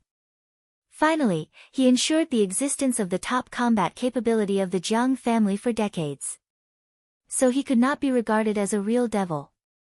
He had a clear self-consciousness, but he did not have the perverted ability to resist attacks of the devil. DK was quiet for a moment. He also thought of a lot of things. But it was no longer important. What mattered was that he found his sabers. The sabers implanted in his arms. The sharp and slender sabers shone with cold light. These two sabers were already a part of his body. DK felt a familiar aura. It was a familiar aura that had truly fused with his flesh and blood. He looked up at Li Tianlan, who was standing in front of him, and laughed. His smile was peaceful and extremely confident. His voice was almost a whisper, but the vague danger surged in an instant from all directions. The slender sabers replaced his arms and were raised. It shouldn't be, he stepped forward. Stay away from me. The sabers fell. So close. The rain all over the sky was illuminated by the saber light in an instant. The howling wind and rain were chopped into countless powder. DK's figure appeared in front of Li Tianlan. There was no residual shadow, no sound. The old man's body was like a ghost. When his consciousness saw the knife light, the bright blade had appeared directly above Li Tianlan's head. The huge Xianyuan blade turned back into a sword formation in an instant. Li Tianlan raised his hand, and the magnificent sword formation blocked the blade. Li Tianlan strode forward, his voice like a dragon's roar. Dragon fist. The moment the sword formation blocked the blade, a fist with a wild sound directly smashed towards DK's face. The dragon-shaped thunder burst out of Li Tianlan's hand, as if to devour everything. DK took a step back and retracted his arms. The saber radiance instantly retracted. Li Tianlan looked up. DK had already appeared hundreds of meters in the air. The old man's clothes were twisted and deformed by the wind, but the two blades in his arms became even more violent. I have two blades. DK's eyes and the edge of his blade shone at the same time. His body was straight as he stood in the air. At this moment, the old man was infinitely close to his peak state. This was the true sky blade. Split the heavens. The aged voice shook the entire Zhanglan River like a clap of thunder. DK's arms rose and fell, waving like the wind. Li Tianlan's pupils suddenly contracted. The high sky seemed to be completely torn apart by DK's saber in an instant. Countless cracks appeared in the gloomy sky, and the dazzling snow-white saber radiance smashed down almost crazily with boundless aggressiveness. The gloomy sky was filled with arcs that seemed to be formed by nature. Countless arcs were connected and densely packed, like raging tides, tearing the sky and crushing everything. Everything in sight had disappeared. There was only saber radiance left in front of Li Tianlan, endless saber radiance that occupied heaven and earth. His saber split the sky, and countless saber radiance almost became a part of the sky, pressing down mightily. The 13-story building in the nothingness once again became Xianyuan blade. The pitch-black giant sword swelled and became extremely huge. Under the majestic heavy sword, Li Tianlan's figure became extremely small. He held the sword with both hands and grasped the hilt. Without any retreat or hesitation, facing the saber radiance that covered the whole sky, the extremely condensed sword energy suddenly burst out. This was a move he had never used since he entered the secular world. It was also the most legendary move of the Li family in the Dark World. 22nd Blade Break of the Heavens. The huge body of Xianyuan blade rushed into the sky, and the surging sword energy converged into a line. Li Tianlan's figure seemed to disappear. In everyone's sight, there was only a huge black sword between heaven and earth, crazily shuttling through the saber radiance all over the sky. Countless sword energy was smashed by the saber radiance. But the huge black sword was still moving forward steadily, faster and faster, like a black thunderbolt. Pieces of saber radiance were completely smashed. DK was also not surprised. He shook his two sabers, and his voice shook the sky, split the earth. His figure appeared beside the huge black sword in an instant. The saber radiance was like a dragon, roaring and rolling through every inch of space in the sky. Push the mountain. The infinite saber radiance was like a blooming flower, blooming and burning endlessly. At this moment, there was only saber radiance between heaven and earth. That was the dignity of the Jiang family for decades, and it erupted with no way out. Pour the sea.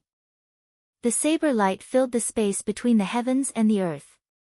Large patches of dark clouds were torn apart and the entire Kanglan River was surging with the saber light like a wild wolf. The sudden storm was getting higher and higher. In a trance, DK didn't look old at all. His figure was straight and he was in high spirits. He waved his two sabers crazily, bringing along the killing intent and saber light that filled the sky. Again and again, he slashed at the huge black sword. The huge sword kept rolling and shaking, flashing with sparks. The pale light suddenly condensed in one place. DK's figure disappeared for a moment, and then he appeared above the huge black sword, looking down. Li Tianlan's figure finally appeared. The huge sword of Xianyuan blade had shrunk. The stormy offensive seemed to have passed. He held the sword with one hand, and his whole body was covered with blood. But his body was still straight, and he was still elegant. DK looked at him, and there was only indifference left in his eyes. The saber radiance was gathering, flowing and gathering in all directions. But there was only emptiness in the world without the saber radiance, with the danger of absolute silence. Covered in blood, Li Tianlan closed his eyes, tightly holding the trembling Xianyuan blade in his hand. DK narrowed his eyes and raised the blade. His breath was a little unstable, but his voice was still loud and clear, covering the world. Destroy the world. The surging and converging saber radiance suddenly lit up. The saber radiance illuminated the island, the river, and the clear lake was sparkling everywhere. The infinite saber radiance was no longer pouring, but gathered in all directions between heaven and earth. East, south, west. The cold, heavy, and ghastly killing intent suppressed Li Tianlan like a substance. Li Tianlan's body was stiff, and his hand holding Xianyuan blade was a little pale. The light in the four directions was getting brighter and brighter. The saber radiance that gathered in all directions began to extend slowly. Those saber radiance were very far away. Some were on the river, some were in the lake, and some were distributed on both ends of the island. Within the extremely terrifying coverage, everything belonged to the realm of saber. DK's voice fell. The four saber radiance that extended to the extreme instantly turned into four crescent-shaped light arcs across the world. Thunderbolt, raging fire, ice, and storm. The saber of the east was Thunderbolt. The saber of the west was raging fire. The saber of the north was ice. The saber of the south was storm. But in the final analysis, they were all saber radiance. The fatal danger filled Li Tianlan's heart in an instant. The four saber radiance that illuminated the whole island suddenly swept across the world and rushed over. The surging Kanglan River was split into two halves in an instant. The waves on the Kanglan Lake surged into the sky. The saber radiance crossed the island. The heavy earth was instantly split into a gully that was dozens of meters long. The four saber radiance locked onto Li Tianlan and chopped over. The place where Xianyuan blade was the center of the saber radiance. This saber radiance was called Destroy the World. The four saber radiance across the world suddenly collided with each other. At that moment, the sharpness that the Jiang family had hidden for decades suddenly poured into Li Tianlan. Xianyuan blade, with two gaps, was directly smashed into the shape of a sword formation under the violent saber radiance. The saber radiance crisscrossed and flew into the distance, and then instantly circled back. Fast. It was so fast that there was almost no time to react. The four saber radiance crisscrossed and circled back to Li Tianlan in an instant. He stood in the center of the intersection of the four saber radiance and could only fight it head-on. The sword formation of the 13-story building was on the verge of collapse. The four saber radiance circled back for the third time. The saber radiance raged between heaven and earth. Thick blood spurted directly from Li Tianlan's mouth. The small sword of the 13-story building had been completely dislocated, and his body was covered with blood. The fourth rotation of Destroy the World passed in an instant. Li Tianlan could no longer hold on and knelt on one knee in the air. His body shook and suddenly fell from the sky, with blood all over his body. The blood of the chosen one dyed the sky red. DK's eyes did not change. His voice kept echoing, faint, with a little melancholy. I've sealed my saber for nearly 30 years, he said softly. Your Highness, do you know my position in Beihai 30 years ago? The island below was filled with cheers that were close to losing their minds. Li Tianlan's figure kept falling. His eyes fell on the sky. A glittering and translucent color fluttered in the air and slowly descended. It was the famous sword amber that was thrown into the sky by DK at that time. He heard DK's words, but he was not in the mood to think. DK gave his answer with a chuckle. 30 years ago, I was in Mount Dibbing. At that time, I was the minister of the Heaven Punishment Troop of the Wang family of Beihai, codenamed Heaven Saber. That's me. The four huge arcs of light across the sky and earth slowly dissipated. DK crossed his arms and made another stroke. Heaven Punishment. The dissipating arcs of light suddenly gathered again. They changed from 4 to 8, occupying 8 directions between heaven and earth. The 8 saber radiance flashed with cold killing intent, and the center of intersection was still Li Tianlan. The saber radiance that filled the sky and earth was like the sickle of death, stable, indifferent, and ruthless. Using Destroy the World as the foundation to create heaven punishment. This stroke was not as flexible as Destroy the World, but its lethality was far greater than Destroy the World. The 8 arcs of light whistled wildly and crisscrossed over Li Tianlan. The saber radiance collided with each other and passed through Li Tianlan's body. There was no blood. Li Tianlan's figure on the ground was motionless, like a shadow. It was indeed a shadow. A bloody light flashed in the corner of DK's eyes. Shadow formula. Li Tianlan's real body appeared beside DK in an instant. Sword energy, sword radiance, and sword intent. The sharp swords whistled wildly and turned into an endless torrent in the blink of an eye. The torrent of sword energy drowned D. Quebec. The blood on Li Tianlan's body flowed down with his every move. His face was pale, but there was only madness in his eyes. The 11 small swords of the 13th floor were completely controlled by his sword energy. Each of the small swords completely gave up on defense. Attack! One after another, the small swords shone with various colors of light and kept shuttling back and forth. The wind and thunder veins in Li Tianlan's body had been stretched to the limit. The sword radiance was flying. The dragon roar resounded through the sky. Dragon fist. Countless dragon-shaped lights spread out wildly. Li Tianlan's figure directly approached D. Quebec. He punched, swept his legs, elbowed, and hit his knees. In an instant, there was a storm of attacks in front of D. Quebec. Different small swords shuttled back and forth, looking for the vital parts of his body. At this moment, Li Tianlan was completely desperate. He couldn't retreat. He could only move forward. He could only attack. He faced the blade and death. Attack! Rush forward! A huge force smashed into DK's body along with the roar of the dragon. The sword radiance and the saber radiance danced at the same time. Flesh and blood splashed in the air, getting lower and lower. Di Jiang's figure kept falling in the frenzied attack. His body landed on the shore.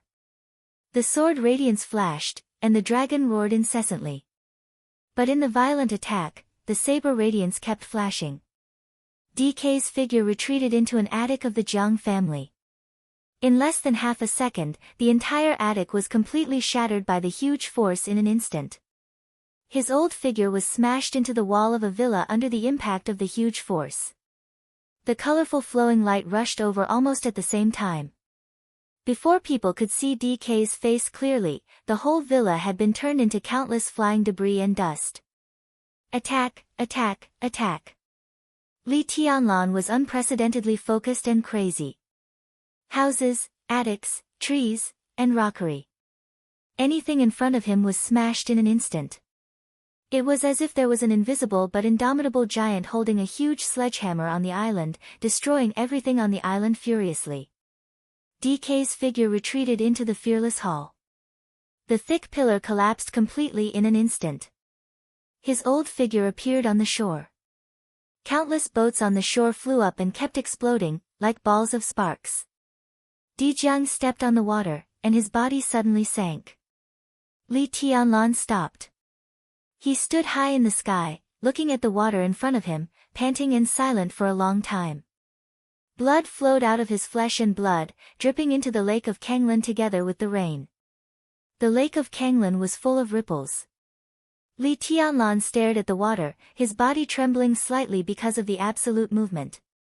He grew up in the primeval forest of Nanyun, where it was hot all year round. Water. For them, it had always been a real luxury.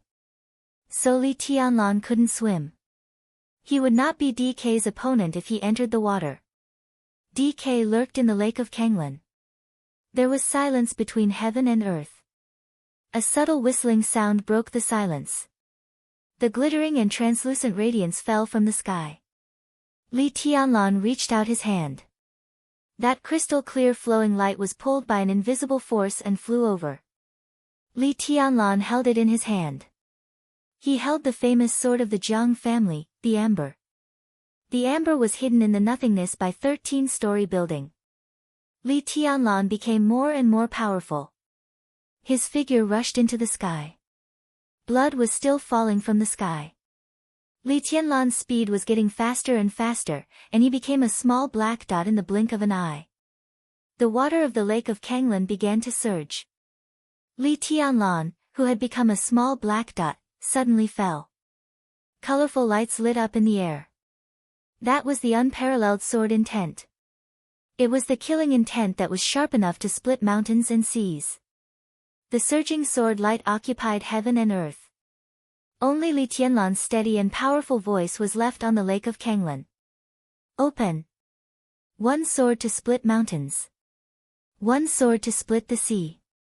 In an instant, hundreds of meters long sword light poured into the lake of Kanglan. The whole vast lake was surging, and the sharpness that was enough to tear the space was all poured into the turbulent lake in an instant. It was like a sharpness that could fight against the whole world sweeping across the lake. The turbulent lake was torn apart. The sword light went straight to the bottom of the lake, mighty and powerful. A large amount of lake water suddenly flew up and rushed into the sky, like two water walls towering into the sky. The whole lake of Kanglan was split in half by Li Tianlan's sword. Countless lake water kept surging and rushing into the sky under the obstruction of the sword energy. Li Tianlan landed. The bottom of the lake was wet like a swamp under his feet. But there was no water around. The whole lake was on both sides of him, getting higher and higher. The sword light hidden in the lake and crazily circling directly swept over the moment Li Tianlan landed. Li Tianlan's body took a step to the left. Just one step. It was a very simple movement. But with this step, his body left behind countless afterimages. One after another, black shadows appeared around the blade light. Li Tianlan kept changing his position in the black shadows. In an instant, DK was surrounded by Li Tianlan from all sides. DK stopped the sword light. With blood flowing from the corner of his mouth, he looked at the countless Li Tianlan around him and laughed. Chengfen. It was the oldest name. Now, this body movement had another name in the dark world. Desperate Chase. And Tribulation's Shadow Formula. Li Tianlan was silent for a while and looked at D. Quebec. Do you still want to run? DK was silent and didn't speak. Desperate Chase was the top body movement in the dark world. And Shadow Formula was even weirder and could be used at will. If Li Tianlan wanted to run, his means were so abundant that it could even be said to be incredible. Absolute body movement was not invincible.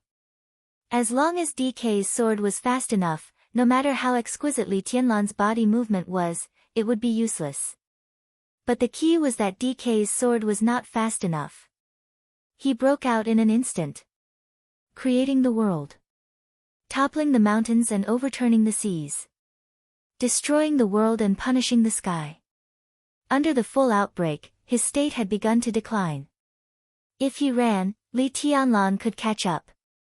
But if Li Tianlan wanted to be a rascal, he could kill DK with his current body movement. The younger generation will surpass the older. DK finally opened his mouth with a little sigh. It's over. Li Tianlan said calmly.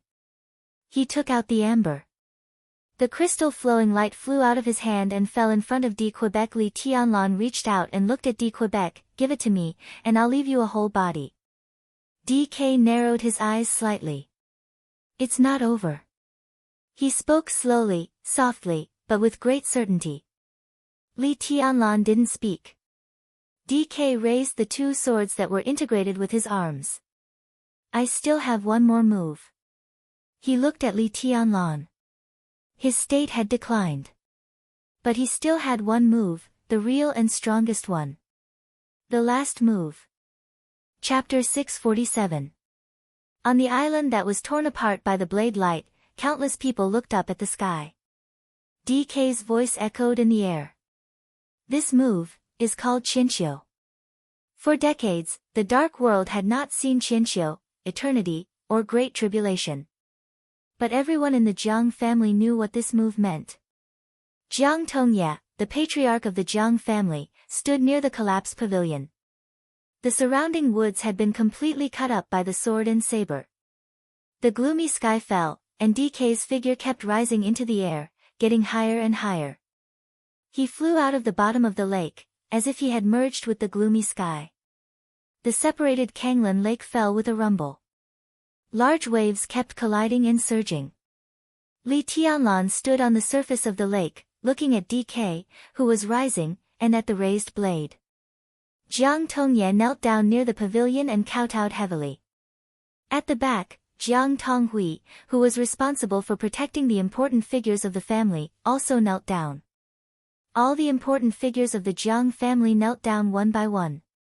On the island, in every corner, the guards of the Jiang family also knelt down. Only Jiang Tongye's voice sounded after D. Quebec. It was deep and powerful, with an extremely oppressive force, piercing through the sky. Farewell, old ancestor. Everyone on the island heard Jiang Tongye's voice. Inside the Jiang family, some young people couldn't help crying. Although his surname was not Jiang, he had protected the Jiang family for more than half a century. He did not have the blood of the Jiang family in his body, but everyone was willing to call him old ancestor. He sat in the pavilion all day and was lonely for half of his life. He never interfered in the internal affairs of the Jiang family. He was not arrogant and smiled kindly all day long. The famous heaven saber in the dark world.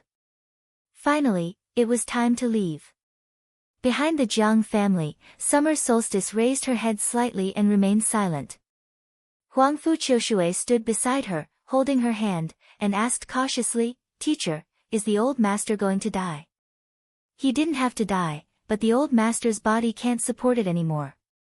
Summer Solstice touched Huangfu Qiushui's head, and there was a trace of affection in her voice. Just like the 3 absolute swords in the 24 moves of swordsmanship of the Li family, there is also an absolute saber that belongs to the saber, or the heaven saber.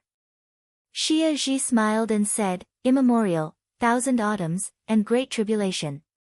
For hundreds of years, these 3 styles have been the absolute blade of the blade. Immemorial gravity can be said to be the ultimate force. Great tribulation is the heaviest, and 1,000 autumns is the most balanced. It is the combination of strength and speed.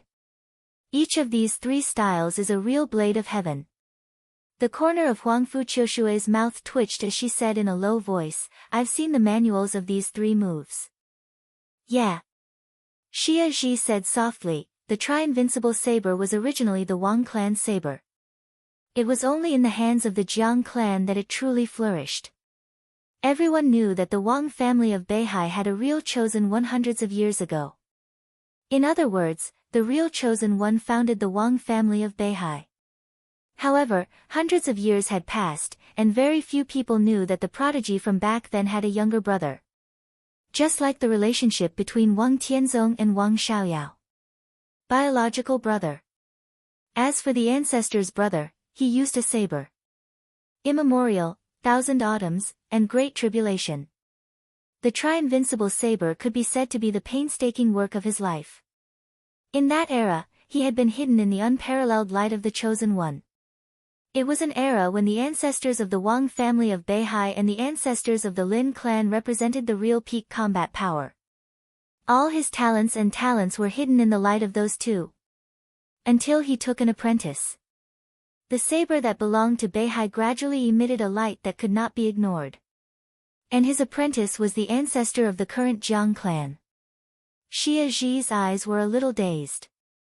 At this moment, she looked at the saber light in the air and thought of the sword and saber of the Wang family of Beihai hundreds of years ago. The heaven blade had always been hidden under the sharpness of the sword. It was willing and had no regrets. And in this era, the Wang family of Beihai also had a chosen one. The Wang family of Beihai also had 2 brothers. It was also a sword and a saber. But after all, it was not hundreds of years ago. Now that saber had broken through the invincible realm, it seemed unwilling to be overshadowed and was trying its best to snatch the style that belonged to the sword. She thought of the gradually expanding cracks inside Beihai and suddenly felt a little sad. Huangfu Qiushui was also very sad. In the gradually dazzling and finally dazzling light, she saw the last glory that belonged to a martial artist, but more than that, she felt lonely. Every saber of the Wang family of Beihai had an indomitable momentum, and any move of the 3 invincible saber was almost burning one's life and potential. At his peak, DK might be able to hurt but not die with one move, but at the age of nearly 100 years, he would probably be smashed into pieces immediately. She was a little sad, but she also had some worries that were difficult to speak out. So she hesitated for a long time before biting the corner of her red lips and whispering, "Teacher, Li Tianlan, will he die?" Xia Zhi glanced at her.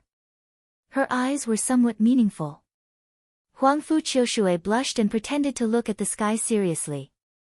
But the teacher's words fell clearly in her ears, making her face slightly pale. "If the 13th floor is complete, he won't die," she said slowly, "but in this case, unless the old master shows mercy, I don't see the possibility of his survival based on his current combat capability." Her voice paused. "Maybe he can survive, but his foundation is doomed to be destroyed, and he has no hope of becoming the chosen one." She smiled with an extremely complicated smile. "Recultivate. This is the fate of the Li family. The old master changed a chosen one in his life. Li Tianlan can't feel wronged. But I think he can survive. His kendo is perfect." Huangfu Qiushui whispered. "Wrong," Xia Zhi said calmly, "his sword intent is perfect. But kendo, his realm is there. How can it be perfect?" She looked at the sky and said no more. In any case, this was the best result. Whether Li Tianlan died or was completely disabled, it was a good thing. And Quebec. The loyal, brave and fearless Jiang family did not lose any face. DK was destined to die. But he was not defeated by Li Tianlan. With this saber strike, he was only defeated by time, defeated by the passage of time. That was all. She looked at Li Tianlan's figure with some regret. DK was also looking at Li Tianlan. His eyes were also full of regret. The knife light wrapped around his body little by little.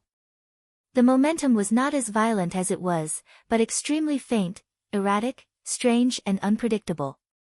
"I can't stop this move." The blades implanted in his arms trembled slightly, and his pale face seemed to become ruddy as if it was the last radiance of the setting sun. The almost violent aura kept rising in his body, as if it would never end. DK looked at Li Tianlan. "Your Highness, it's not too late for you to retreat now." "I can't retreat." Li Tianlan looked at DK and was silent for a long time before he said in a calm tone. He slowly took a step forward. Just one step. A lot of blood gushed out of his body directly. Li Tianlan's face became paler and paler, and he frowned tightly. At this moment, there was no knife light between heaven and earth. But the entire world had become an incomparably sharp blade. The sharpness of the blade covered every vital part of Li Tianlan. He could not attack or even move. He stood on the blade of heaven and earth. The only thing he could do was to wait for DK's knife light to fall. Li Tianlan became more and more silent. He stood on the lake and looked at DK's knife. This was a move that DK made at the cost of his life. Li Tianlan had no doubt that the power of this move could definitely make DK return to his real peak, or even surpass his peak state. Could he block it? Li Tianlan was not sure. He had an extremely reluctant answer in his heart. It was reluctant and extremely vague. He did not know the final result of this answer. But he was very clear that he stood on the land of Beihai, and there was no way out every minute and every second. Or move forward. Or die.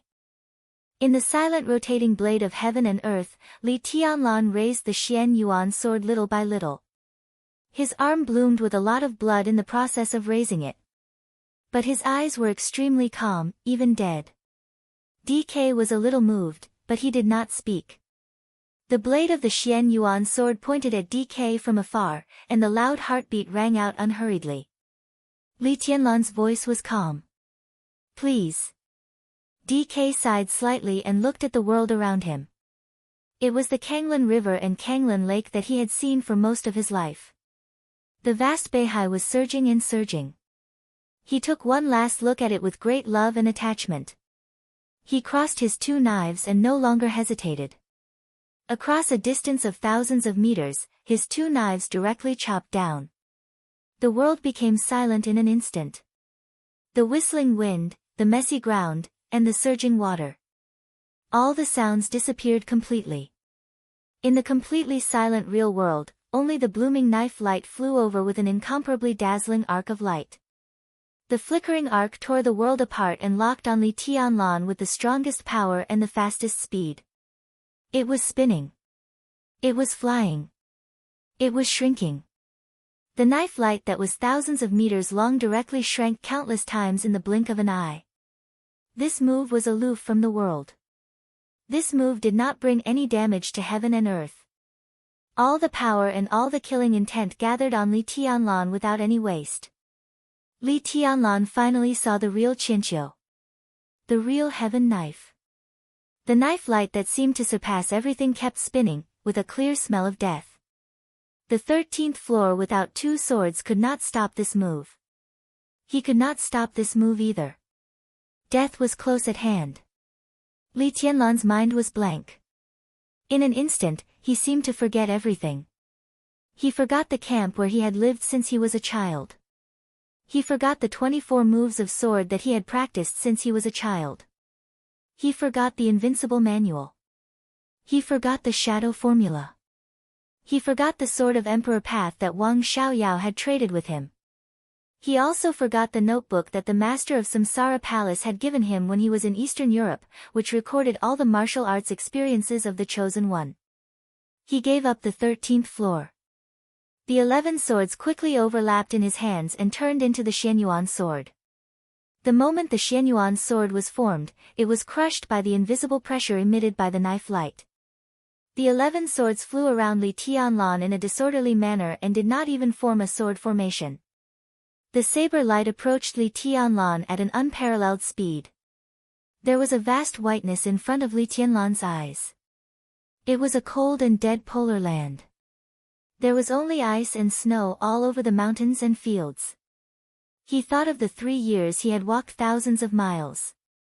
In those 3 years, every exploration, every thought, every success, every thought, every thought, every thought, every thought, every thought. The long road. The footprints kept replaying in his mind. The knife light rushed across a distance of thousands of meters and approached Li Tianlan with a grim smile of death. Li Tianlan reached out his hand casually. The sword intent was mighty and rushed straight to the sky in an instant. Countless sword lights burst out in an incredible and hysterical way in the blink of an eye. The heaven-cutting style. The shattering style. The sky-splitting style. The sea-breaking style. This was his own kendo. The sword energy was layered. His sword light kept changing, like reincarnation. The sword light of the 24 moves of sword kept flying. The power belonging to the immortality seal surged out in the sword light. The ninth sky was endless. In an instant, Li Tianlan turned into kendo. The all-encompassing sword Dao. Countless rays of light formed in the blink of an eye. That was the sword light of Shu Mountain. Nirvana sword essence, phantom sword essence, great void sword essence, yin-yang sword essence. It was the sword light of the Jade Lake. Transcendent flying immortal, unparalleled in all Daos, heaven-shattering white rainbow. That was the domain of Sai City. Heaven and earth were useless. It was the 9th secluded impasse of Kunlun City. It was the sword of Emperor Path of the Wang family of Beihai. It was Jifeng sword control of the Jifeng sword reigning school. Countless sword lights flashed. It's everything. It was also the purest sword. Hundreds of sword intents gathered together in an extremely disorderly manner. Even Li Tianlan himself didn't know what kind of sword it was. However, this was his strongest move. This was what he had learned all his life. All he had. DK's saber light was subtle and light. Li Tianlan was surrounded by light. It was colorful, and there was day and there was night. Day and night alternated. Li Tianlan held the hilt of Xianyuan Feng. It was like some sort of reincarnation, but also like some sort of continuation. All of a sudden, the 11 swords around Li Tianlan shone with a dazzling light. Graceful, aquamarine, silver moon, heartbreak, donghuang, phantom, judgment, twilight, horizon, and void. 10 delicate small swords vibrated at the same time. Li Tianlan's Xianyuan sword. He seemed to want to stab forward. However, a vague feeling made him loosen his grip. In the quiet world where day and night alternated, Li Tianlan kept appearing one after another. Each Li Tianlan was perfectly integrated with a small sword. Li Tianlan's real body stood where he was and loosened his palm. 10 swords. 10 shadows. Xianyuan sword. Everything flew out of Li Tianlan's hand. The gloomy sky ushered in the everlasting night in an instant. The night was long. Xianyuan's sword kept recombining with everything and became Xianyuan Feng. Xianyuan Feng cut through the sky like a meteor. At the back of the island, Summer Solstice's body shook violently. She looked at the sword light with disbelief in her eyes. This might be a scene that countless people in the dark world were very familiar with. The meteor-like sword shone with sword light. It was like a moment. It was like an eternity. It was like a dream. Samsara in a moment. The knife light that was enough to tear was instantly shattered in front of Xianyuan Feng. The moment the knife light was shattered, Xianyuan Feng's huge sword body had already leaped a distance of thousands of meters and directly penetrated DK's chest in an instant. Blood spilled wildly. Everything happened too fast. It was as fast as an illusion. DK lowered his head and looked at the blade in his chest with his eyes wide open. Li Tianlan appeared beside DK and held the hilt of the sword. There was no joy of victory on his face. There was no calmness. At this moment, Li Tianlan's eyes and face were full of bewilderment. This is, DK's voice was extremely difficult. Li Tianlan laughed. His smile was a little crazy, a little self-deprecating, with a little inexplicable and confusion. In the face of Qinqiu. He gave up the 13th floor. He gave up everything. He used his own kendo. With his own kendo as the foundation, he simulated countless sword intents that he knew. At that moment, Li Tianlan didn't think about anything. He just wanted to use his sword, his own sword, the most powerful sword, without thinking about the sword in the future. He didn't know what this sword would be like. But at this moment, the answer was extremely clear. This sword directly penetrated DK's chest. It was an extremely strange sword, but it was extremely familiar. Li Tianlan's eyes were extremely bitter. He didn't expect that his sword with all his strength would be like this. Such a sword had leaped over Mormon's not long ago, like an eternal light, and pierced Sword Emperor's chest. It was this sword. It was the exact same sword. This was Li Tianlan's full outbreak. It was his own sword. This was, the 13th floor.